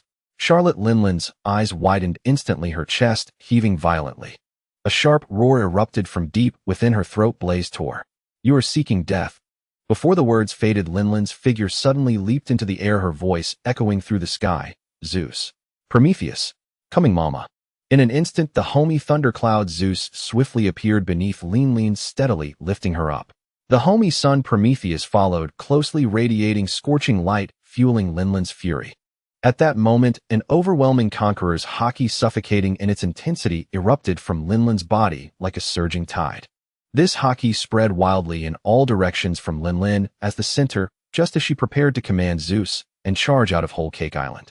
A conqueror's haki brimming with thunderous force and immense pressure roared in from the distance, hurtling straight towards Charlotte Linlin. Before Charlotte Linlin, arcs of electricity flickered, and Thor appeared instantly in front of her. His gaze was icy cold, surrounded by crackling lightning. Their conqueror's haki clashed fiercely in midair, exploding with a deafening roar. Thor's voice rang out clearly. I came to find you first. Charlotte Linlin. Mama, Mama. Linlin let out a maniacal laugh, her face twisted like a demon's, her eyes filled with madness and murderous intent. She screamed in a shrill, almost breaking voice, Blaze, Thor, don't you really think I'm afraid of you? With that roar, an even more vast and terrifying conqueror's haki surged irresistibly toward Thor. Within Linlin's conqueror's haki field, countless homies seemed to be instantly infused with powerful life force, writhing and screaming like frenzied dancers. They radiated multicolored light, weaving together into a bizarre spectacle. The homies' voices rose and fell, merging into a powerful chorus. Mama, Mama, kill him, how terrifying. Thor's lips curled slightly, his eyes gleaming with excitement. The moment the words fell, Thor's aura underwent a dramatic transformation. His already formidable conqueror's haki erupted with an even more destructive force, exuding an utterly dreadful might. The power from their collision seemed poised to annihilate everything around. The air itself appeared torn apart, and nearby flora and fauna were uprooted and reduced to dust. Buildings collapsed one after another, gales howled, and the entire Whole Cake Island trembled violently in this haki standoff. Within Thor's energy field, countless lightning bolts rampaged like furious dragons. Amid the flashing electric light, Thor's stern and confident face was illuminated, his haki's oppressive weight pressing down like a mountain, surpassing Linlin's. Hey, am I seeing things? Mama's haki, it's being suppressed. Charlotte Oven, feeling the intense clash of Thor and Linlin's conqueror's haki, spoke with a trembling voice, his eyes full of disbelief. So this is the caliber of someone who once contended with Roger. Cold sweat dripped down Charlotte Daifuka's forehead. The others also struggled painfully against the impact of their haki. On Whole Cake Island, those of lesser strength were already frothing at the mouth, unconscious and completely senseless. After the second round of haki clash, the island was left in ruins. All structures on the island were obliterated into dust by these two terrifying forces. Katakuri's face was grim as steel, and he shouted to the others, retreat. Leave Whole Cake Island immediately. His voice carried an unyielding resolve. This level of battle is beyond what we can engage in now. With that, Katakuri and Perospero took the lead, swiftly guiding their siblings in a rapid evacuation from the island. Mama, with strength like yours, why would you submit to the world government? Linlin's laughter remained manic. Though her haki was suppressed, the arrogance and ruthlessness deep within her soul would never yield. With a deafening roar, Linlin's conqueror's haki aura suddenly dissipated, and the next moment, she charged fiercely at Thor. Instantly, the scorching flames of the homie sun engulfed the homie Napoleon's sword. The blade seemed to come alive, elongating rapidly and sprouting sharp fangs. Imperial Sword Breaker Blade. Linlin bellowed, swinging the sword heavily toward Thor. Facing her assault, Thor showed no sign of panic. He murmured softly, using a blade. It's been a while, but my sword isn't here, so it'll make do. With that, the ring on his little finger shot out and countless lightning bolts swirled and coiled around it. Under the immense power, the ring's shape transformed, stretching and extending until it became an extremely thin longsword, the power of lightning forging. The blade was coated with armament hockey, turning pitch black, surrounded by countless wild lightning bolts that crackled loudly. Thor brandished the sword and charged at Linlin's imperial sword, Lightning Cutter. As they collided, countless lightning bolts and flames erupted, illuminating the sky above Whole Cake Island. The air around them seemed to be sucked away, leaving one breathless. A thunderous explosion echoed across the sky, and the shockwave rippled outward, the blast mercilessly battering everything on the island. At the epicenter of the explosion, Linlin's figure was blasted back by the immense force, her hair disheveled as she tumbled dozens of meters away. If Sakazuki was completely suppressed by Thor, how could Charlotte Linlin be any different? The homie thundercloud Zeus swiftly flew forward to catch Linlin. "Mama." Zeus' voice carried a hint of concern. Yet Linlin reacted with extraordinary speed. Without any pause, her gaze remained icy, furious, and tinged with a hint of resentment. "Zeus. Prometheus." Linlin's voice was shrill and frantic as she commanded the two homies to swiftly merge their sword and lightning powers. In an instant, the sun homie wrapped around the sword's tip like a blaze. The blade passed through the thundercloud homie, and the three interwove into a massive energy ring. This energy ring expanded continuously, energy surging and converging within, ultimately firing a laser beam at an extremely high density. Maser Cannon. This laser beam contained not only lightning power, but also the menace of flames and sword energy, emitting a blazing radiance as it shot toward Thor.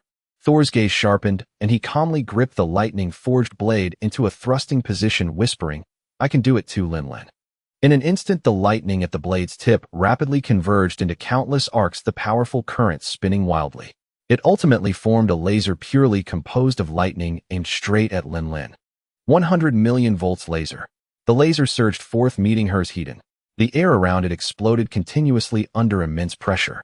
The moment Thor's attack and Linlin's Maser Cannon collided violently in midair, an incredibly powerful shockwave erupted once again. But neither cared about the blast's impact. Within the explosion's center, their figures had already clashed again. Their forms flickered and collided amid the fire and lightning. The weak had no right to intervene in their battle. Katakuri gripped his trident tightly, his knuckles turning white from the force. Anyone could see at a glance that their mother, Charlotte Linlin, was being overwhelmed by Thor in the fierce battle unfolding before them. As the severity of the situation became apparent, anxiety and worry spread through the crowd. "Bruley, have you hidden Brule well?" Katakuri turned to Bruley, his voice tinged with concern. At this moment, his greatest worry was Bruley, for during their last call, Thor had explicitly demanded her. Moreover, Thor's devil fruit was the Goro Goro no Mi, one of the most powerful and fastest Logia fruits in terms of attack. If Brule fell into Thor's hands, even their mother might struggle to retrieve her. Brule nodded slightly, her expression tense as she replied, "She's already in my mirror world." She paused, then asked cautiously, "Katakarinius and mother won't lose, will she?" Brule's question silenced everyone around, their faces heavy with complex emotions, none daring to voice their thoughts. Meanwhile, at the Holy Land, Mary Geos. Pru. The moment Saint Saturn answered the din mushy, an urgent voice sounded from the other end. "Blazer, Thor and Charlotte Linlin are fighting." Saint Saturn showed little surprise at this news, as sending Thor to warn Charlotte Linlin had been their arrangement. What concerned him now was the battle's progress.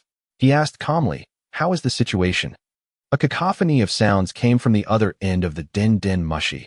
Howling winds, crashing waves, and fierce clashes intertwined. After a moment, the voice came through clearly again. "Blazer, Thor has completely suppressed Charlotte Linlin. The cause of their fight is that Blazer Thor killed Charlotte Cracker."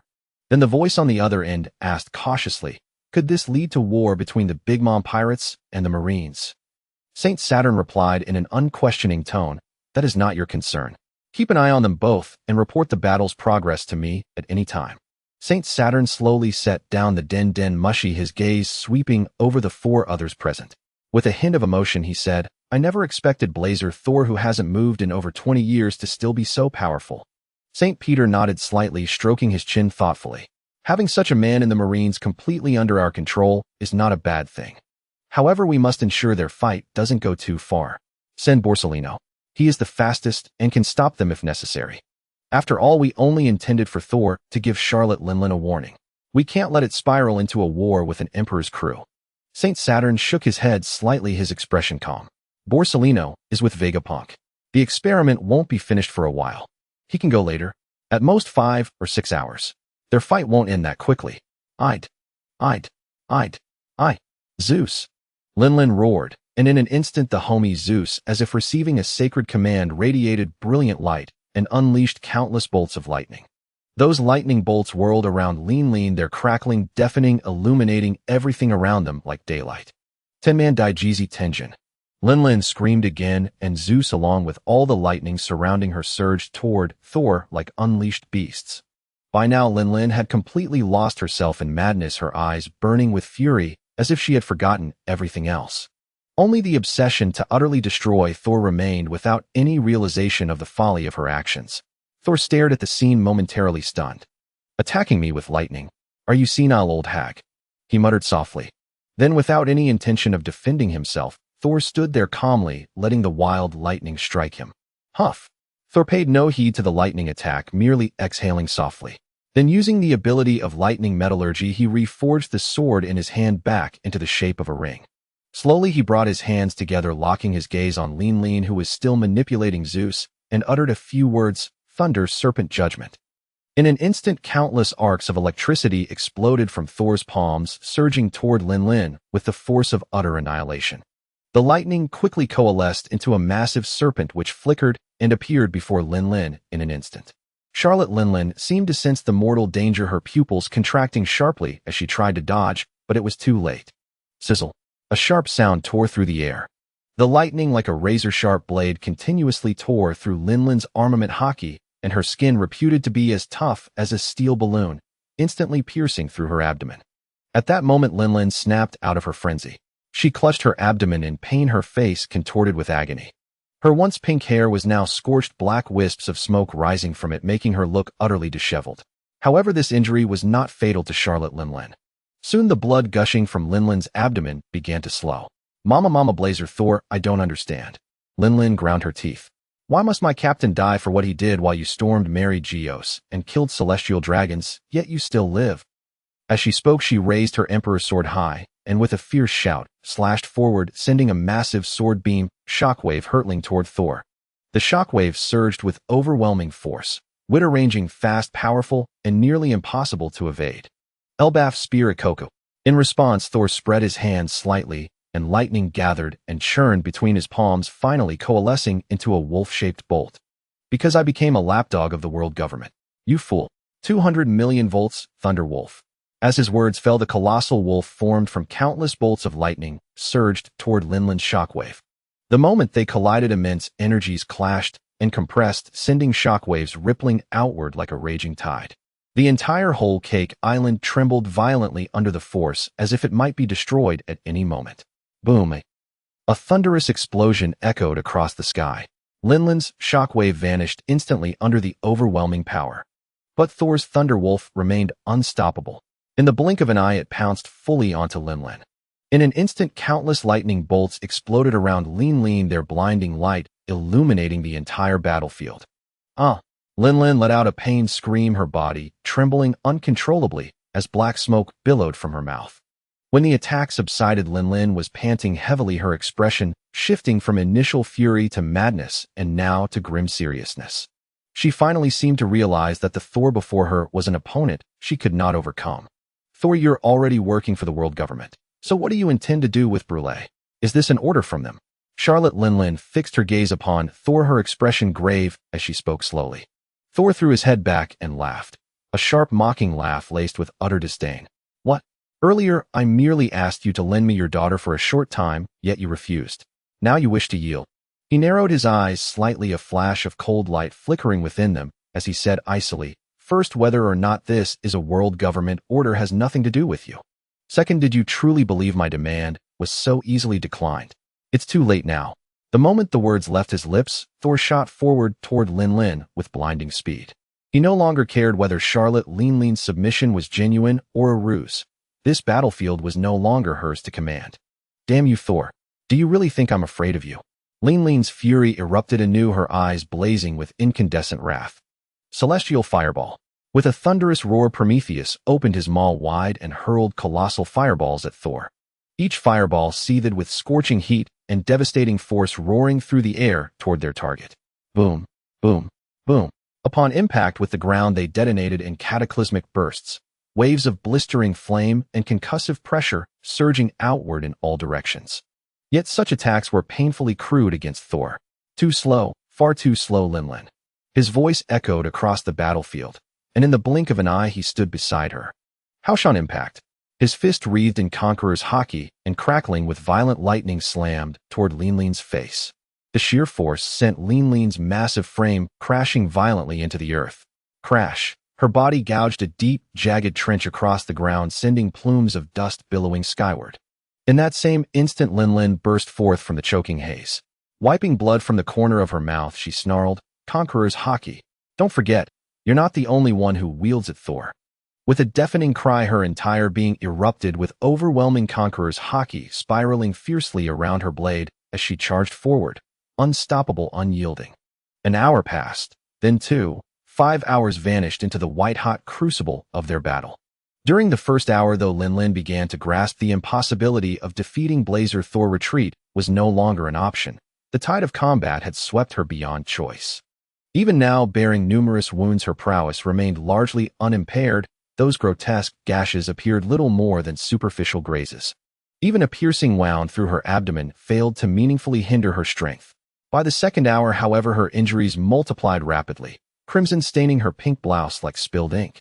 Yet for warriors of her caliber, such wounds were trivial. Battles among titans often raged for days, pain and injury mere constants of the fray. By the third hour, Linlin finally realized she had gravely underestimated Thor's might. She was no longer merely overwhelmed. The deterioration of her body accelerated with terrifying speed. Each collision with Thor exacted unbearable strain upon her frame. Even her legendary steel balloon physique, renowned for its near-invincible resilience, could no longer withstand the ferocity of his assaults. With no alternative, she resorted to her devil fruit ability, imbuing her own organs with fragments of her soul to accelerate healing and sustain her combat vitality.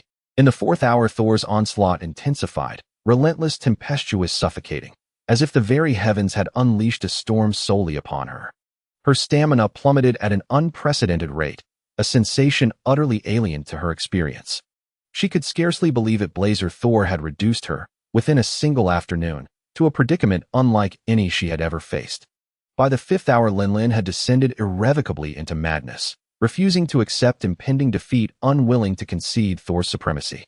Her eyes burned with frenzied desperation. She hurled herself at him again and again, each strike charged with suicidal resolve. Her guttural shrieks reverberated across the battlefield, unleashing every ounce of anguish and fury within her soul.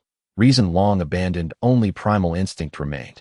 From afar, the Charlotte family watched in grim silence, the air thick with suffocating tension. Every gaze remained locked on the maelstrom of combat, faces etched with shock and disbelief. Katakuri clenched his jaw, fists tightening, unconsciously beads of sweat glistening across his brow, his normally calm, calculating eyes now clouded with anxiety and helplessness. Perispero stood frozen, hollow-eyed, his candy weapon dangling limply at his side, stripped of all strength and purpose. They were forced to confront the brutal truth. The man named Blazer Thor, within a single afternoon, had driven their indomitable, peerless mother to the brink of ruin. Though grief and rage churned within them, they stood powerless. This battle existed far beyond their reach, beyond their capacity to intervene. Even summoning Kaido, or any other potential ally, was now utterly futile.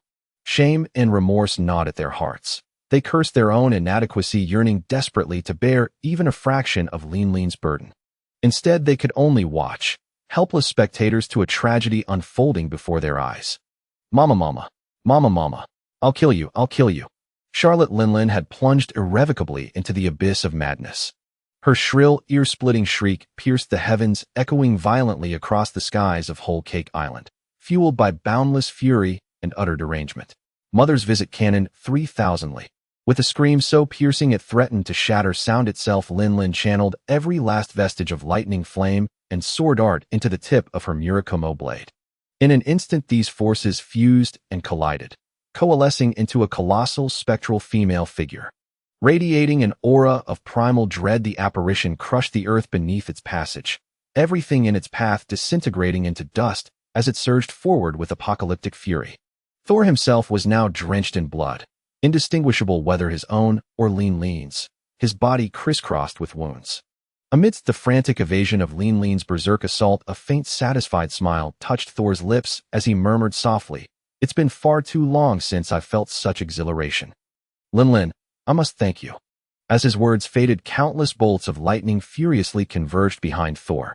The immense pressure and dense electric currents tore the surrounding air asunder. "Thunder Dragon!" Thor bellowed, and in an instant a massive dragon formed from lightning roared forth from behind him. With an earth-shattering momentum, it charged violently toward the colossal female phantom. The moment they collided, a gigantic shockwave surged outward like a raging tide. In mere moments, the colossal female phantom was utterly annihilated under the assault of the Thunder Dragon, shattering like fragile foam. Yet the Thunder Dragon's onslaught did not cease. It twisted its body and continued to pounce fiercely toward Lin-Lin's form. The instant the Thunder Dragon touched Lin-Lin's body, a piercing, agonized scream tore from her lips. Her shrill shriek exploded completely. Her body trembled uncontrollably, and the expression of torment continuously flickered across her face. Bang! With a deafening crash, Lin-Lin's body plummeted heavily to the ground, still twitching incessantly. The violent lightning showed no sign of abating, relentlessly piercing Lin-Lin's tough skin and penetrating straight into her internal organs. At that moment, an unexpected event occurred. Lin-Lin's eyes suddenly snapped open. Yet her eyeballs had turned a deep pitch black, exuding an eerie aura. Then Lin-Lin actually began to laugh. "Mama, mama, mama, mama." Instantly, a distorted energy radiated outward from Lin-Lin, like ripples spreading across the entire Whole Cake Island in the blink of an eye. In that moment, countless shouts erupted across the island. "Mama, mama, mama, mama." Within this energy field, innumerable twisted souls emerged like demons crawling from the abyss of hell. Their expressions were grotesque, their claws bared as if they sought to devour everything in the world. These souls writhed, screamed, and howled, their visages shifting in an instant, sending chills down one's spine. This was precisely the awakened state of Charlotte Lin-Lin's paramecia-type soul fruit. These twisted souls, as if receiving some mysterious command, suddenly ceased, all screaming and shouting. Then the gaze of every soul instantly fixed upon Thor in the sky. As if drawn by an invisible force, they twisted their bodies and flew toward the heavens. Behind them, an eerily colorful energy aura radiated as if Thor were the most delicious morsel in the world, luring them to pounce recklessly. At this moment, the souls' piercing cries rang out in unison. "Eat him! Eat him! He dared to hurt Mama, eat him!" These terrifying words echoed continuously over the island, sending a profound chill even through Lin-Lin's children watching from afar. Thor soared higher into the sky, raising his right hand high above his head and murmuring softly, "Awakening, is it? Quite interesting." In an instant, dark clouds gathered above Whole Cake Island, converging rapidly like a massive black vortex. Boom! Crackle! Countless lightning bolts like silver dragons roared out from the thunderclouds, gathering around Thor and enveloping him tightly. Amidst the flickering sparks, Thor's face, with a faint smile, faintly emerged. 10,000 thunders welcome." With Thor's command, his raised hand slashed downward fiercely. In that instant, the lightning over the entire island, as if receiving the highest order, struck downward in unison. At this moment, Whole Cake Island seemed to be cleaved by an invisible giant axe. No longer divided horizontally, it was distinctly separated into two entirely different realms, the ground and the sky. Below there were the constantly writhing, madly surging souls and Lin-Lin's eerie, colorful energy field. Above there was a world of thunder where lightning rampaged like a ferocious beast, tearing apart everything around. Soon Thor's thunder began to clash with the twisted souls flying skyward from Lin-Lin. Those souls continued to scream and shout, "Eat him! Eat him!" They madly sucked all the lightning into their mouths. Yet after only a few breaths, every soul that had inhaled the lightning exploded with a resounding blast. The roar of thunder ravaged the entire island. By now, Thor's lightning in the sky and Lin-Lin's energy field below had fully collided in a violent clash. Then a bizarre thing happened. All the energy seemed drawn by a mysterious force, converging together in an eerie and rapid manner. The lightning and the twisted souls all coalesced into a single point. Around this point, the sounds of distortion, shouts, and crackling lightning intertwined, deafening to the ears. They continued to concentrate, gradually forming a minuscule point that contained immense energy. At this moment, the entire space seemed frozen solid by this overwhelming power. The next second, a violent, earth-shattering explosion erupted like the tolling of a doomsday bell. From that point, the blast wave surged like a raging sea, impacting everything on the island. Countless shockwaves rippled outward like blooming flowers. Finally, Whole Cake Island could no longer withstand this terrifying energy and exploded with a thunderous roar. Whole Cake Island shattered into dozens of fragments. Seawater churned violently, and lightning still raged. The once madly twisting souls vanished entirely in the explosion. On one of the island's debris, Lin Lin lay quietly, completely unconscious and in a coma. Her body was thoroughly charred, her eyes rolled back, and black smoke billowed from her. The battle between the Emperor and the Admiral had thus come to an end. Thor slowly descended and landed beside Lin Lin, standing there in silence, waiting for certain individuals to arrive. Before long, figures began to hurry over Perispero, Kakuri, Daifuku, Oven, Opera, Smoothie Bruley, and the rest of Linlin's children. As they arrived, their gazes all fell upon Lin Lin, who lay unconscious on the ground. Seeing this scene, each person's expression turned immensely grave and the atmosphere became stiflingly tense. Their eyes flickered with complex emotions: anger, sorrow, unwillingness, disbelief, and a sense of uncertainty about the unknown. After a moment of silence, as if reaching an unspoken understanding, everyone slowly turned their gaze toward Thor. They all waited quietly, waiting for Thor to break the suffocating silence. Thor slowly swept his gaze across their faces, his cold voice echoing, "Speak, everyone. What will you offer to buy her life?" The crowd remained silent for a long while, the air thick with a suffocating stillness, each individual lost in their own thoughts. Katakuri took a deep breath and slowly stepped out from the crowd. At this moment, his eyes revealed an unprecedented resolve and determination. "General Blazer Thor, I wonder if my life is worth this price." Katakuri's words shattered the oppressive silence like a hammer. Just then, Perispero flashed forward, striding out with a defiant expression, and declared loudly, "Hey Kakuri, one might think you were the eldest brother. If a life is to be exchanged, it should be my duty as the eldest." He fixed his gaze on Thor and continued, "General Thor, how about my life for mothers?" As Perispero's words faded, Oven, Daifuku, Bruley, and the others, as if inspired, all stepped forward in unison. "And me, and me, and me." Their voices rose and intertwined, echoing across the ruins. Katakuri and Perispero turned to look at the others, their eyes gradually welling with tears, their hearts a maelstrom of emotions. Clap, clap, clap. At that moment, Thor's applause rang out, abruptly breaking the tender atmosphere. He slowly scanned the crowd, a meaningful smile on his face, and said, "What a touching family. But I have a better suggestion. Care to hear it?" At Thor's words, the complex looks in their eyes sharpened, their focus returning to him. Perispero spoke first, his tone laced with urgency. "General Thor, speak. If it's within our power, we will not refuse." Katakuri nodded in agreement, adding, "Indeed, as long as it's within our power." Thor nodded in satisfaction, his smile widening. Then he slowly rose, elegantly raising his right hand, where a spark of electricity crackled with a sizzle sound. The arcs danced around his wrist, emitting a blinding light, and the air grew tense. In an instant, countless bolts of lightning converged in his hand, forming a radiant sphere of energy. Thor said slowly, "Some words are best spoken without an audience." As his voice fell, he swept his right hand toward the sky, and in that moment, countless thunderclaps exploded overhead. The lightning struck with precision, targeting the surrounding islands, with the shattered Whole Cake Island at its core. In unseen places, figures were struck down, collapsing completely. Those figures included spies from other factions, Cypherpole agents lurking in the shadows, and albatrosses circling in the sky. Katakuri and the others extended their observation haki, sensing it all, and understood that Thor was clearing the field. Countless questions arose in their minds. What could Thor possibly have to say that required such measures? Thor fully extended his observation haki once more, quietly sensing each life force fade away. Then he spoke to the crowd. "Now I can tell you the better choice." He then pointed a finger at Bruley and said, "Charlotte Bruley is in your mirror world. Release her first. After all, she is the most crucial one." Bruley's heart tightened at Thor's words, and she instinctively looked up at Katakuri. Katakuri caught Bruley's gaze and gave a slight nod. Taking a deep breath to steady her nerves, Bruley raised her hand and opened the mirror world.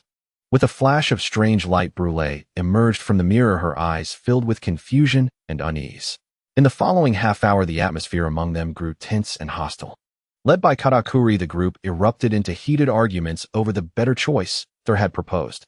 Katakuri's brows were furrowed, his eyes blazing with intense dissatisfaction, while the others chimed in with fervor, plunging the scene into chaos. Yet after each fierce debate, they were forced to make compromises. The reason was simple: Charlotte Linland's life hung in Thor's hands. Another half hour slipped by silently. The sea breeze, still carrying a salty tang, howled across the war-torn waters. In the distance, a ship flying no flag slowly sailed beyond the territory of the Big Mom pirates. Thor stood quietly by the railing, his gaze calm as he stared into the distance, as if lost in thought. The person steering the ship was cloaked in a large black coat, its hood completely concealing their features, revealing only a vague silhouette. Back on the shattered Whole Cake Island, the Charlotte family still gathered around the unconscious Charlotte Linland. Their faces were heavy, each expression etched with exhaustion and helplessness. The air seemed frozen, with no one uttering a word. Only the howling wind and the crash of waves against the rocks echoed across the ruins. They waited in silence for Charlotte Linland to awaken. As Thor's ship drifted farther away, gradually vanishing from their sight, a blinding yellow light streaked across the sky like lightning, and a figure in a yellow shirt with iconic sunglasses appeared: Borsellino Kizaru. Kizaru floated in the air, hands in his pockets, leisurely surveying the shattered remains of Whole Cake Island. His gaze swept over the ruins first, then fell upon the unconscious Charlotte Linland and the family surrounding her. He slowly reached out, pulling down his sunglasses to reveal a feigned look of shock, and drawled in a teasing tone, My. It seems I have arrived too late. Borsellino, are you saying that the battle between Thor and Charlotte Linland has already concluded? Saturn Saint frowned deeply, his eyes brimming with disbelief as he couldn't help but confirm once more with Borsellino on the other end of the Den Den Mushi. From the other side of the Den Den Mushi came Borsellino's feigned astonished voice, though I'm reluctant to believe it the truth. Seems to be just that. Saturn Saint immediately pressed further. What's the current status of our operatives within Charlotte Linland's territory? They've all lost contact since a while ago. Borsellino swiftly swept his observation hockey across the surroundings, then spoke unhurriedly. Now, aside from Charlotte Linland's children and executives, everyone else seems to have vanished into thin air. He added, probably perished in the aftermath of the battle. As he uttered this conjecture, he himself could barely suppress the amusement welling within him. When he looked back at the Den Den Mushi in his hand, he realized the other side had already ended the call. Redirecting his gaze towards Charlotte Linland's location, he saw that the crowd gathered around her had all raised their heads to look at where he stood. Clearly, everyone had detected his presence in the sky. Observing their solemn expressions, Borsellino adjusted his glasses, a mischievous smile curling at the corner of his lips as he drawled, "No need to be so tense. This old man hasn't received orders to take you all down." As his words faded, a dazzling yellow light flashed across the sky, and Borsellino's figure had already vanished. Meanwhile, at the Red Line Holy Land, Mary Geos, after hanging up, Saturn Saint's expression turned grave. His gaze swept across those present as he said in a deep voice, "You all heard that. In merely 5 hours, Thor defeated Charlotte Linland. Given the strength he's displayed now, it hasn't diminished in the slightest compared to 21 years ago." Nustero Saint gripped his katana tightly, a glint of vigilance and suspicion in his eyes as he spoke. "More than that, I'm concerned about another matter. What shady agreement did Blazer Thor strike with the Big Mom pirates? Or do you genuinely believe Borsellino's claim that all our operatives there died from the battle's fallout?" The group fell into a contemplative silence. After a moment, Warcury Saint slowly broke the oppressive stillness. "Since we can't fathom the reason, well, just ask him directly when he comes for the antidote." He paused, then continued, "I believe we should have Vegapunk begin developing the second-generation drug, specifically targeting Blight Thor. With strength like his, we must keep him firmly under our control. No margin for error." Seconded. Seconded. Seconded. Seconded. The next day, the World Economy newspaper's underground headquarters was bustling with activity as countless newspapers were rapidly sorted and packaged. As the albatross soared into the sky, these newspapers laden with explosive news scattered like snowflakes to every corner of the world. The battle of an admiral and an emperor, who truly prevails? Analyzing Blazer Thor, the White Dragon Admiral's devil fruit. Charlotte Linland driven to the brink by that man in a single afternoon. Breaking news. The clash between Blazer Thor and the Big Mom pirates. These striking headlines instantly captured everyone's attention. When people across the globe received the newspapers, each was stunned by the news. The Whitebeard pirates, the Beasts pirates, the Red-Hair pirates, the Revolutionary Army, the Marines, the 7 warlords of the sea, or the myriad of other pirates. Each reacted differently upon reading the reports. Some furrowed their brows with grave expressions, as if sensing an impending storm. Others flushed with excitement, eyes sparkling with fervor, and blood boiling with passion. Still others radiated an intense fighting spirit, eager to challenge Blazer Thor's strength. Meanwhile, Thor's ship was leisurely sailing toward Marine headquarters, moving at a measured pace, as if precisely timing a specific moment. 7 days passed in the blink of an eye, and a warship slowly approached the port of Marine headquarters, Marineford. On the deck, Thor's tall figure was clearly visible, accompanied by a mysterious individual whose face was tightly wrapped, concealing their identity. How this person had managed to slip through the rigorous inspections of the Red Line remained unknown. The first half and second half of the Grand Line are separated by the Red Line. One must either pass openly through the Red Line's official passage or use coding technology to traverse the great cavern beneath it via the Fishman Island route. From a distance, the port of Marineford was already crowded with numerous Marine officers. Among them were members of the Hawk faction, the Neutral faction, and the Dove faction, all united in welcoming Thor's return. For Thor had defeated Charlotte Linlin of the Big Mom Pirates, greatly boosting Marine morale. The moment Thor stepped off the warship, a unified and thunderous roar echoed through every corner of Marineford. "Welcome, Admiral Thor." In the meeting room at that moment, Sengoku, Garp, Sakazuki, and others were already waiting for Thor. Hearing the synchronized shouts, each face bore a different expression. Sakazuki and Zephr wore smiles, Borsalino had a teasing grin, Sengoku and Kazan were deep in thought. Garp laughed heartily with indifference, while Tsuru's stance remained unreadable. "Oh, my Admiral Thor seems quite popular now," Borsalino remarked teasingly. Sakazuki shot him a glance and retorted, "Borsalino, you could go and defeat an emperor too.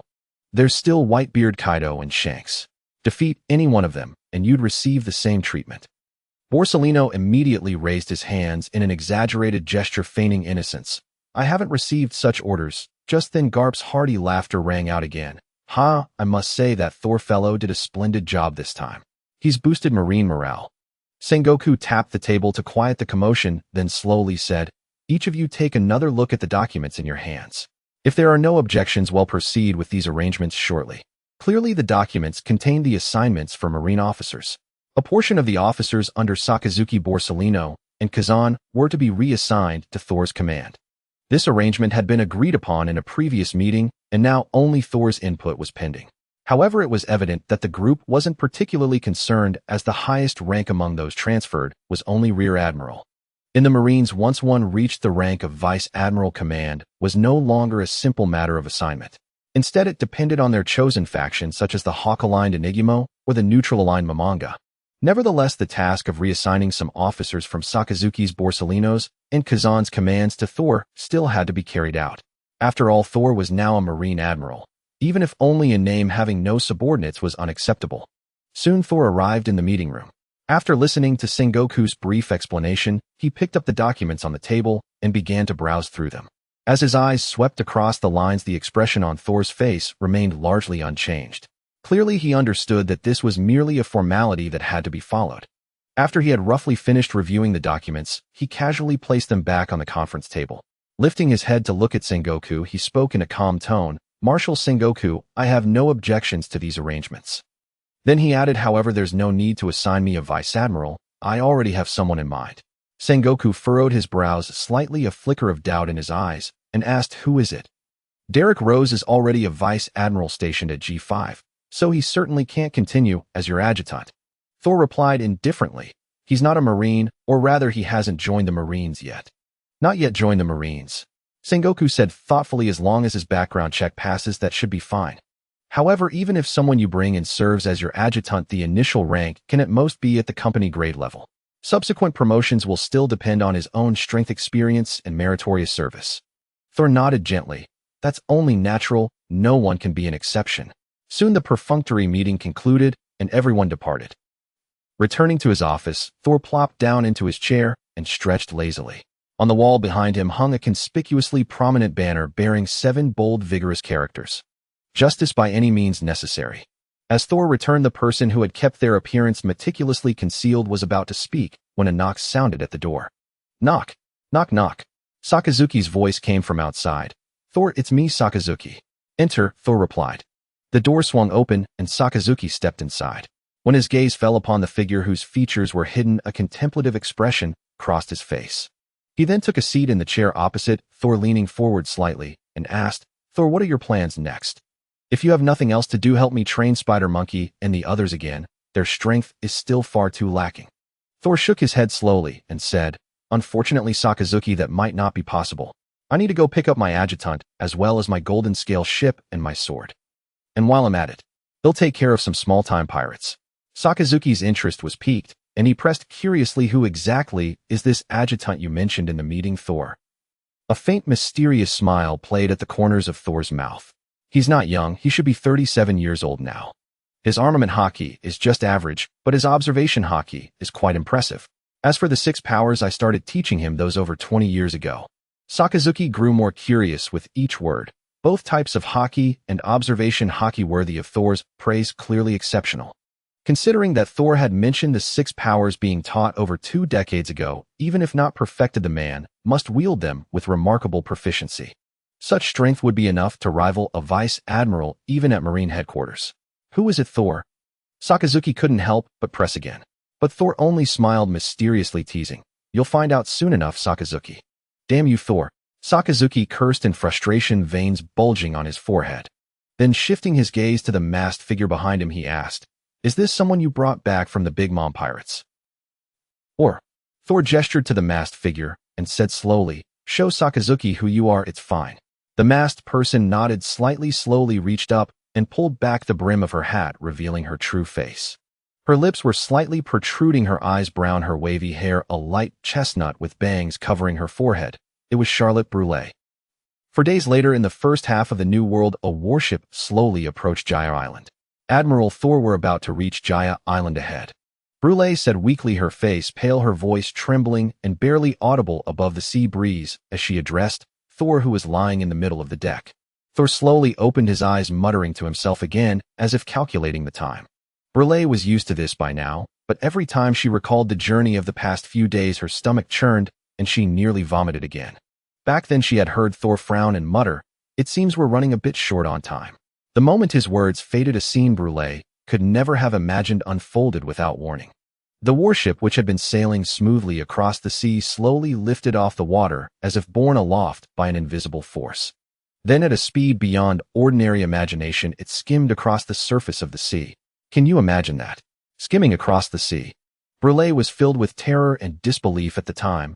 She could only cling desperately to the railing beside her. At such insane speed, it would be unbearable for anyone, let alone her.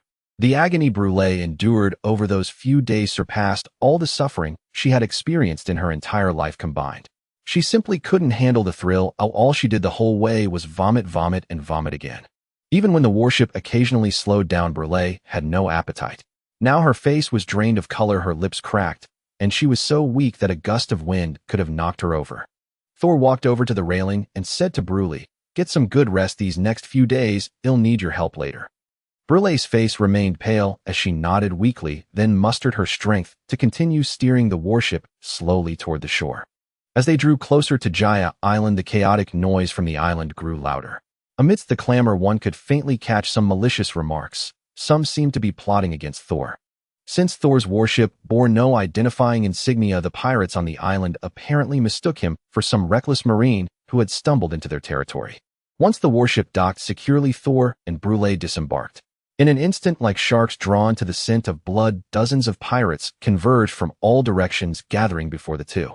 Hey Marine, do you have any idea where you are bringing a pretty little lady here all by yourself? A burly pirate with a scarred face bellowed mockingly. Ha ha, this guy must be a greenhorn rookie. Doesn't he know this is Mocktown, a pirate haven? Another pirate chimed in, drawing a chorus of laughter. Brûlé frowned slightly at the grating voices, a flicker of disgust in her eyes. Clearly she was utterly weary of these rude and vulgar pirates, yet as she looked at Thor's figure ahead, an inexplicable sense of calm settled within her despite being a pirate herself. Then the group of pirates eagerly advanced on the pair, brandishing an assortment of weapons and spewing a torrent of crude offensive language. Hey Marine, if you know what's good for you, lend me that little lady for a couple of days, and he'll let you leave in one piece. How about it? A lanky pirate leered at Brûlé, his face slick with greed. I'm not that greedy. Just one day is enough for me to have some fun, haha. Another short, stout pirate joined in, a lecherous grin spreading across his face. Hey, what are you all saying? I say we just kill the marine and share the girl, haha. Just as the pirates were reveling in their arrogance, a trembling voice suddenly emerged from the crowd. Everyone, look at him. Doesn't he look like the White Dragon Admiral from the newspaper a few days ago? At these words, the crowd fell silent instantly, their arrogant expressions frozen as they all turned their gazes toward Thor. Everyone seemed to be straining to identify whether the Thor before them was indeed the White Dragon Admiral the speaker had mentioned.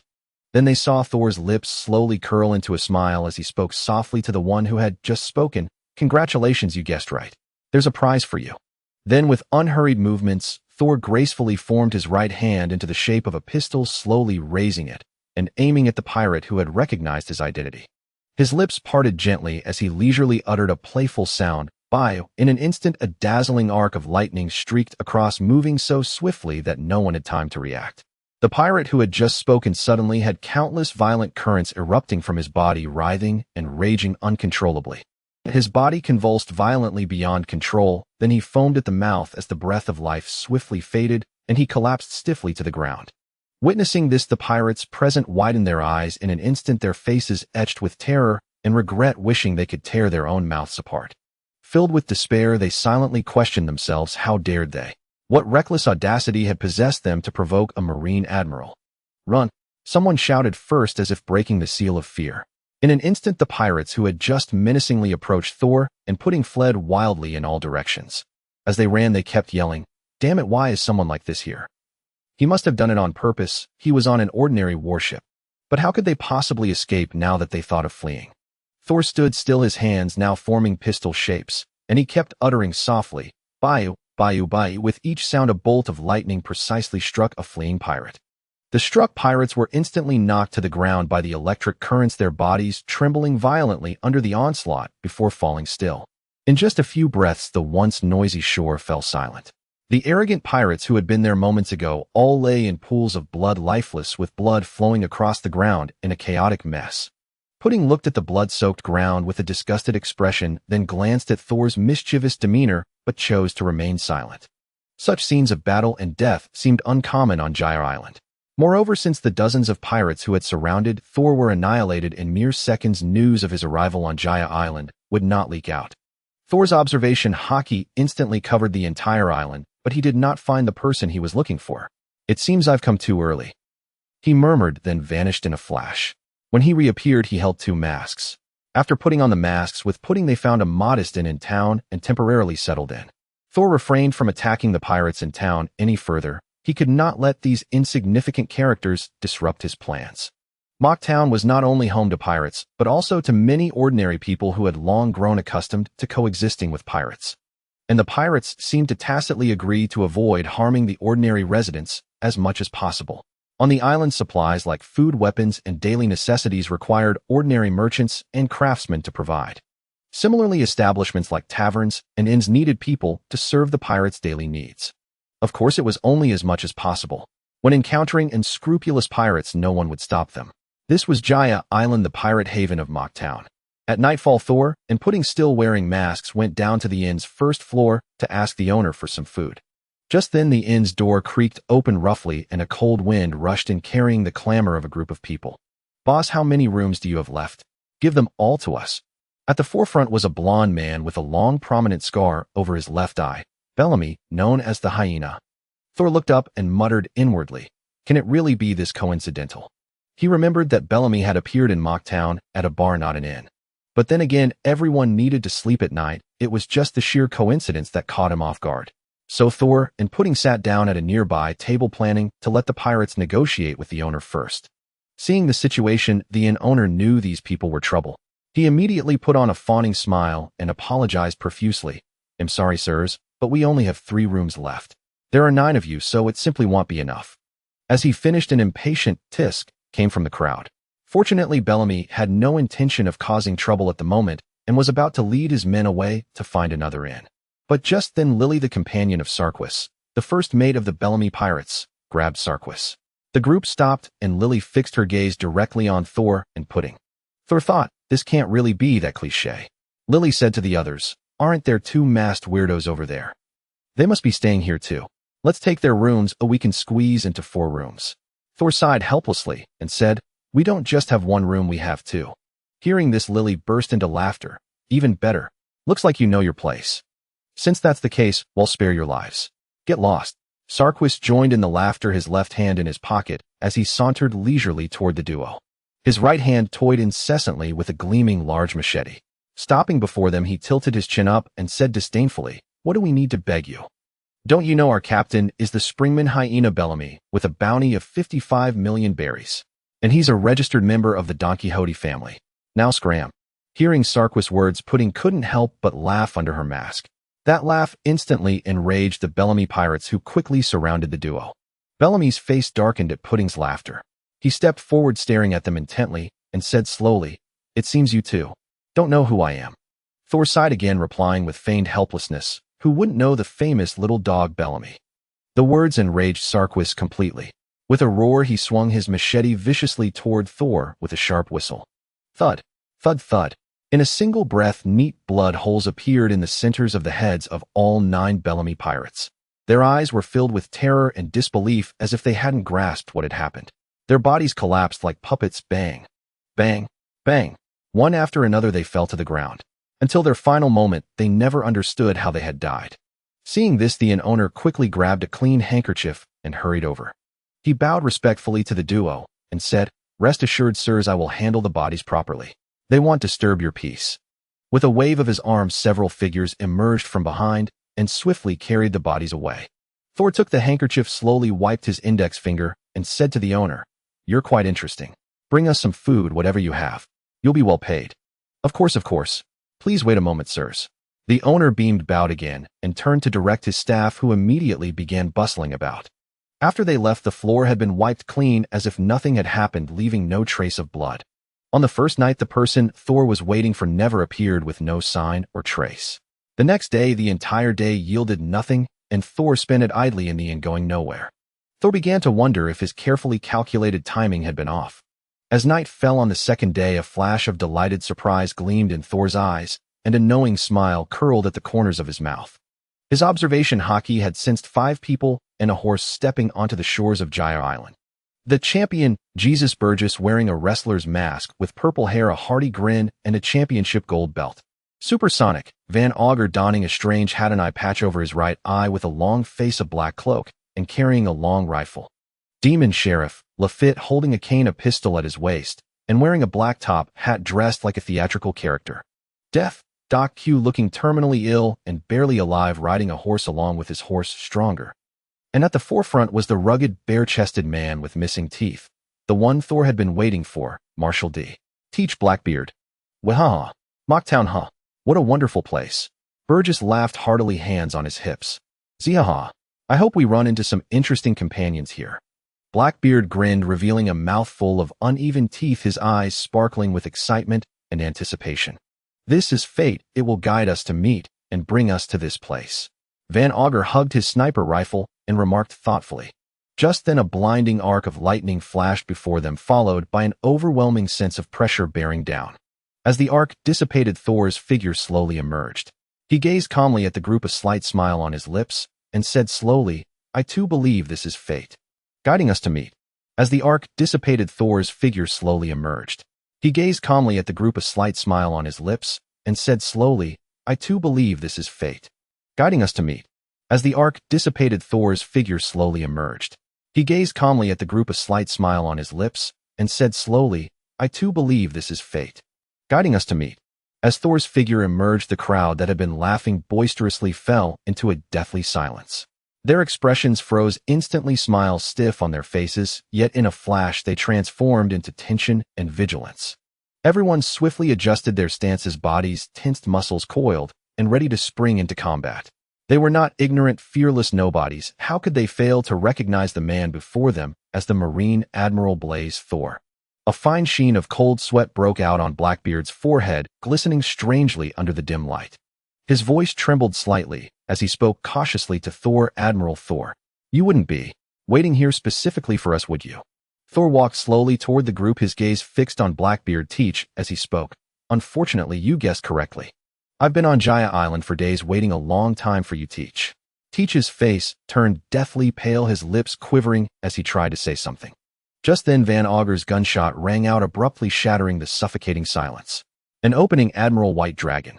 Van Augur's voice carried a note of desperate finality. A bullet coated in armament hockey propelled by immense kinetic energy shot toward the center of Thor's forehead like lightning. The bullet struck its target instantly, yet it passed through as if through air, leaving not a single mark on Thor's forehead. Seeing this, a playful smile curled at the corner of Thor's mouth. He hadn't expected them to dare strike first. You bastard. Who told you to attack? Run. Blackbeard roared hoarsely, his mind flashing back to the battle between Thor and Whitebeard years ago. Thor's terrifying power still filled him with lingering dread. He knew full well that with their current strength, they stood no chance against Thor. Only one thought consumed Blackbeard's mind: flee. He had no desire to fight whatsoever. Hearing Blackbeard's roar, the others snapped out of their stupor and scattered in all directions, fleeing wildly. Unhurried, Thor let the ring on his left pinky finger fly off, hovering steadily in his palm. His gaze locked onto Van Augur as he spoke slowly, returning the favor. Van Augur. Electromagnetic repulsion. In an instant, the ring shot toward Van Augur's head with unparalleled speed. Thud. A dull sound rang out as the ring pierced Van Augur's skull with precision. His body jerked violently, then crumpled to the ground, his glasses shattering on impact, lenses scattering everywhere. His eyes were wide open, unseeing in death, as if he couldn't accept the vast chasm in strength between him and Thor. Witnessing Van Augur's grim fate, the others were jolted into stark realization. The gap between them and Thor was as vast as the heavens and the earth. They were utterly outmatched. In their desperate flight for survival, none spared a thought for Van Augur's death. Scattering in panic, they fled in all directions, vanishing into the hidden corners of Gaia Island in the blink of an eye. A blinding arc of electricity crackled, and Thor's figure disappeared without a trace. The next moment, he reappeared before Jesus Burgess. It seems in this game of hide and seek, you're the slowest runner. Champion Jesus Burgess. Damn it, how is he so fast? Burgess' face turned ashen, his gaze heavy with dread. Watching Thor draw closer, he knew there was no escape, no retreat. He gritted his teeth as if making an agonizing decision. Unsinkable lariat. Burgess roared with all his might, swinging his arm with everything he had, unleashing a powerful shockwave that howled toward Thor. Boom! A deafening explosion echoed as the shockwave tore through the surroundings, collapsing buildings in clouds of dust and flying rubble. Yet Burgess realized in horror that Thor's figure had vanished without a trace. What the hell, where did he go? Panic seized Burgess' heart. He spun around frantically, only to see Thor hovering in midair, looking down at him from above. Burgess' heart tightened. He tried to flee again, but before he could move, Thor's hand had seized his neck, lifting him high off the ground. Ugh! Ugh! Weak, pained groans escaped Burgess' throat. His legs kicked wildly in the air, struggling to break free from Thor's grip, but all efforts were futile. Pity. You were the slowest, so will you be the first to die, champion? Thor's voice was as soft as a breeze, yet carried an infinite chill. Refusing to die like this, Burgess swung his elbow with all his might toward Thor behind him. But halfway through the motion, bang! A dull thud rang out, followed by two more bang, bang, as heavy objects hit the ground. Burgess' body and head were completely severed, crashing down like a shattered puppet. In that instant, his neck had been crushed by Thor. Let me see who will be the next lucky one. A smile tugged at Thor's lips. His observation hockey spread outward like a tide, sweeping through every corner in search of targets. You, it is Devil Sheriff Lafitte. At that moment, Lafitte was cowering in an empty cellar. Beads of sweat rolled down his forehead as he struggled to stifle his breathing. Even his heartbeat felt like it might attract, Thor daring not to make a single sound. Yet fate seemed fond of cruel tricks, and reality rarely bent to one's will. A heavy, dull crash suddenly echoed above the cellar, as if something massive had slammed down. Rocks rained down from above Lafitte's head, dust swirling. As the view cleared, Thor's tall figure stood starkly before him. Damn! Found out after all. Lafitte whispered in despair, a flash of resolve in his eyes. He quickly aimed his cane at Thor, and in an instant a pair of white wings sprouted from his back. Lucky number 3, congratulations on being found by me. Thor's voice drifted over lightly, laced with mockery. In that instant, Lafitte's wings flapped, fiercely stirring up a powerful gust. His figure appeared before Thor in a flash, the tip of his cane gleaming coldly as it thrust toward Thor's face. Yet this scene mirrored Van Augur's fate exactly. Lafitte's cane pierced through nothing but air, passing through without any resistance. It only stirred a few crackling arcs of electricity, emitting a sizzling sound. When Luffy withdrew his cane, Thor's face remained calm, as if nothing had happened. Luffy dared not hesitate a moment longer. He spread his wings and shot into the sky, desperately trying to escape Thor's vicinity. Watching this, Thor gently pressed his right thumb and forefinger together, then slowly pulled them apart. Arcs of electricity crackled between his fingers, brimming with destructive power. Lightning flash. Thor uttered the two words coldly, and in an instant the current between his fingers blazed with searing, blinding radiance. Then it transformed into a nimble silver serpent appearing behind Luffy with lightning speed. A piercing scream tore through the silent night. Luffy's body trembled violently in the air, uncontrollable. As electric currents like spider silk rapidly seeped into his form, plumes of white smoke rose from his flesh. His skin instantly turned charred black, emitting a nauseating stench of burning. Finally, Luffy's suspended body grew stiff, plummeting straight down from the sky. With a heavy thud, he crashed onto the ground, kicking up a cloud of dust completely devoid of life. Thor's figure vanished as well, leaving only a regretful whisper echoing in the air. What a waste of a devil fruit. Its abilities unknown. At this moment, Doc Q was still slumped on the back of his horse, stronger. His sickly demeanor showed not a trace of fear towards Thor, and he even swaggered onto the main street. Yet at that very moment, strange ripples emanated from his hands as invisible waves surged rapidly towards the ground. As a user of the Paramecia type sick fruit, Doc Q's actions were undoubtedly meant to spread some kind of virus across this island. Lucky number 4, it seems you weren't hiding from me. Thor's mocking voice rang out without warning. Before the words faded, his figure instantly appeared before Doc Q.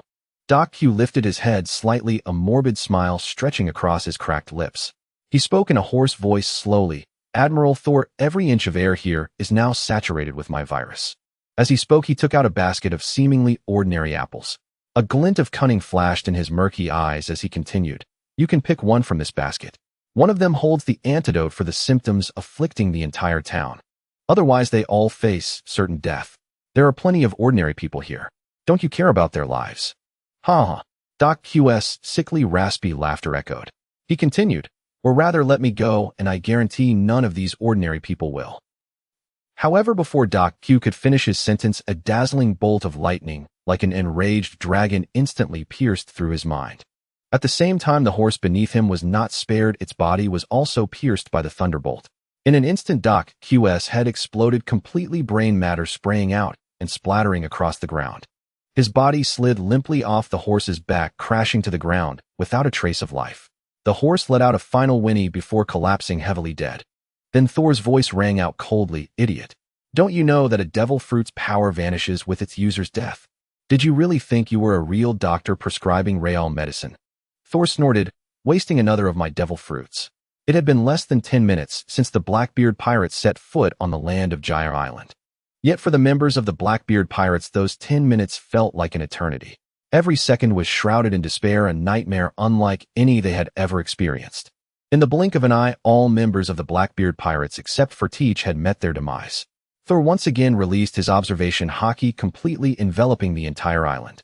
A slight, meaningful smile curled at the corner of his mouth as he murmured softly, Teach, lucky number 5, you sure know how to play the game. At this moment, Teach had silently circled back to his starting point, frantically fleeing towards the shore where they had first landed. As he ran, he constantly looked back over his shoulder, his eyes filled with terror and unease, fearing that Thor's figure would suddenly appear at any second. Almost there, the ship is just ahead. Teach repeated this phrase frantically in his mind, his pace quickening. His breathing was rapid and heavy sweat soaking through his clothes, making him look utterly disheveled. But fate seemed to delight in tormenting him. His greatest fear was finally realized. A blinding arc of electricity streaked across the night sky, like lightning, illuminating Teach's face, now filled with despair. Thor's figure appeared standing before Teach, blocking his path to survival. Teach skidded to a halt, his body lurching slightly from the momentum. A look of immense rage instantly flooded his face, his eyes bloodshot. He gritted his teeth and roared. Those useless fools couldn't even hold out for a few minutes. Thor looked at the furious Teach before him, his tone dripping with sarcasm. Following you was truly their luck, Teach. Hearing Thor's words, the anger on Teach's face vanished, instantly replaced by a burst of manic laughter. Then he roared hysterically, Zia, isn't it their duty to die for their captain? The laughter seemed especially eerie in the silent night, carrying a madness and finality. Oh, Thor raised an eyebrow, slightly feigning a look of shock, and continued, "And what about you? Did you ever think of dying for your former captain Whitebeard?" As he spoke, Thor advanced step by step towards Teach. Or were you thinking of ways to scheme for his devil fruit? Teach's face turned deathly pale. His body retreated uncontrollably, as if his darkest secret had been publicly exposed. His voice began to tremble slightly, carrying a hint of panic and pretense. "Admiral Thor, what are you joking about? A person can only eat one devil fruit. What use would scheming for Pop's devil fruit be to me?" But before his words faded, Thor's figure shot towards Teach, in an instant his fist flying towards Teach's face. Seeing this, Teach's expression shifted instantly. A manic grin reappeared on his face as he yelled, "Ah! I was waiting for this, Admiral Thor." In a flash, he raised his right hand quickly. Countless black vortices surged within his palm. Dark water. Bang! A dull, heavy impact rang out. Thor's fist connected solidly with Teach's face. The immense force sent Teach flying, his body carving a deep trench as it scraped across the ground. "Ow, ow, ow, it hurts!" Teach screamed in agony, struggling to stop his momentum. After he painfully picked himself up from the ground, he wiped the blood from the corner of his mouth, a hint of confusion in his eyes. He looked at Thor and gave an awkward laugh, saying, "Hee, Admiral Thor. You didn't use your devil fruit powers just now, did you?" "What?" Thor raised a finger, slightly pointing directly at Teach's right hand, and continued, "Were you planning to use your dark water to draw my attack in and nullify my ability?" The moment Thor finished speaking, Teach's expression turned incredibly grave, more serious than ever before. The situation before him had completely exceeded his expectations. "Admiral Thor, you seem to know quite a bit about my devil fruit's abilities." Teach's voice was low and hoarse, filled with immense vigilance. Thor couldn't help but laugh out loud. "I know more than just your devil fruit's abilities. I also know your body is abnormal, allowing you to consume multiple devil fruit." "Enough!" Teach suddenly let out a roar, forcefully cutting off Thor's words.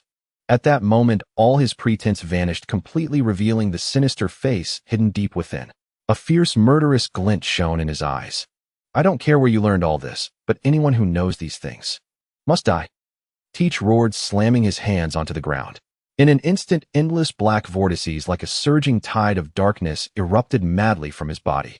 The black ripples spread and expanded outward from him, mercilessly devouring everything in their path, threatening to drag all into an abyss of eternal darkness. Dark void. Seeing this, Thor's body crackled with electric currents, constructing a powerful magnetic field that gave birth to electromagnetic force. This force allowed him to float steadily in midair, opposing the terrifying gravitational pull of Teach's dark hole. Yet as Teach's dark hole expanded, the gravitational pull grew increasingly formidable. Feeling the dreadful gravity below, Thor spoke. "The Yami Yami no Mi is indeed astonishingly powerful, but I wonder how far you've developed it, Teach." No sooner had the words left his lips than two sharp crackles of lightning erupted. In an instant, the sky was illuminated by countless bolts of thunder, and a deafening roar echoed without end. "Absorb everything and crush it into nothing. Then let me test your limits." "Ragnarok." Thor swung his right arm sharply, and in that moment countless thunderbolts crashed down fiercely upon Teach's dark hole. "Zihaha! Admiral Thor, don't you know in the bane of devil fruits?" Teach roared. The dark energy emanating from him grew more violent, and surging like black flames, blazing wildly. The moment the lightning touched the dark hole, it was all devoured by the bottomless dark vortex, vanishing as if cast into the depths of the sea. At that moment, on the other side of Gaia Island, both the ruthless pirates and the defenseless ordinary residents huddled together in terror. Hearing the devastating thunderclaps from the other side, no one dared to approach even a step. "Hey, what kind of monsters are fighting?" Someone gazed at the countless flickering lightning bolts in the sky, their voice trembling, eyes filled with fear and despair. "I heard. The White Dragon Admiral of the Marines is the user of the Rumble fruit. Is it him?" Another voice quivered in reply. "Who cares who it is, as long as we're not caught in it? How can such terrifying power exist in this world?" Meanwhile, Teach's dark hole remained locked in a stalemate with Thor's thunderbolts. 1 breath, 2 breaths, 10 breaths. Countless thunderbolts were mercilessly devoured by the dark hole. But as time quietly passed, the arrogant grin on Teach's face gradually faded, replaced by a hint of tension and unease. For he could clearly sense that the dark hole's absorption of the lightning was slowing down, as if it were a container nearing its limit. "Hey, It can't really be reaching its limit, can it?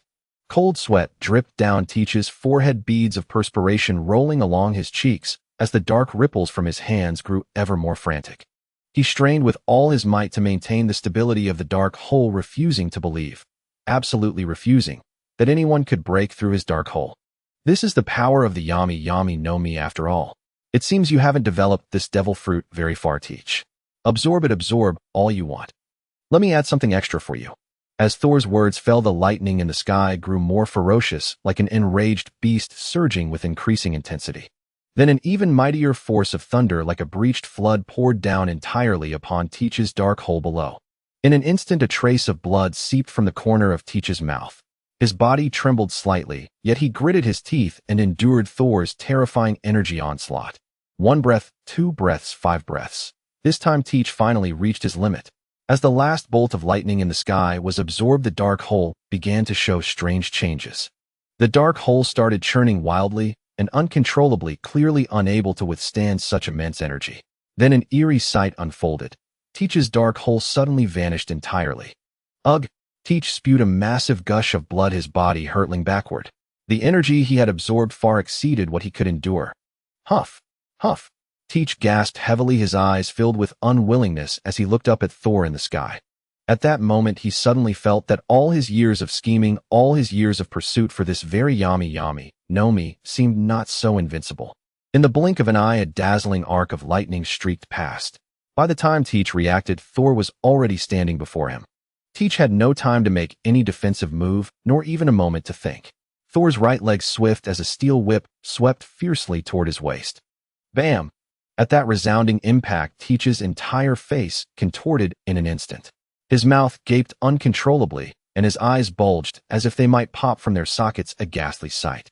Then his body flew backward, completely out of control. Bam! Bam bam!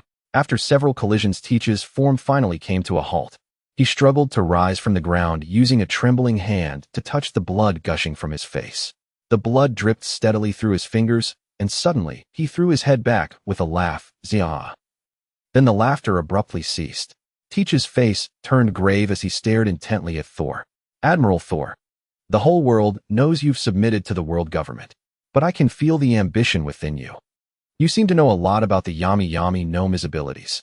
Teach squinted his eyes. So I think I've guessed your goal, Zia. I'm still useful to you. You won't kill me, will you? He stared at Thor, trying to find some answer on his face. Yet after Teach spoke these words, Thor's face showed none of the expression he had anticipated. Thor's gaze remained calm as still water. He walked slowly toward Teach and said, Teach, you're clever. But have you considered what kind of you would be more useful to me, eh? At Thor's words, an inexplicable sense of dread surged from the depths of Teach's heart. No, he couldn't just wait for death. He had to find a way to escape. In an instant, Teach's hands spread wide, and he roared with all his might, liberation. With his roar, a surge of powerful black energy erupted wildly from his body, forming a massive black tornado that howled toward the sky. Wherever the black tornado passed, the very air seemed torn apart, issuing a piercing screech. Just as the power Teach was about to unleash was on the verge of erupting, Thor's figure appeared beside him once more. Conqueror's impact. Boom! A deafening explosion rang out as Teach's entire form crashed toward the ground at tremendous speed. The ground instantly caved into a massive crater, dust flying and debris scattering. Teach's liberation force was forcibly halted by this overwhelming impact. Ugh! From within the crater, Teach spat out another torrent of blood. Several teeth fell out and scattered on the ground, leaving him in a particularly wretched state. He gripped the ground tightly with both hands, his fingers turning pale from the strain, and struggled to lift his head to look at Thor. Thor stood there quietly, a hint of mockery in his eyes, as if toying with a feeble prey. Teach, I wonder if you've ever heard this saying. Thor's voice rang out slowly. Haki is the force that reigns supreme over all, and the foundation that sustains Haki is your physique. Devil fruits can indeed be powerful at times, like your Yami Nomi. But now you can't even withstand my physical attacks. What can you do? As the words fell, Thor's leg swept toward Teach's face with overwhelming force. His leg was not only coated in armament Haki, but also imbued with the power of Conqueror's Haki. Seeing this, Teach immediately raised his arms to block, trying to fend off the lethal strike, but how could he withstand such immense power in his current state? Bam! Another thunderous impact. Teach's body shuddered violently from the heavy blow. Then his mouth gaped uncontrollably, his eyes gradually rolled back, and finally, he lost consciousness, collapsing to the ground. Thor sensed that everyone on the island was now as skittish as startled birds, all gathering on the opposite side. He shook his head helplessly. On this half of the island where Thor stood, only the sound of waves rhythmically crashing against the shore remained. Then Thor extended his observation haki and found that Pudding was still waiting in the inn, unlike the others who had fled to the far side of the island. "You're quite calm." As Thor's words fell, he snapped his fingers lightly. In an instant, a dazzling arc of electricity flashed before Pudding's eyes in the inn. Seeing the arc, a glint of understanding shone in Pudding's eyes, she knew Thor was summoning her. She smoothed her clothes and stepped out of the inn, walking toward where Thor stood. When Pudding arrived at Thor's location, what met her eyes was the unconscious, sprawled form of Teach, looking utterly disheveled and pitiful. Yet Pudding's face showed not a trace of surprise. After all, this monster before her was an existence that even her mother, Charlotte Lean, could not defeat. Without a word, Pudding silently followed behind Thor as they slowly walked toward the warship they had arrived on. The moment they stepped onto the deck, a gruesome scene unfolded before Pudding's eyes. Dried blood on the deck spread like a sinister red spiderweb, and corpses lay scattered haphazardly, a sight both shocking and horrifying. These corpses were pirates who had attempted to attack the warship over the past 2 days. Without exception, they had been charred black by lightning, their features unrecognizable, emitting a nauseating stench of burnt flesh. "Wait outside for a while. If you can't stand it, get off the ship and wait for me." As Thor's words faded, he continued, carrying Teach's body toward the cabin, his figure quickly disappearing behind the door. Huff! Pudding took a deep breath, her gaze sweeping across the suffocating deck. Her brow furrowed slightly, and she slowly exhaled. In an instant, an incredible thought flashed through her mind: to clean up this chaotic deck. But the thought was rejected as soon as it appeared. She had no idea where to begin, having never done such work in her life. Left with no choice, she walked to the railing of the warship and leaned silently against it, waiting for Thor's summons. The pitch-black sea seemed covered by a massive black satin, exuding a profound mystery and oppression. The sea at this moment mirrored Pudding's chaotic heart, dark and lost. With Charlotte Linland's defeat, her life had been irrevocably changed. After entering the cabin, Thor placed Teach's body on the floor. Before coming to this world, a mystery had lingered in Thor's mind. Why was Teach so unique? How could he possess multiple devil fruit abilities? In this world, such a thing was unheard of. Thor tore open Teach's clothes. As the fabric fell away, a horrifying image emerged, sending a chill down Thor's spine. On Teach's shoulders were 2 female faces. They were pale as paper, their closed eyes devoid of any life. It was unclear whether this was their natural state or a result of Teach's unconsciousness. Thor poured his observation haki into Teach's body. As the haki delved deeper, he sensed the bizarre heart within Teach. Teach's heart appeared enlarged with a massive central body and 2 protruding sides grotesquely shaped. From the vague outline, it seemed to be 3 hearts tightly intertwined, interdependent. "So this is why you can possess multiple devil fruits," Thor murmured inwardly. In this world, the heart was considered the vessel of the soul. Fusing with a devil fruit was seen as a pact with a demon, offering body and soul in exchange for formidable power. Teach's unique multi-heart structure might be the reason he could accommodate multiple devil fruit abilities. But wasn't it said Teach had 2 sisters? Could those 2 sisters be the 2 faces and 2 hearts on his shoulders? If so, were they once living people, or had they always been one with Teach? If they were once alive, how did they become integrated with Teach? A series of questions with no reasonable explanation. Thor leaned toward a guess. Teach had been like this since birth. His 2 sisters did exist, but they had always been one with him from the start. Perhaps Teach originally possessed 3 personalities, 3 faces, 3 hearts. The 2 sisters had sacrificed themselves to empower Teach, the main entity. "Pudding, come in." Thor straightened Teach's clothes and called out. Soon Pudding gently pushed open the cabin door and walked in slowly. Without needing further instructions, Pudding walked directly to the prone Teach. She knelt beside him, raised her hands, and gently touched both sides of his temples. Memory manipulation. As her words fell, a wondrous scene unfolded. Teach's memories, like film reels, were slowly extracted from his mind. This was the key reason Thor had brought Pudding along. She was a user of the Memo fruit, a paramecia-type ability that allowed her to read, extract, replace, and manipulate memories. She could also create new memory fragments and skillfully implant them into a target's brain, achieving memory alteration. As Pudding extracted Teach's memories like film reels, her body froze instantly, and an expression of disbelief spread across her face. She discovered that Teach's memories contained not only his own experiences, but also fragments from two women, his sisters. As the memory scenes emerged, Thor found his answer. Teach was a natural-born trinity, a being with 3 personalities and 3 hearts, a monster. Do as I say. Thor's voice was low as he gave orders. Pudding nodded slightly and began methodically altering Teach's memories according to his instructions. She extracted key memory fragments, replaced them with new content, and implanted entirely new scenes. Extracting, replacing, implanting. Over and over. After a full 3 hours, Blinn finally lifted her head, her eyes tinged with exhaustion, yet carrying a hint of relief. She nodded gently at Thor and spoke in a faint voice, "It's done." At that moment, Blinn was clearly not in good condition. Her forehead was covered in fine beads of sweat. After all, Teach's mind harbored 3 intricate memory threads, and the overall alteration had drained her considerably. "All right, you can rest now. We'll set off after dawn." Thor's voice remained low and steady. Upon hearing Thor's words, Blinn gave a slight nod without uttering another word and slowly walked toward the cabin's bedroom. On the other side of Gaia Island, where the crowd had gathered, the tense and oppressive atmosphere gradually eased as time passed. While no movement for hours now, the battle must be over, right? A short man broke the silence, first his voice tinged with unease and his eyes revealing a fear of the unknown. "It should be over. Thank goodness, nothing to do with us." Another burly man let out a long sigh, the taut muscles on his face slowly relaxing as if shedding a heavy burden. Soon a slight stir arose among the surrounding crowd, and then people began to disperse in a scattered manner. Their steps were slow, and their eyes still held remnants of fear and unease. Though the battle had ended, the terrifying sight of thunderbolts illuminating the night sky was deeply etched into their minds. Tonight was destined to be a sleepless night. The next day, Blinn slowly pushed open the cabin door, rubbing her still dry eyes, and immediately spotted Thor's figure standing by the warship's railing. Thor slowly turned his head and asked, "When will Teach likely wake up?"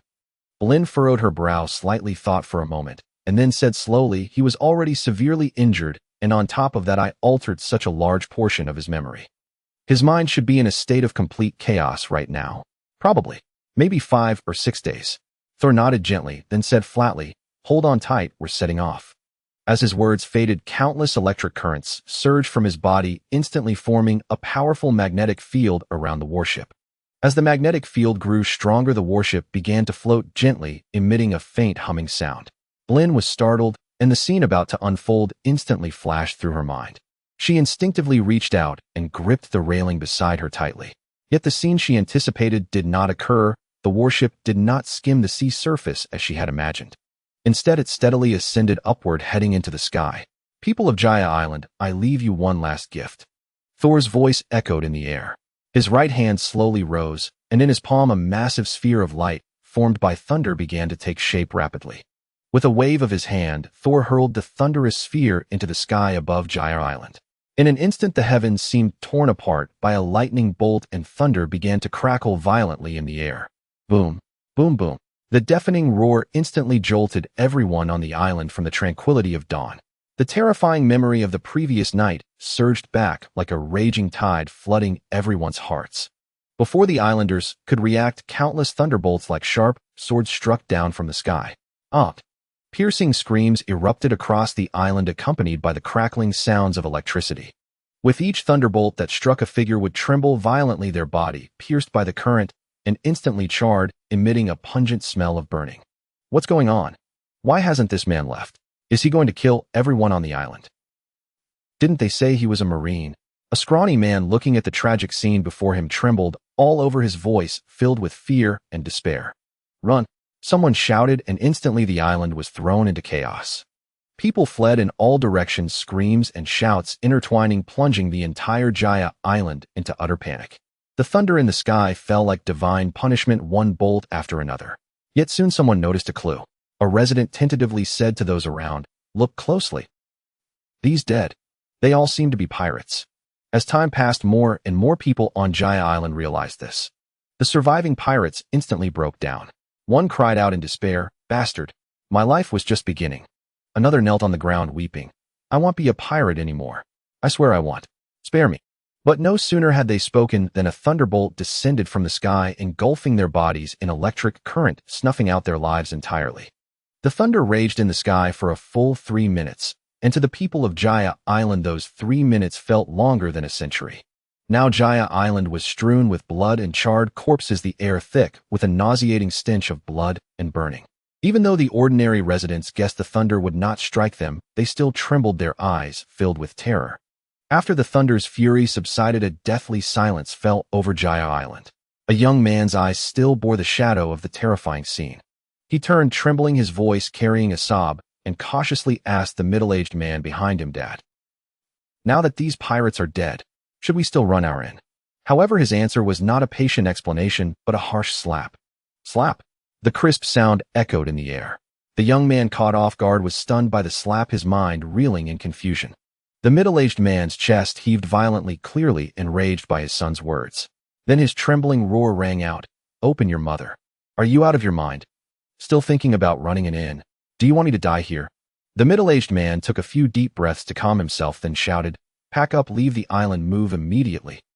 As he spoke, he began to frantically gather his belongings with hurried, flustered movements. The young man, seeing his father's frantic state, dared not say another word. Even on Gaia Island, a haven for pirates for years, no one had ever witnessed such a shocking and terrifying scene as in the past 2 days. The image of thunder rampaging across the sky would forever be etched in their memories, an indelible presence in their hearts. Meanwhile, high above Gaia Island, Thor's warship continued to ascend. As the altitude increased, the surrounding air grew thinner. Now the layered sea clouds formed by the white sea at 700 meters high, the White Sea beneath Skypia, were clearly visible. Skypia exists above the White Sea at 700 meters, on the White Sea at 100 meters. Blinn stood on the deck, gripping the railing tightly, and watching the rising warship. She couldn't help but ask, "Admiral Thor, where are we going?"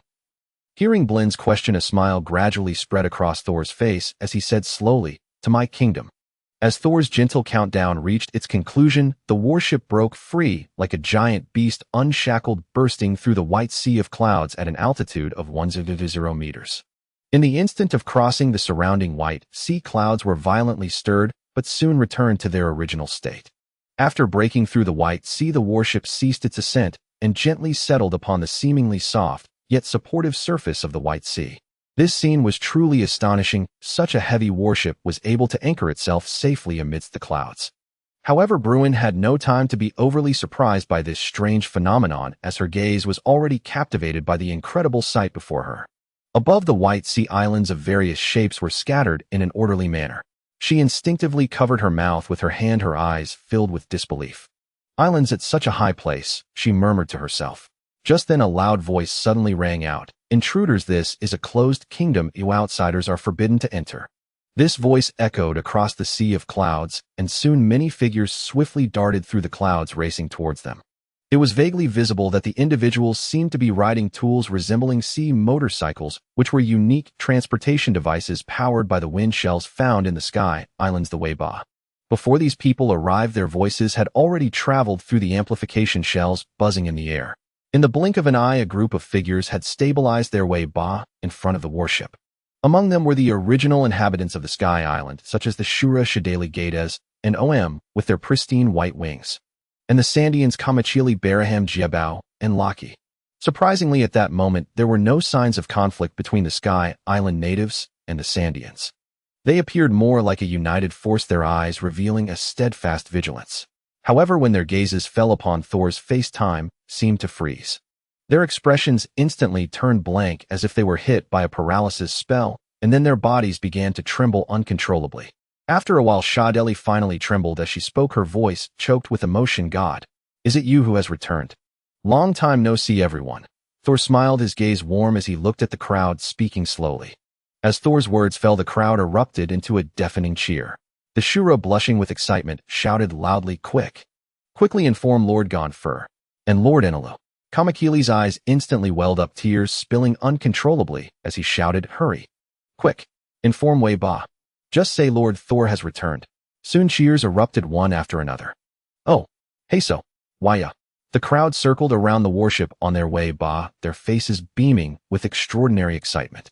More than 20 years ago, the war between the original inhabitants of the Sky Island and the Sandians was still ongoing, intensifying further. However, shortly after Thor arrived at the Sky Island, countless flashes of lightning appeared in the skies above.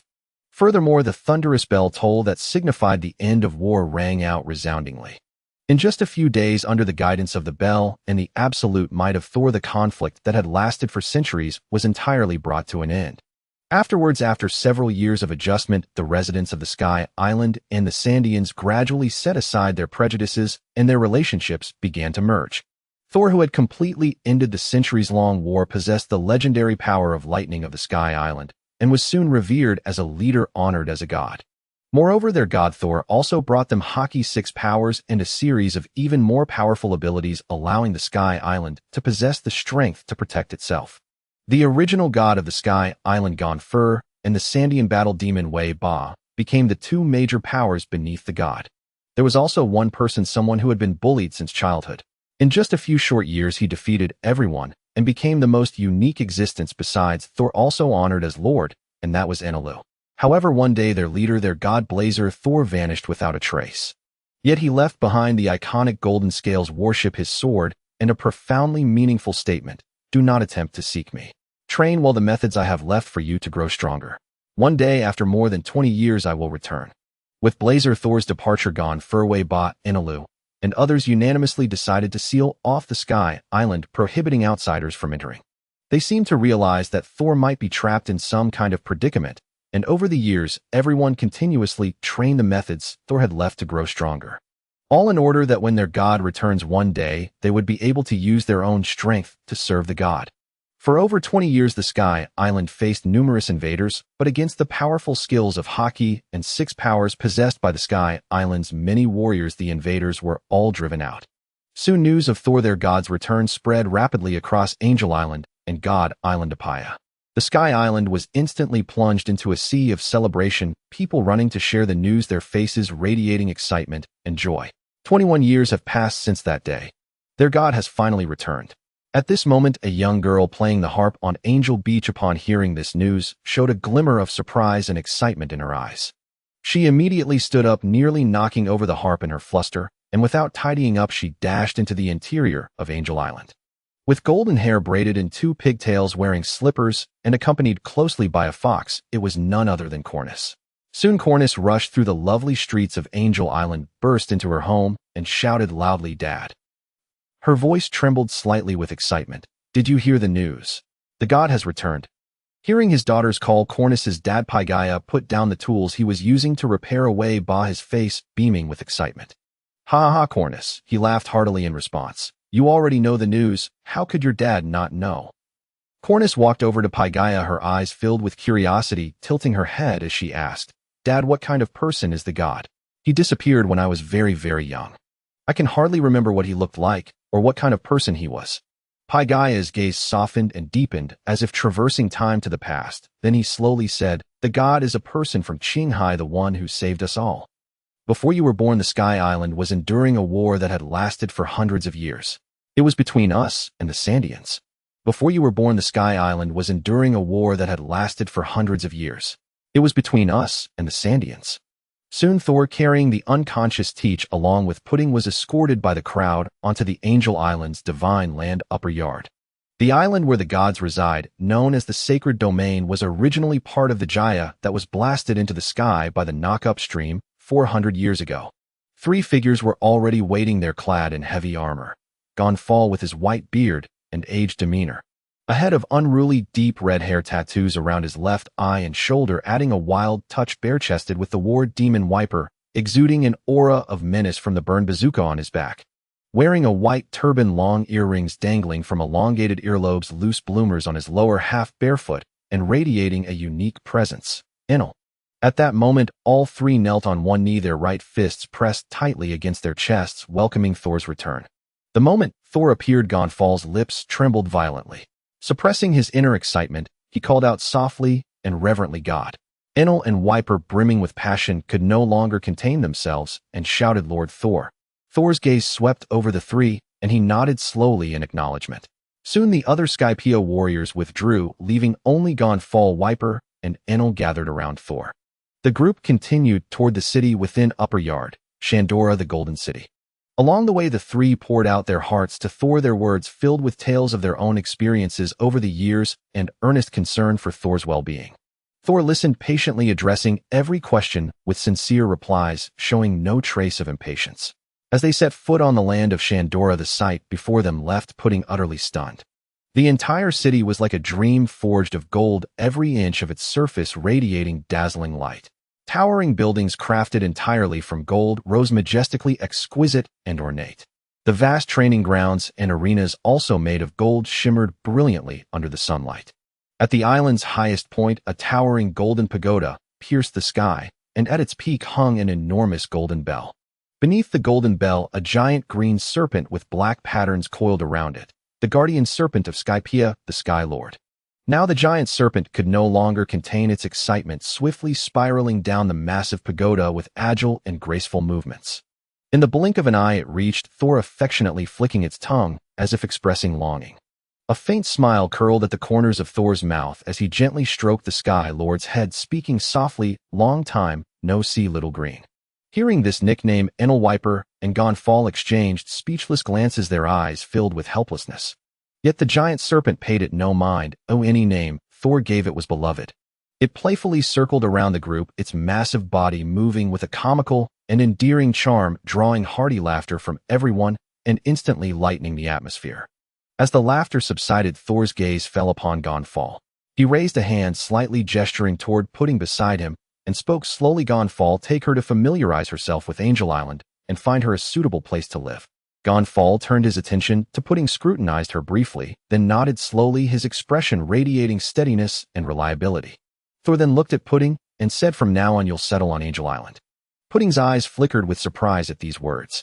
She had assumed she would be imprisoned beside Thor, forever stripped of freedom, but now it seemed that might not be the case. Recalling the warm and peaceful atmosphere of Angel Island as they passed by, it was exactly the kind of life she yearned for deep inside. A thought even crossed her mind. How wonderful it would be to open a coffee shop on the island and make chocolate desserts by hand. But she quickly shook her head, banishing these impractical ideas from her mind. As a member of the Charlotte Pirates, she felt grateful just to be alive and to have successfully saved her mother and the entire crew. Escape? That thought had never crossed her mind.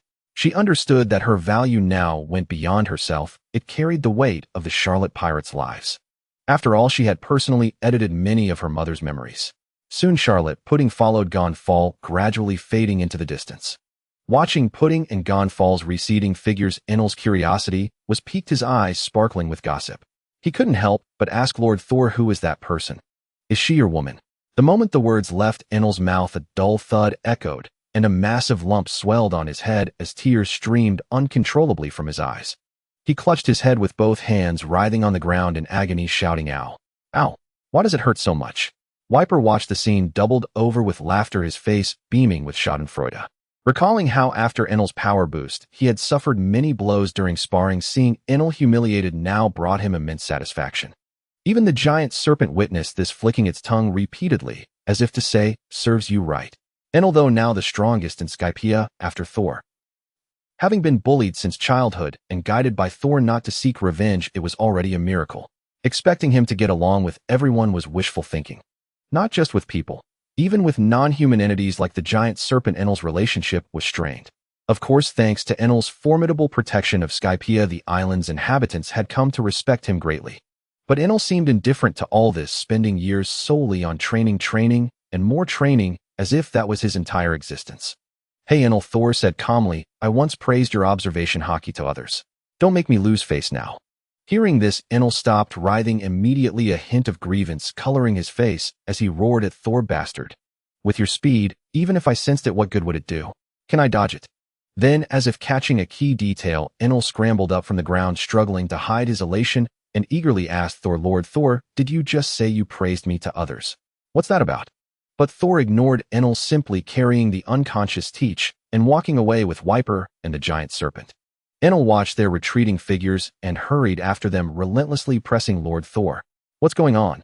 How did you praise me?" After Enel caught up, Thor turned to Whitebeard and said, "Whitebeard, you're more reliable than Enel." He paused, his gaze following the direction where Pudding had disappeared, and slowly added, "That woman, just now. Well, for now she is very important to me. Protect her for me. No accidents." Upon hearing this, Whitebeard immediately thumped his sturdy chest, the burned bazooka strapped to his back trembling slightly, and vowed with unwavering resolve, "Rest assured, Lord Thor. Anyone who wants to harm her will have to step over my dead body." Thor looked at Wiper's earnest expression, couldn't help but smile, and added gently, "It's not that dramatic. If you ever encounter someone even you can't handle, just contact me. He'll be there soon." Enel, standing nearby, immediately wore a look of defiance, his brows furrowed deeply. He exclaimed loudly, "What do you mean Wiper is more reliable than me?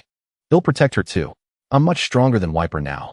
He clenched his fists, veins bulging on his arms, clearly displeased by Thor's words. Hearing Enel's outburst, Thor's lips curled into a slight smile, and he nodded repeatedly in a perfunctory gesture of agreement.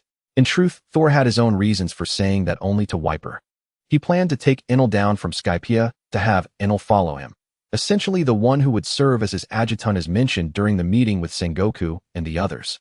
Seeing Thor nod, Enel thought he had been acknowledged, and his discontent eased slightly, his Chinibu demeanor fully exposed.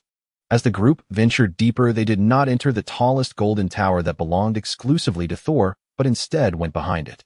Before them lay an immensely vast space, the ground paved entirely with gold, gleaming brilliantly under the sunlight. At the center of this open platform rested a colossal ship made entirely of gold, the Golden Lin.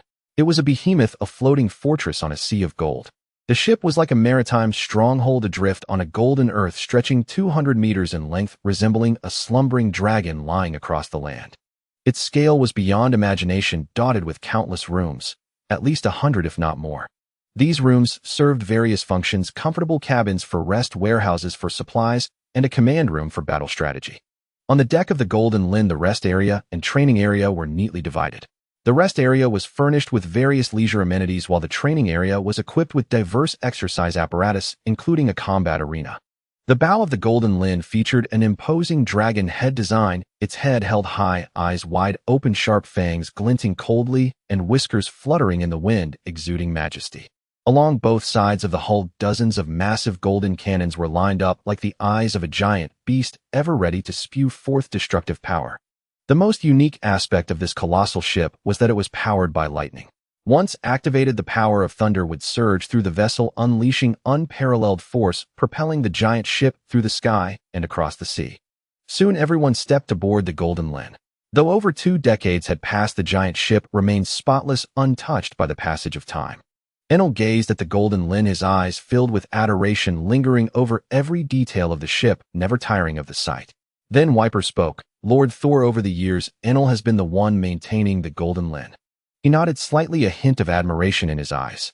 "I must say Enel has taken great care of it. It has always been kept immaculate, and the propulsion system is ready to be reactivated at any moment." Hearing Wiper's words, Enel instantly straightened his back, a smug expression spreading across his face, and retorted loudly, "Damn you, Wiper. Did I need you to say that?" Though his words were harsh, the slight upturn of his lips and the sparkle in his eyes betrayed his inner pride.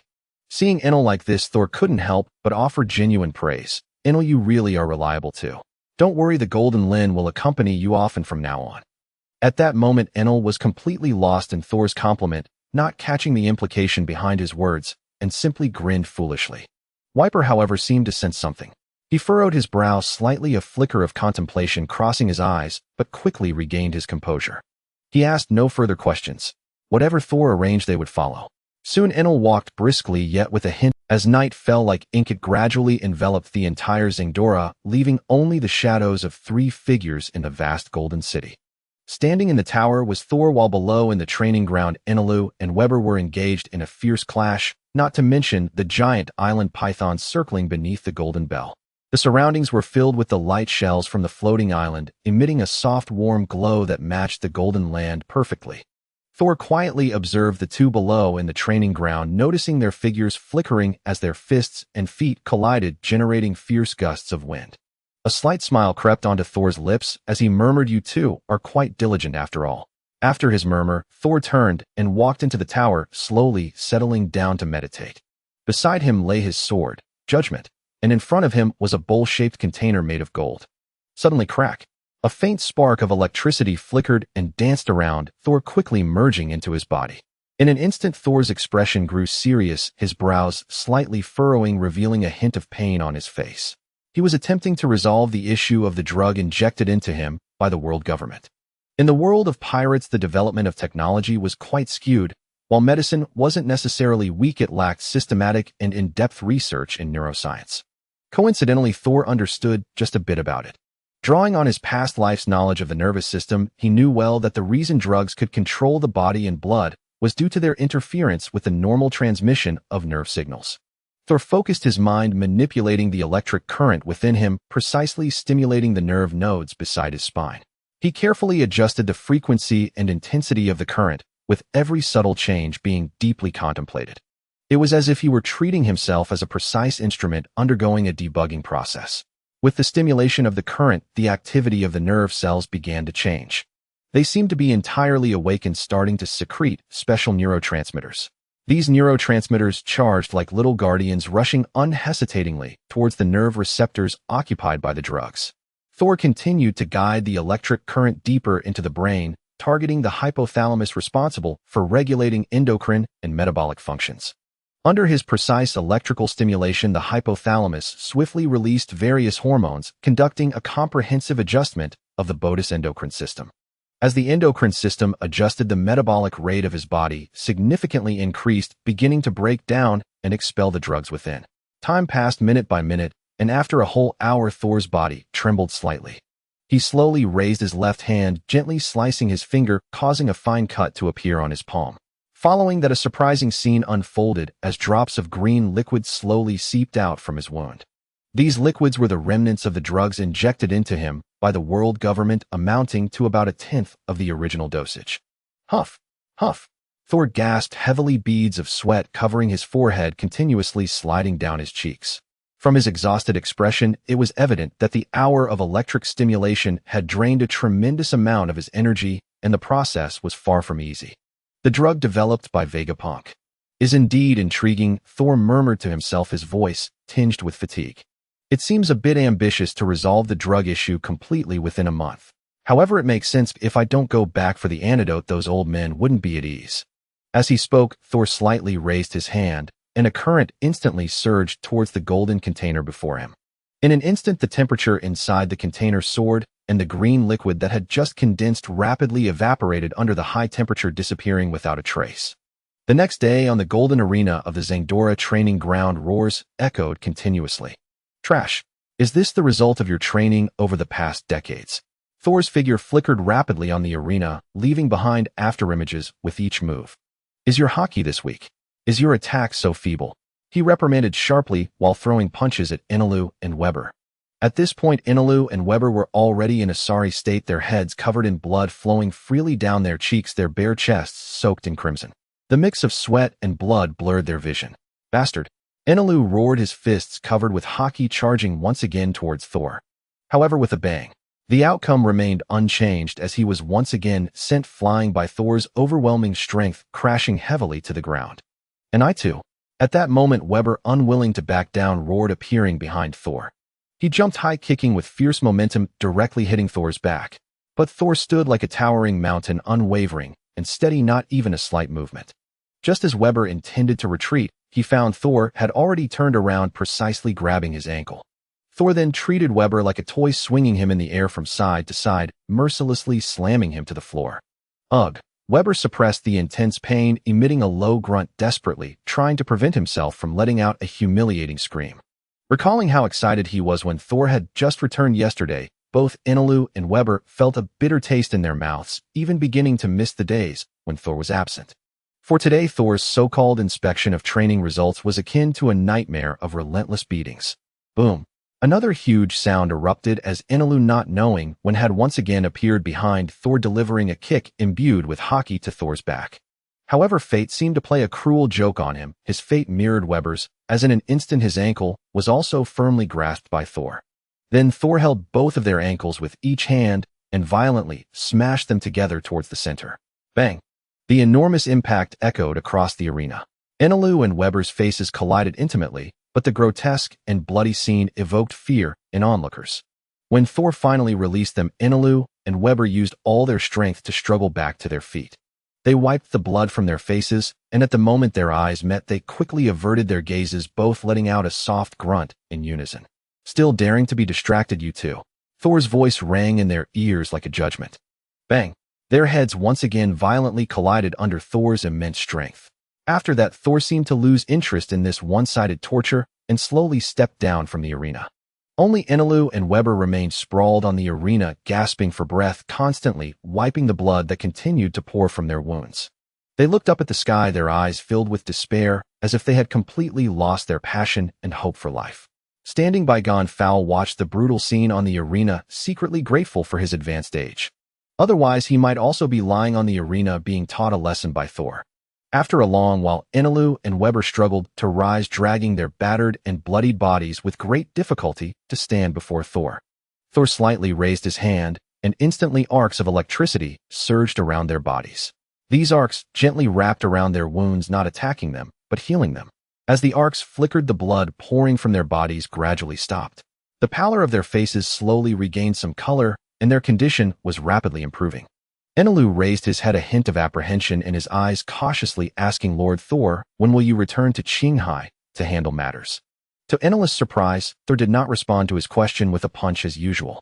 Thor narrowed his eyes slightly, and slowly said, "Waiting for the arrival of certain people, a group who are referred to as the protagonists." Enel, filled with questions, was about to press for more details, but Thor's figure had already vanished. Immediately after, Thor's voice echoed softly in the ears of Enel, "Weber and Gonfal, recently a group should be coming up through the sky current. Be careful not to drive them away, and bring them over when the time comes." On the morning of the third day after Thor's return to Skypia, a thunderous sound shattered the tranquility of Shandora. "Lord Thor, that guy named Teach is awake." Enel sprinted toward the tower, shouting at the top of his lungs. The moment the words left his mouth, Thor's figure materialized before Enel. Before Enel could react, Thor grabbed him by the pants without a word and took off into the sky. Thor was inwardly astonished. He hadn't expected Teach to regain consciousness so soon. According to Pudding, Teach would need at least 4 or 5 days to wake up. "This kid really is extraordinary," Thor mused silently. "My pants. Lord Thor, my pants. They're about to fall off." Enel shouted in panic, frantically grabbing at his trousers while writhing in midair. Amid Enel's tearful cries, Thor flew him out of Shandora. They soon arrived at the spot where Enel and Wiper had left Teach still on the island of Upper Yard. Teach sat on the edge of the bed, rubbing his temples with both hands, his face etched with pain and confusion. His mind felt like a tangled mess, as though he had forgotten many crucial things. But one memory remained vividly clear. When his big brother Thor had just escaped from Impel Down, he had contacted him, saying he needed to warn Charlotte Linlin. At the time, Teach had rushed to Big Mom's territory in deep concern, only to catch her attention. Not only did he cause trouble for Thor, but he also fell into a deep coma from her attack. As Teach was lost in his memories, Thor's familiar voice rang out. "Teach, how are you recovering?" Teach looked up at Thor's figure, slowly lowering his hands from his temples. His voice was weak as he said, "Brother Thor, my head hurts so much." Thor stepped forward, gently patted Teach on the shoulder, and offered a comforting expression. "You're too reckless. Why did you meddle in my fight with Big Mom? Don't you know my strength? Now look at you. It's not worth it." Teach looked at Thor with some embarrassment. "Brother Thor, I caused you trouble." Thor slowly shook his head, his gaze full of concern and affection. "Don't talk about trouble. You're my little brother, Teach." He paused, then continued, "You've been unconscious for days. It's time you got some fresh air." Thor pointed at Enel, who was still adjusting his pants, and added, "I'll have him take you for a walk. This will be your new home from now on, understand?" Teach nodded dazedly. "All right, brother Thor." Soon Enel and Teach were strolling slowly down Lovely Street on Angel Island. The residents lining the streets immediately lit up with enthusiasm at the sight of Enel, smiling broadly and calling out loudly, "Lord Enel, good morning. Lord Enel, morning. Lord Enel, you're up early." The chorus of greetings was unending, leaving Enel flustered. He forced an awkward smile and hurriedly responded to each one. But as the calls grew louder, he became overwhelmed, his unease intensifying. The goodwill as Luffy and his crew first set foot on the land of Gaia Island, an inexplicable sense of unease crept into everyone's heart. Zoro tightened his grip on the sword hilt, his gaze sweeping warily around before calling out to Luffy. Luffy instinctively pressed down on his iconic straw hat and turned around, his face still wearing that bright smile, though it now carried a hint of caution. "Be careful. I feel something's off about this island," Zoro said with a furrowed brow. Chopper clutched a popsicle tightly, occasionally sticking out his tongue to lick at, his tone tinged with naive curiosity. "Yeah, Zoro, aren't you overreacting?" Usopp mimicked Chopper's pose, holding a popsicle in one hand and scratching the back of his head with the other, looking unimpressed. Sanji unusually agreed with Zoro. He lit a cigarette, took a deep drag, and furrowed his brow as smoke swirled before his eyes. Exhaling slowly, Sanji said, "Everyone this island is famous as a pirate gathering spot. Do you think it's normal for it to be this quiet?" He paused, scanning the surroundings. "And look closely. There are burn marks everywhere." Sniffing the air, his expression grew more solemn. "There's a smell of blood in the air recent. Many must have died here." Robin, who had been quietly observing with a book, closed it slowly and surveyed the environment. After a moment, she spoke calmly yet firmly, "It looks like traces of lightning strikes." Nami looked at the crew on high alert, then down at the log pose, pointing skyward in her hand, gently shaking her wrist. She finally said, "Let's go inside and see. If it's too dangerous, we can always retreat to the Mary. We'll leave once the log pose finishes recording the magnetic field." She frowned slightly. This log pose might be broken. Why would it point to the sky? Luffy's smile faded as he looked around at his comrades and said decisively, "Let's go, everyone. Let's check out the town first." As they ventured deeper, the island's strangeness became more apparent. Pedestrians hurried by, their faces filled with panic as if fleeing from something terrifying. "Hey sir, I'd like to ask." Nami quickly stopped a passerby, but before she could finish, the man darted away as if he'd seen a ghost, avoiding the Straw Hat crew. By now, everyone felt the eerie atmosphere permeating the island more intensely. "Hey sir." "Hey ma'am." "Hey miss." Sanji, Nami, and others tried to stop passersby, but each one fled as if from a plague, keeping their distance. Everyone stopped, the town's strangeness far exceeding their expectations. Just then, Chopper pointed excitedly with his ice cream. "Hey everyone, look. There's an old man sitting over there. He doesn't seem scared of us." Hearing this, the crew quickly headed toward the direction Chopper indicated and soon reached the old man. Nami approached the old man, crouched down gently, and asked softly, "Sir, what's happening in this town? Why does everything look like it's been struck by lightning? And isn't this supposed to be a pirate gathering spot? It doesn't seem like it at all." The old man slowly lifted his head, his clouded eyes scrutinizing the crew, and said in a hoarse voice, "You are pirates, aren't you?" Seeing them nod, he sighed helplessly, his face etched with weariness. "Ah, you'd better leave quickly, or the god will punish you. Everyone on this island is moving away now. The pirates are all dead."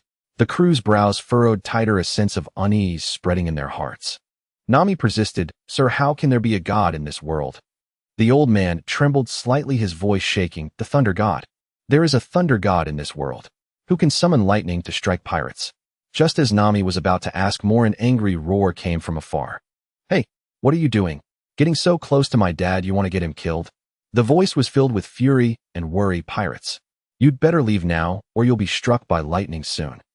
As the voice faded, a middle-aged man hurried over. With a panicked expression, he quickly helped the old man up and carefully headed toward the shore, clearly also preparing to leave. The crew stood in silence, the air thick with oppression, each heart filled with doubt and unease. After a moment of contemplation, Nami looked up with determination and said, "We have a few options. 1. Leave now and ignore why the log pose points to the sky. 2. Wait a few days on the Mary to see if the island's magnetic field changes the log pose's direction. I suggest we wait on the Mary. The log pose might change once it absorbs this island's magnetic field. Sailing without a proper log pose could lead to accidents." The crew fell into thought, then voted quickly, agreeing on Nami's second suggestion. So they all retreated to the Mary, quietly waiting for the log pose to record the island's magnetic field. The mystery of Gaia Island hung over them like a fog. The Mont-Blanc cricket clan, descendants of the great liar Noland, who could have guided Luffy to Skypia, had long since stopped diving for the Golden City's traces. After Tor rang the Golden Bell decades ago, they left Gaia Island. A few days passed quickly. Nami stood on the Mary's deck, as usual, keenly observing the ocean's movements. Suddenly, her pupils contracted, and surprise spread across her face. "Hey, everyone, look." Her voice broke the calm on deck. Hearing her cry, everyone dropped what they were doing and rushed to the ship's side. At the railing, they fixed their eyes on the sea, where the once-calm water began to behave strangely. The water seemed pulled by an invisible force, rising slowly with eerie ripples. Before they could process this oddity, a massive storm swept in with lightning speed. The wind howled, waves towered, and turbulent swells pounded the Mary's hull with deafening force. The crew staggered in the gale, gripping the railings for balance. "Hey, look ahead!" Usopp shouted, his piercing voice cutting through the storm. Following his pointed finger, everyone was stunned by the sight before them. At the storm's center, a colossal waterspout was slowly forming. It rose like a dragon awakened from the deep, roaring toward the sky. The water spun and surged wildly, intertwining with the raging wind. Everyone, I have a crazy idea. Amid the storm's chaos, Nami's voice struggled to be heard. Gripping the helm tightly, she shouted against the wind. Do you remember that ship that fell from the skies? Her eyes sparkled with excitement. I think the log pose might not be wrong. There really is an island in the sky. But as she spoke, she felt the helm shudder violently. A powerful force from the waterspout made it completely uncontrollable. The Mary was mercilessly pulled by the waterspout's immense gravity. Hey everyone, the current's pull is too strong. The Mary can't be controlled. Nami cried in panic. Ha ha ha. Facing this thrilling danger, Luffy burst into laughter instead. His laughter rang out clearly in the storm.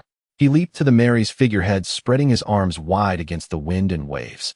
With his iconic grin, he shouted, everyone, what if there really is a sky island? Initially, everyone thought Nami's guess was too wild. But Luffy's passionate cry replaced doubt with a thirst for the unknown and excitement, and soon eager smiles spread across their faces. Nami took a deep breath, gripping the helm harder to keep the Mary from capsizing in the fierce storm. The Mary slowly approached the waterspout. The moment it broke through the storm and was lifted by the spout, their triumphant roar pierced the skies. Charge! Heaven Sky Island truly exists. Nami widened her eyes, gazing at the dreamlike scene before her, unable to help murmuring to herself. Relying on the immense power of the knock-up stream, the Straw Hat Pirates successfully arrived at the white sea of Skypia.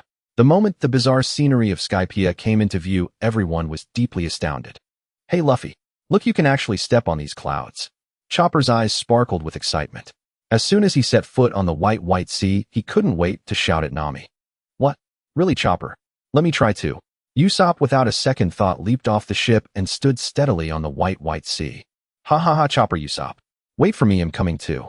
Luffy pressed his straw hat firmly on his head, a bright smile spreading across his face as he jumped straight off the bow of the Going Merry.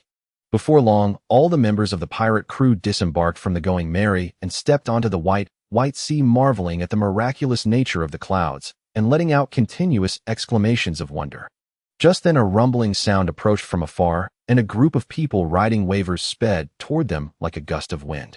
The voice of the Shandian Kamakiri drifted over from a distance. Hey guests from the Blue Sea, welcome you all. Wow, see motorcycles. The moment Luffy, Chopper, and Usopp saw the waivers, their jaws dropped dramatically and their eyes sparkled with starlight, as if they had discovered the coolest mode of transportation in the world. Zoro couldn't help but curl his lips into a faint smile at the trio's comical antics. Sanji lit a cigarette, elegantly blowing smoke rings, a hint of curiosity flickering in his eyes. Robin stood quietly to the side, watching everyone's reactions, her eyes narrowing as she let out a soft laugh. Soon the people of Skypia arrived in front of the Going Merry. Nami stepped forward first, a polite smile on her face as she extended her hand to introduce herself. Hello, we are the Straw Hat Pirates who came up from Gaia via the knock-up stream. Meanwhile, Luffy, Chopper, and Usopp could no longer contain their curiosity. Each of them gathered around the waiver, their faces brimming with intense interest. They would gently poke the waiver one moment, then stare at the wings of the Scypians the next, blurting out, "Can you lend me this sea motorcycle for a ride? Are your wings real? Don't you find it inconvenient living here?" Instantly Nami's face darkened, followed by a bang, bang, bang. 3 crisp sounds rang out and large bumps immediately swelled on the heads of the trio. Nami said apologetically, "Sorry about that, everyone. They've caused you trouble." All the Scypians present couldn't help but burst into laughter. Shadley spoke up first. "It's fine, everyone. Our Skypia is an open and inclusive country. Now let us show you the unique scenery of our land." "Oh really? That's so kind of you." Nami, touched by the warmth of the Scypians, quickly expressed her gratitude. Soon, led by the Scypians, the Straw Hat Pirates began to stroll leisurely through Angel Island. Especially when passing through Lovely Street, everyone felt like a country bumpkin visiting a grand city filled with novelty at everything on Skypia. The items here were all things they had never seen on the Blue Sea, such as various shells with peculiar functions. Wine shells, tone shells, water shells, sound shells. Each one left them in awe. There were also unique delicacies exclusive to Skypia, whose distinctive flavors delighted everyone, making them eat with relish and linger reluctantly. Half a day passed quickly, and under the guidance of the Scypians, the Straw Hats were about to set foot on the God's Island upper yard.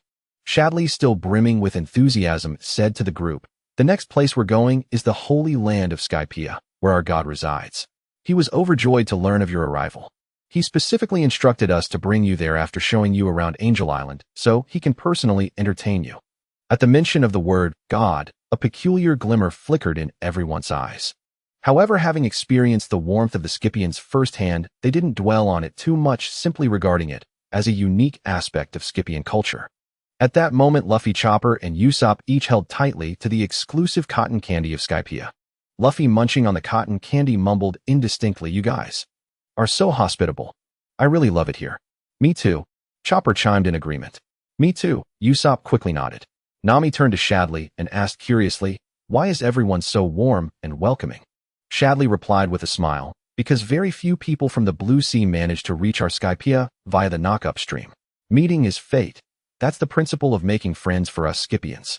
Chatting cheerfully, the group strolled slowly across the land of Upper Yard. Meanwhile, within the towering golden tower of Shandora, Enel and Wiper stood together behind Tor, watching as Tor continuously scribbled on paper at the desk, occasionally muttering to himself. The papers on the table were spread out flat, clearly marked with the names of every member of the Straw Hat Pirates. Tor's gaze swept slowly over the names, his pen occasionally circling one name, then decisively crossing out another. An unfathomable light flickered in his eyes as he muttered to himself, "This one is useless. This one is somewhat useful." Enel finally couldn't contain his curiosity, leaning forward slightly and asking, "Lord Tor, what does all this have to do with the battle game you mentioned earlier?" Tor's lips curled into a meaningful smile as he said slowly, "Of course it does, because when they lose, there will be consequences." Soon Tor seemed to sense that the Straw Hat Pirates were about to step into the Golden City. With a flip of his palm, a bizarre-looking clown mask suddenly appeared. The overall base color was a dark bloody red with irregular jagged edges.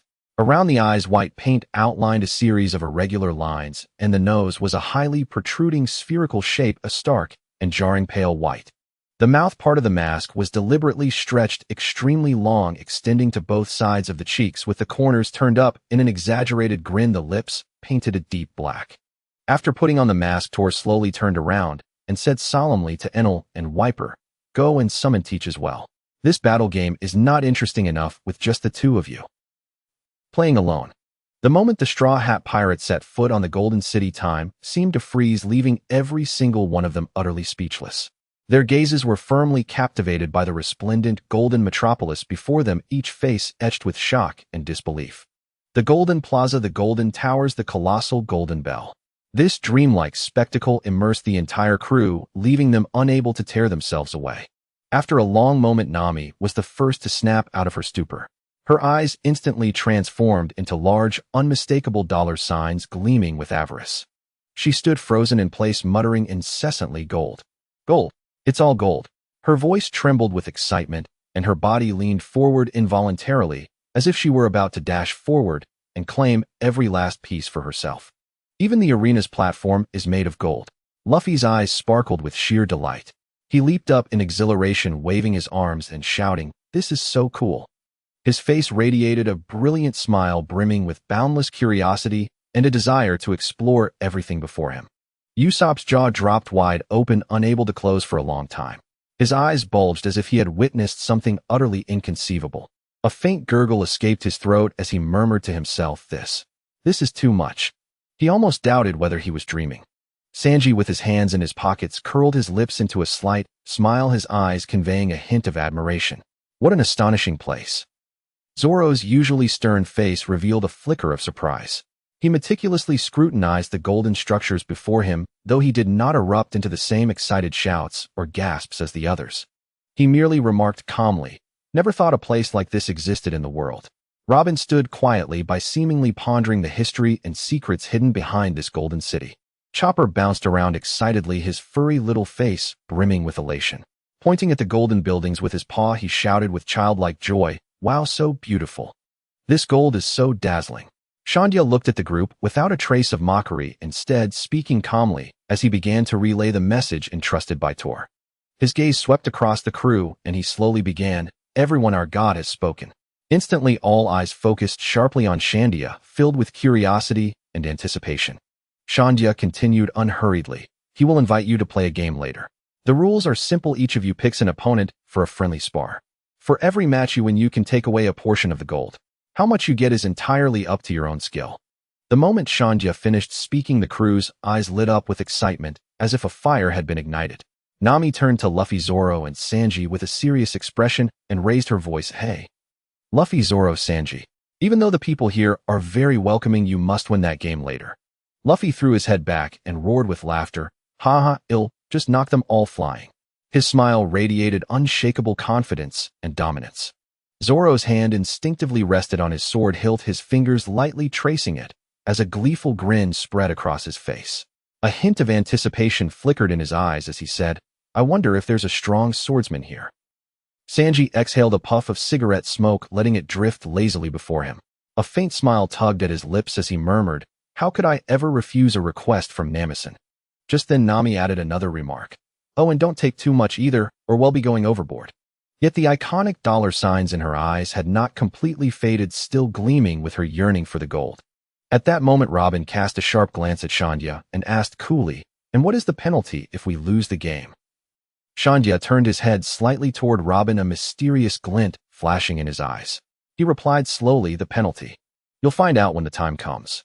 As Shandya's words faded, the group saw 4 figures slowly emerge from beneath the tower. Leading them was Tor wearing a clown mask, followed by Enel, Whitebeard, and Teach. All right, we'll leave you here. Our god will now host you. With that, Shandya led his group away, their footsteps gradually fading into the distance. Filled with curiosity and anticipation, Luffy and the others strode confidently toward Tor.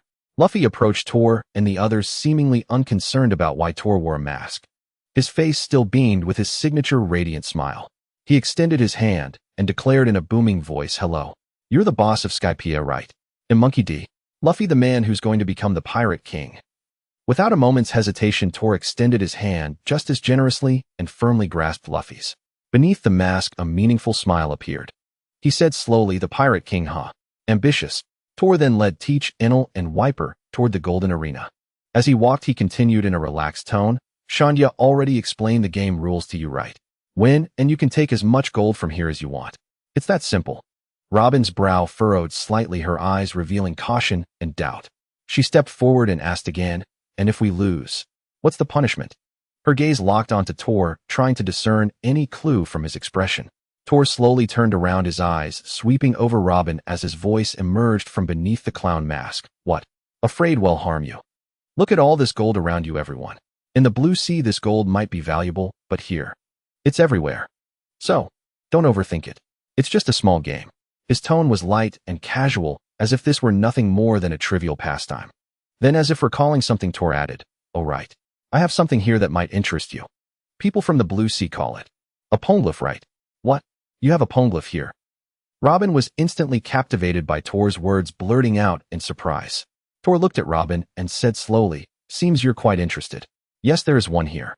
Tell you what, if you win, you can choose either the gold or to read the poneglyph. Nami, standing nearby, quickly tugged at Robin's sleeve and said, Robin, are you overthinking this? He's right. There's gold everywhere here, so why would they care about it? Besides, the Skypians have been so warm to us. Why would they want to harm us? And they have a poneglyph. If we win, you can read it. At that moment, Nami's eyes still sparkled with greed for the gold. The iconic dollar signs, though somewhat subdued, remained clearly visible. Robin, don't worry. We won't lose. Luffy, clearly aware of Robin's longing for the poneglyph, said to her with a smile.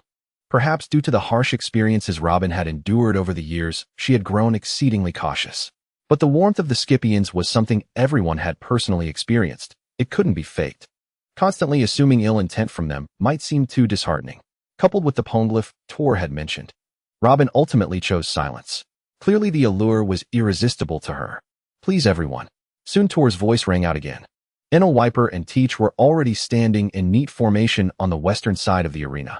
Tor sat gracefully on the northern side, assuming the role of an impartial judge presiding over the impending game. Without hesitation, Luffy and the others stepped onto the arena with high spirits. The Straw Hat Pirate stood on the eastern side, with Luffy already warming up, rolling his shoulders and bouncing excitedly. Tor's voice rang out once more then. Let the game begin. The moment Thor announced the start of the game, Sanji's voice, tinged with laziness, yet full of magnetism, suddenly rang out, hold on. What's wrong? Is there another issue? Thor looked at Sanji with a calm gaze, his tone carrying a hint of inquiry. With his hands in his pockets and a cigarette dangling from the corner of his mouth, Sanji's eyes swept across the trio opposite, Enel, Whitebeard, and Teach. before he spoke unhurriedly. There are 7 of us on this side, but only 3 on yours. Doesn't that seem a bit unfair? Ha ha ha. A hearty laugh burst from behind Thor's mask. A moment later, he stopped laughing, his gaze falling back on Sanji as he said slowly, I like your spirit of sportsmanship. Tell you what, if you win later, I'll double whatever gold you've collected. Don't worry, there may only be 3 of us here, but don't underestimate them. Oh, and you can pick the same opponent repeatedly. A gauntlet match against 1 person is fine too. As Thor's words faded, the Straw Hat Pirates quickly huddled together, whispering tactics. Nami broke the silence, first a shrewd glint in her eyes as she spoke rapidly. Since they're saying that, it proves they're definitely not weak. But I suggest we send out the weakest one first. That way we can test their strength. Then in the second round we pick the same opponent again, but send out someone stronger. That ensures a sure win in the second match. Soon Nami's plan was adopted. Tony Chopper slowly stepped out from the crowd. His small face showed a mix of nervousness and determination. His eyes darted back and forth among the 3 opponents, Enel, Wiper, and Teach, before finally locking onto Enel. The moment Chopper's gaze locked on him, Enel's eyes turned fierce, and he roared angrily. What do you mean by that, you raccoon dog? Do I look like the weakest one? Bastard. You're the raccoon dog. Look closely, I'm a reindeer. Chopper was instantly enraged, his fur bristling as he roared back defiantly. Thor frowned slightly and said calmly, Enel, enter the arena. Enel snorted coldly and slowly walked into the ring. As he walked, he picked his nose, sneering, got it, raccoon dog. You bastard. I'm a reindeer. A reindeer. A reindeer, you jerk. Chopper trembled with rage. As he spoke, he quickly popped a rumble ball into his mouth and bit down hard.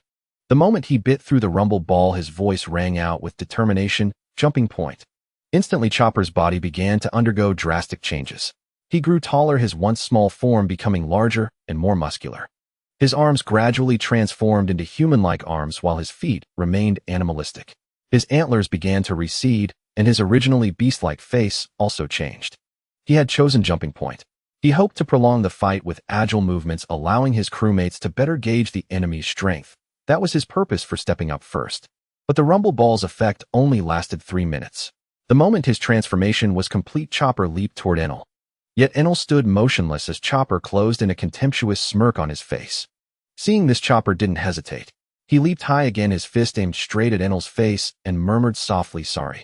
Just as Chopper's attack was about to land, at that critical moment, Enel whispered, Sorrow. The instant the word left his lips, a blur of motion flashed by. Before anyone could react, Enel had already appeared behind Chopper. Rankyaku. With a sharp whoosh, a powerful shockwave erupted from Enel's leg, moving too fast for anyone to respond. How can he be so fast? Chopper's heart jolted in shock, but it was too late to react.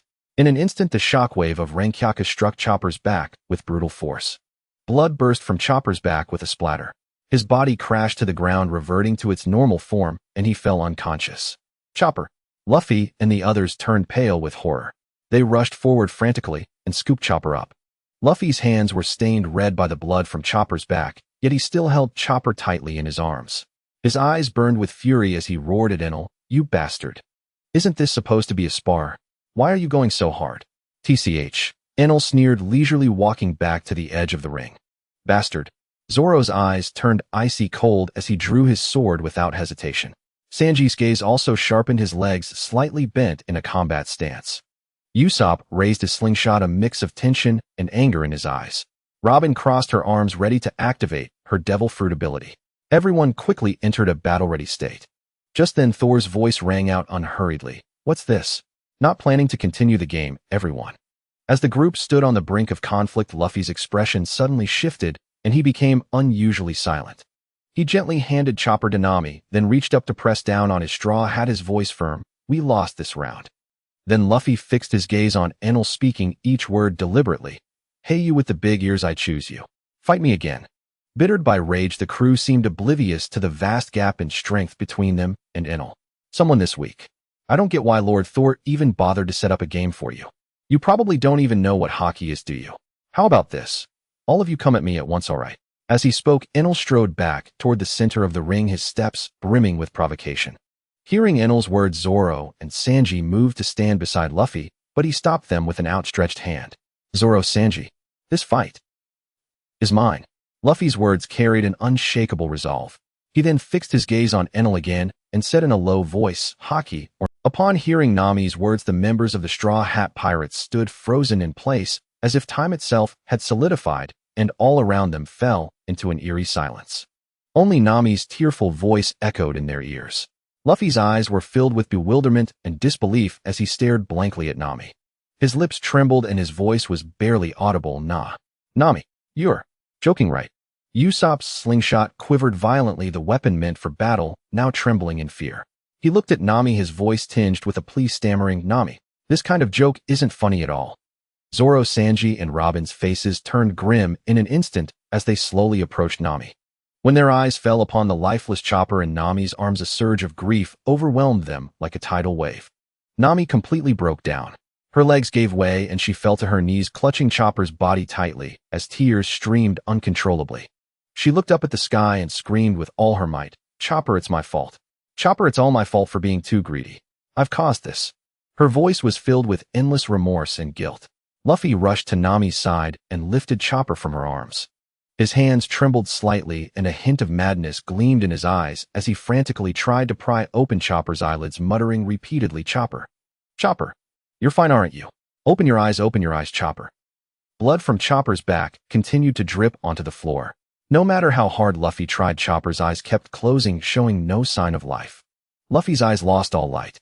Still refusing to accept the truth, he pressed his ear tightly against Chopper's heart and murmured, Chopper.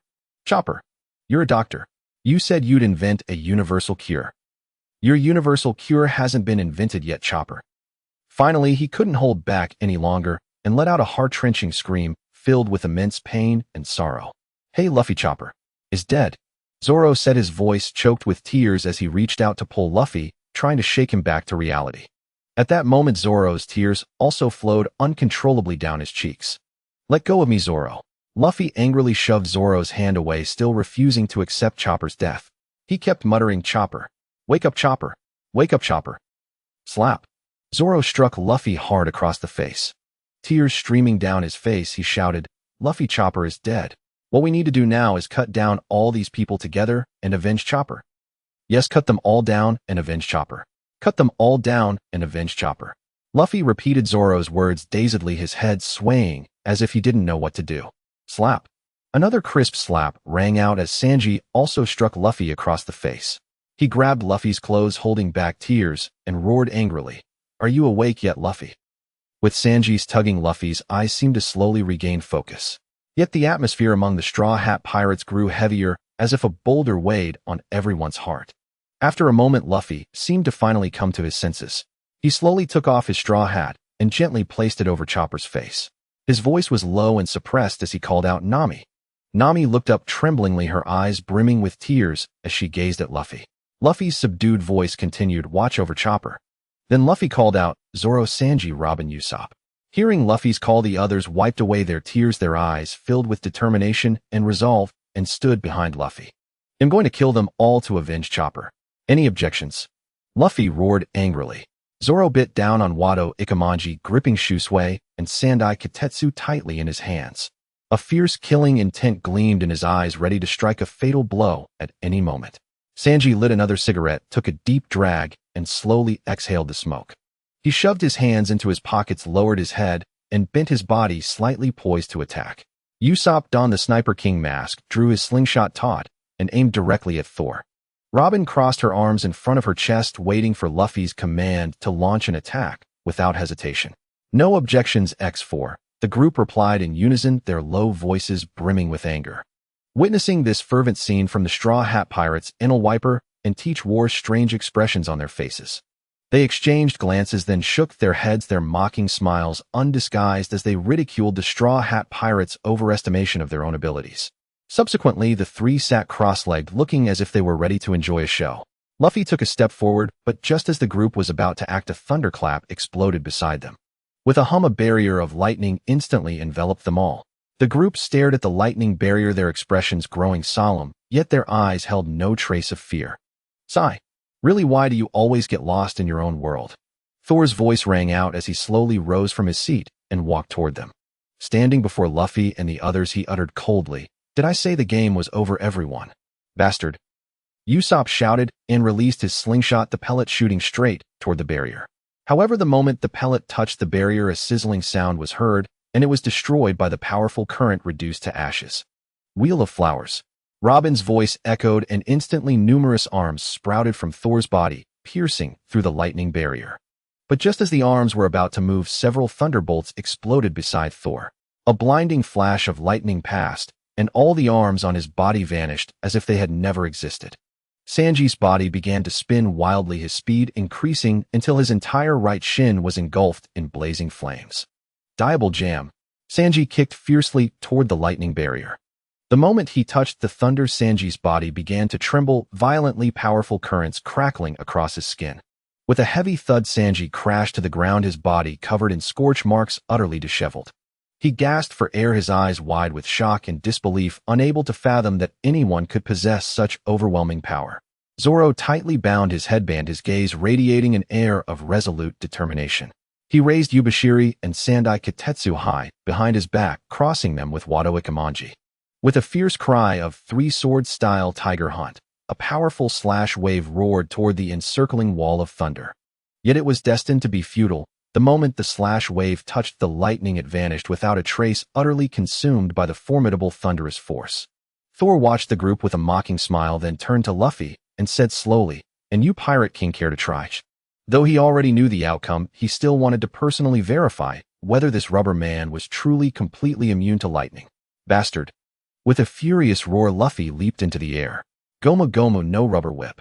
Instantly, Luffy's foot stretched out like a giant whip, sweeping toward the thunderous barrier. Surprisingly, his body passed through without any hindrance. Thor watched, finding it utterly absurd. Just as Luffy's attack was about to strike Thor, with a sharp crack, Thor's foot, coated in armament hockey, instantly swept Luffy's rubber whip back. What's going on?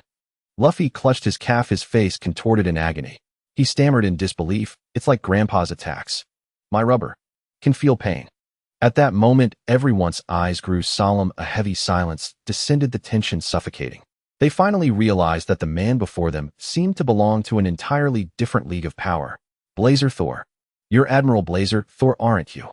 Robin's voice suddenly rang out, trembling, yet resolute, shattering the oppressive silence.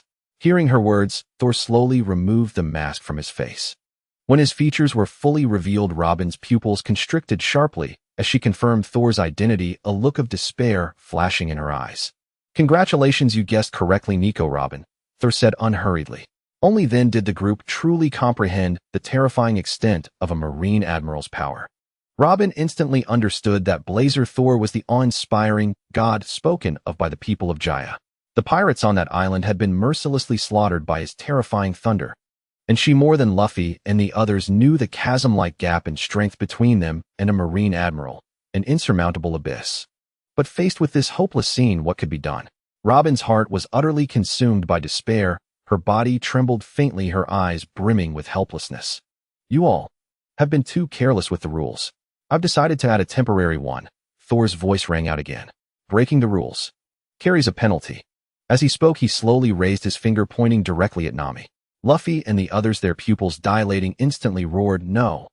Their voices were filled with fear, rage, and despair, but who cared about their pleas? A faint arc of electricity flashed, followed by a sudden crackling roar. Nami's body erupted with countless bolts of wild lightning clawing and ravaging her form. She convulsed violently, the light in her eyes fading amidst the horrific current. Goodbye, Luffy. Goodbye, everyone. Her voice was weak and hopeless, then her body collapsed to the ground, wisps of white smoke rising as the spark of life faded away. Nami, Luffy, Zoro, and Robin rushed toward her, their steps frantic. Sanji, dragging his charred body, limped toward her through immense pain. Luffy cradled Nami's body in his arms, saying nothing as tears streamed down his face like a broken dam. Memories of their time together, the laughter, adventures, and every shared moment flooded his mind. Bastard. Luffy spun around, charging at Thor, but Zoro, Sanji, and Usopp joined forces to hold him back. Usopp choked back sobs, his voice tearful. Luffy. The game. Rules. I don't care about the rules. I'm going to kill him. Luffy roared, struggling fiercely to break free. Robin spoke, her voice trembling with despair. Luffy, we can't win. We can't win. She broke down, sobbing. Against a Marine Admiral, we have no chance. Let's follow the rules. Chopper was dead, Nami was dead. Did Zoro, Sanji, Robin, and Usopp grieve any less than Luffy? Their hearts were equally filled with pain and fury, yet they had to stop him. They knew that if they didn't, there would be no hope of survival.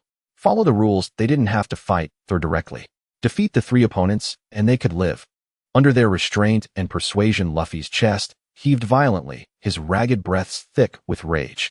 He clenched his jaw, the muscles in his face taut from overwhelming emotion. After a long moment, he seemed to finally heed their pleas, lowering his head as he spoke in a low, hoarse voice. Fine. I'll follow the rules. Follow the rules. But his eyes grew dim and lifeless. A sharp clap of applause rang out, and Thor smiled, saying, "That's right, everyone. Since we're playing a game, we must follow the rules now. After all, it's not like I forced you to play, is it?" As Thor finished, a rift tore open in the thunderous barrier surrounding them, a narrow gap just wide enough for one person. Seeing the crack, Usopp, wearing the Sniper King mask, didn't hesitate. He resolutely stepped toward the opening. "Usopp!" Sanji shouted, startled, as he had intended to go first, but Usopp was too decisive. Usopp paused, slowly turning back to look at his crew. His eyes held a steadfast bravery as he declared, "I'm the man who's going to be a brave warrior of the sea. This is something I have to do first, everyone." They all understood that in this death game, the later you fought, the higher your chances of winning. Usopp was clearly prepared to sacrifice himself, using his life to pave the way and maximize the others' chances of victory. Ignoring the cries behind him, Usopp turned his focus back to Enel. He raised his finger, pointing steadily at him. "Big ears, I choose you." Ignoring the cries behind him, Usopp turned his focus back to Enel. He raised his finger, pointing steadily at him. "Big ears, I choose you." Upon hearing Usopp's words, the playful, mocking smile on Enel's face vanished without a trace. Replacing it was a pair of eyes brimming with icy coldness, glaring fixedly at Usopp in the arena. Whitebeard gently waved his hand at Teach, a hint of helpless smile on his lips, and said, "It seems we won't get a chance to step in. They've set their sights on Enel." "Ziaha." Teach threw his head back and laughed, his voice sharp and arrogant. "No matter who they choose, the outcome will be the same. A bunch of brats who don't even know what hockey is were doomed the moment they joined the game." Thor, who had returned to his seat, couldn't help but shake his head in resignation. He had initially thought that by bringing Teach along, at least the 3 of them could take turns, and the game wouldn't be so tedious. Little did he expect that the Straw Hat crew seemed to regard Enel as their mortal enemy, dead set on settling the score with him. Enel remained silent, slowly walking to the center of the arena. The look in his eyes as he gazed at Usopp was as if he were looking at a dead man. His voice rang out deep and somber. "One after another, you all seem to think I'm the easiest target." Usopp's slingshot was steadily aimed at Enel, his fingers tightly pulling the bowstring. He too was waiting for Thor's signal, the projectile ready to be loosed at any moment. Then, "Let the match begin." Whoosh. The instant Thor's words fell, Usopp released the bowstring without hesitation, and the bullet shot toward Enel. Yet Enel stood motionless, making no attempt to dodge, allowing Usopp's attack to land directly on him. Just as the bullet was about to strike, his entire body suddenly turned pitch black, fully coated in armament hockey. Bang! The bullet exploded upon contact with Enel, and a thick plume of smoke billowed out instantly. But before the smoke could even clear, Enel's figure emerged from it completely unscathed. Impossible. Usopp's eyes widened in disbelief, never expecting such an outcome. "Special attack, Firebird." He roared, firing a projectile wreathed in blazing flames. The projectile swiftly transformed into a fiery bird in midair, charging at Enel with searing heat. Boom! An even more violent explosion than before erupted, flames raging through the air. But the result was the same. The explosion couldn't penetrate the armament hockey covering Enel. However, the flames did cause him minor discomfort, for they were merely ordinary flames. The armament hockey insulated a portion of the heat, leaving a temperature that Enel could easily withstand. Ordinary flames, huh? Quite hot indeed. A contemptuous smirk curled on Enel's lips as he leisurely walked toward Usopp. "This can't be. How can there be no damage at all?" Usopp's voice was filled with rage and reluctance. He reached into his waist pouch once more. "Special attack, exploding cactus star." A cactus-shaped bullet whistled toward Enel. The instant it struck him, another deafening explosion rang out. Yet the outcome remained unchanged. Enel's pace didn't falter, steadily closing in on Usopp. "Damn it. Absolutely impossible. Special attack, capture star," he shouted, and as he fired a thick rope with a massive iron hook at its tip, shot toward Enel. Renkyaku. A blade-like shockwave sliced through the rope Usopp had launched, cutting it cleanly in two. "Impossible. Impossible. How can you not be hurt at all?" Usopp's voice was a desperate roar. He refused to believe what he was seeing. He frantically pulled out various ammunition from his pouch, firing them one after another at Enel. Bang! Boom! Explosions erupted continuously, yet Enel remained unharmed, slowly advancing on Usopp. Meanwhile, Luffy and the others watching were still utterly silent. From the current state of the battle, Usopp clearly had no hope of victory. Zoro frowned, speaking in a low voice. What is that black layer covering him? If we can't break through that black defense, victory is impossible. But Zoro's question went unanswered, for none of them had ever encountered haki before and couldn't explain it. Impossible. How can you be this strong? I hit you every time. You didn't even dodge. Why is there no damage? Usopp's anguished roar echoed throughout the arena. Just as he was about to launch another attack, Enel seemed to have lost all patience. Zoro. In an instant he appeared before Usopp, like a bolt of lightning, reaching out to grab his neck and hoisting him into the air. Usopp struggled desperately, using both hands to pry at Enel's grip, his legs flailing in the air as he tried to break free. Usopp. Watching from the sidelines, Luffy and the others were frantic with worry, their cries filled with fear and dread. Enel looked at the struggling Usopp, the interest in his eyes long gone, replaced by sheer indifference. Sure gone. In an instant, a bloody hole appeared on Usopp's forehead, blood gushing out like a fountain. Soon Usopp's life faded completely, his body going limp. Usopp.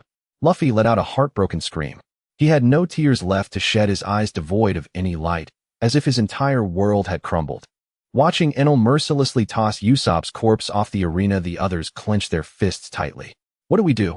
Are we just supposed to watch our comrades die one by one? What can I do? I can't accept this. Rage surged within Luffy. He looked at Thor seated on the arena platform, and an unparalleled power suddenly erupted from within him. Boom! A wave of powerful conqueror's haki burst forth from Luffy, sweeping through the entire arena like a hurricane. Already weakened Sanji and the relatively weaker Robin were knocked unconscious by the impact of Luffy's conqueror's haki. Zoro grit his teeth, sweat pouring down his forehead as he struggled to endure. Zoro's eyes were filled with disbelief as he muttered to himself, what kind of power is this? Hey, no way. Such trash can possess conqueror's haki. Even I don't have it. Enel's gaze toward Luffy grew complex, mingling surprise with a hint of envy. Zihaha.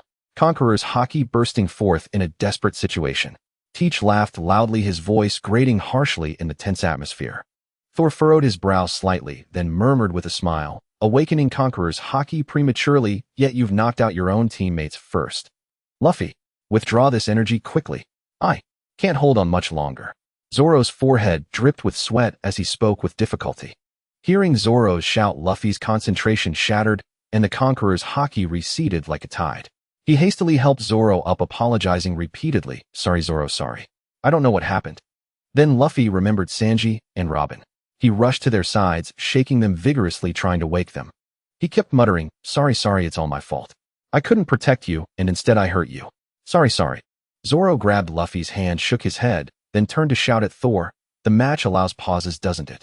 I request a pause. Our teammates are incapacitated. Thor nodded, a playful smile on his face, and said, of course you can pause. It's impossible to fight while unconscious, isn't it? But they'll give you 10 minutes. If they don't wake by then, consider it a loss. As for the consequences, you know. After Thor's words, Luffy and Zoro frantically shook Sanji and Robin. Anxiety and fear filled their hearts, for they knew that if they didn't wake within 10 minutes, death awaited them. Soon luck arrived. Sanji and Robin slowly regained consciousness. Sanji opened his eyes weakly, still dazed, and looked at Luffy, asking in a faint voice, what just happened, Luffy?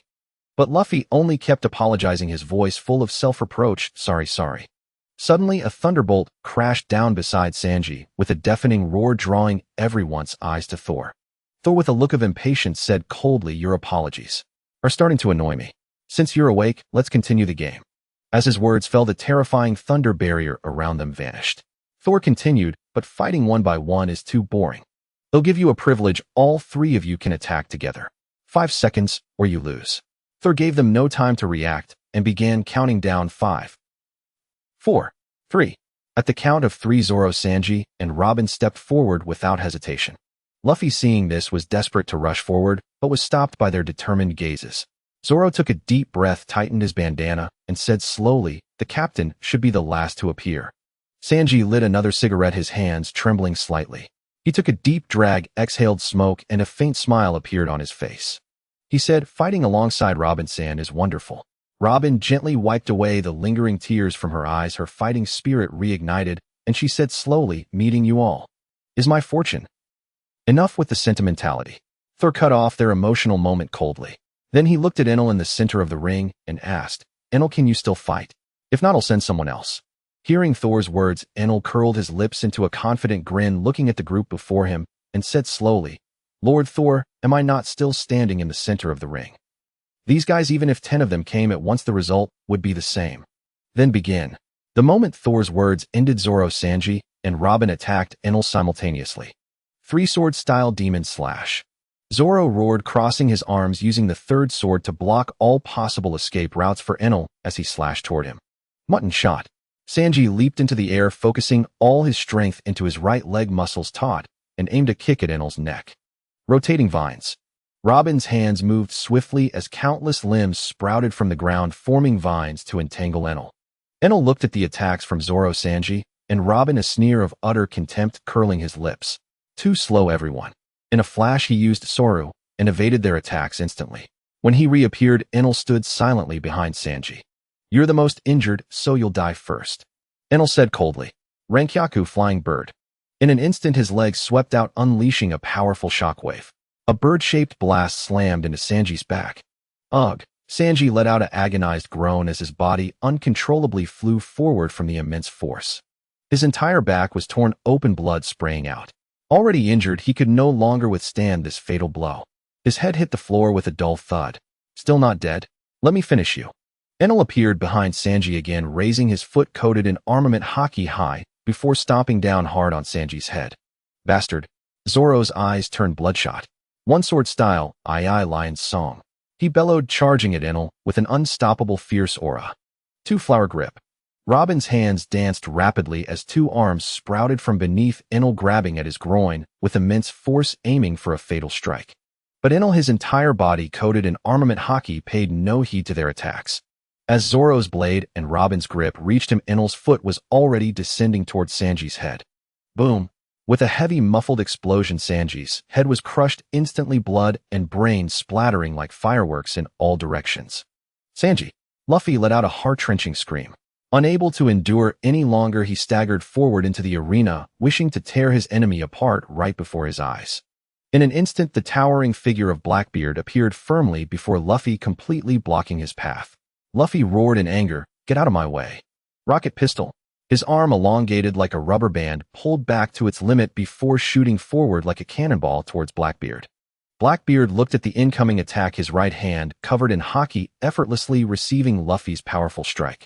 Tilting his head slightly, he gazed at the furious Luffy and leisurely said, "Brother Torn never said you could join the fight."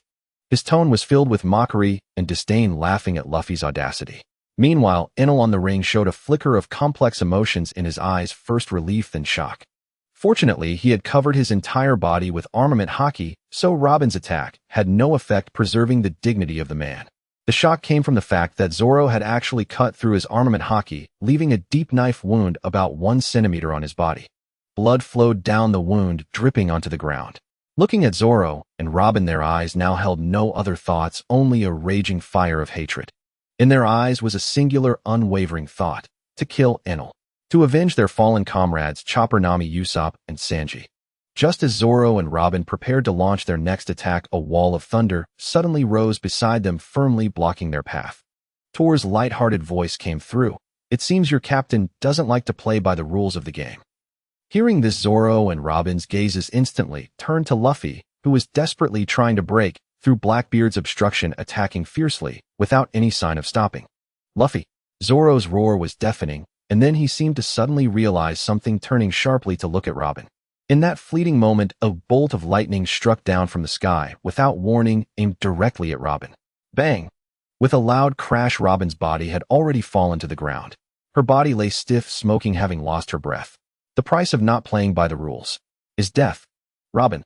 Zoro's voice was filled with helplessness and despair as he slowly knelt on the ground, his sword slipping from his hands with a clatter. Then Zoro let out a heart-wrenching roar. "Luffy, what are you doing? Are you satisfied now? Robin is dead too, Captain." However, Luffy paid no heed to Zoro's cries, still frantically attacking Blackbeard, as if everything around him was irrelevant. Seeing this, Zoro's fighting spirit crumbled in an instant. He lay helplessly on the ground, covering his face with his hands, weeping uncontrollably. His body curled up into a ball, continuously pounding his fists against the floor, each hit filled with endless pain and regret.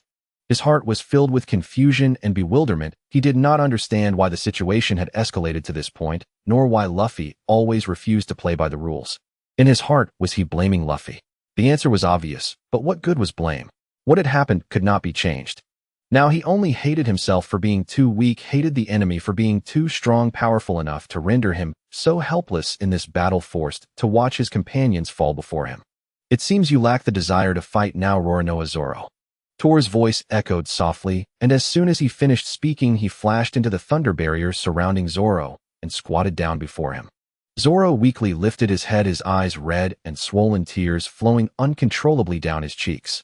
He stared intently at Tor, his lips trembling, yet he remained silent. Tor looked at Zoro and slowly began, "Actually, among your Straw Hat Pirates, I only admire you." After saying this, Tor slightly turned his head, casting his gaze towards Luffy's direction, and continued speaking to Zoro. "Your captain is merely a guy who causes trouble without any reason, isn't he? Bastard, don't you dare talk about our captain like that." Zoro's roar erupted instantly as he swung his fist violently. With a loud bang, it struck heavily against Tor's face. However, Tor merely brushed off his face lightly, as if he had been bitten by a mosquito, completely unconcerned and unharmed. Continuing to address Zoro, he said, "A swordsman like you can't even hold on to your sword, Roronoa Zoro. How about this'll give you another chance?" Tor paused. "You and your Captain Straw Hat Luffy can let one of you live, but only one. What will you choose?" Hearing Tor's words, Zoro's body jolted, his expression frozen in an instant. After a moment, he resolutely reached for the Wado Ikemanji beside him, thrusting the blade towards his throat. However, just as he was about to make the fatal move, Tor's hand shot out, firmly gripping the sword in Zoro's hand, halting his action. Zoro looked at Tor in confusion, his eyes filled with doubt and anger. He had clearly made a choice. Why was Tor stopping him? No, I'm not telling you to commit suicide, Zoro." Tor shook his head. "Since you chose to let your captain live, I'll tell you what you should do." Soon the thunder barrier surrounding Zoro vanished without a trace. At this moment, Zoro had straightened his posture, standing firmly on the ground, exuding a chilling aura. He assumed the classic stance of the three-sword style, his face devoid of any expression, equally silent, as he slowly raised his head to look in Luffy's direction. Meanwhile, Luffy was still tirelessly launching wave after wave of attacks at Blackbeard. Yet to Blackbeard, who understood hockey, Luffy was merely a monkey being toyed with. Blackbeard leisurely evaded Luffy's attacks, occasionally clashing fists with him. "Blackbeard, stop playing around, step back." Tor's calm voice resonated in the air. Upon hearing Tor's words, Blackbeard turned his head, his gaze meeting Zoro, who was walking towards him. Blackbeard seemed to instantly grasp Tor's intention, bursting into laughter at Luffy. "Ha ha ha, it seems Brother Tor has found a different way to play. Get out of my way. Goma Goma no pistol." Luffy roared in anger, seizing the moment Blackbeard was distracted, and swung a punch at him.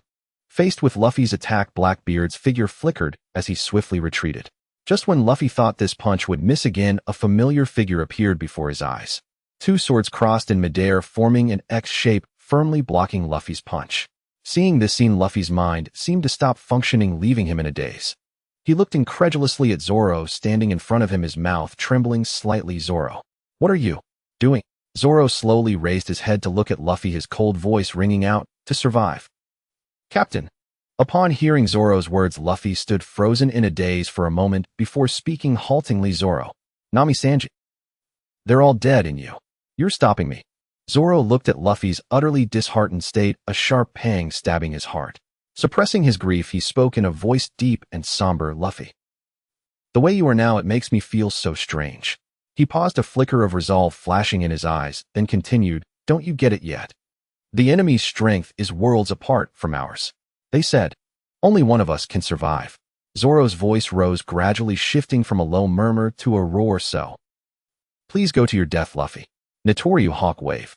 In an instant, the air pressure from Zoro's two whirling blades coalesced into a powerful shockwave, hurtling straight towards Luffy's chest.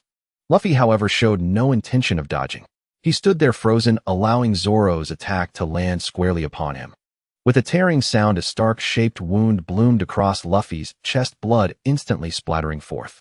Luffy flew backward like a kite, with a snapped string crashing heavily to the ground. He stared blankly at the sky, murmuring, "Zoro, You must have your reasons right.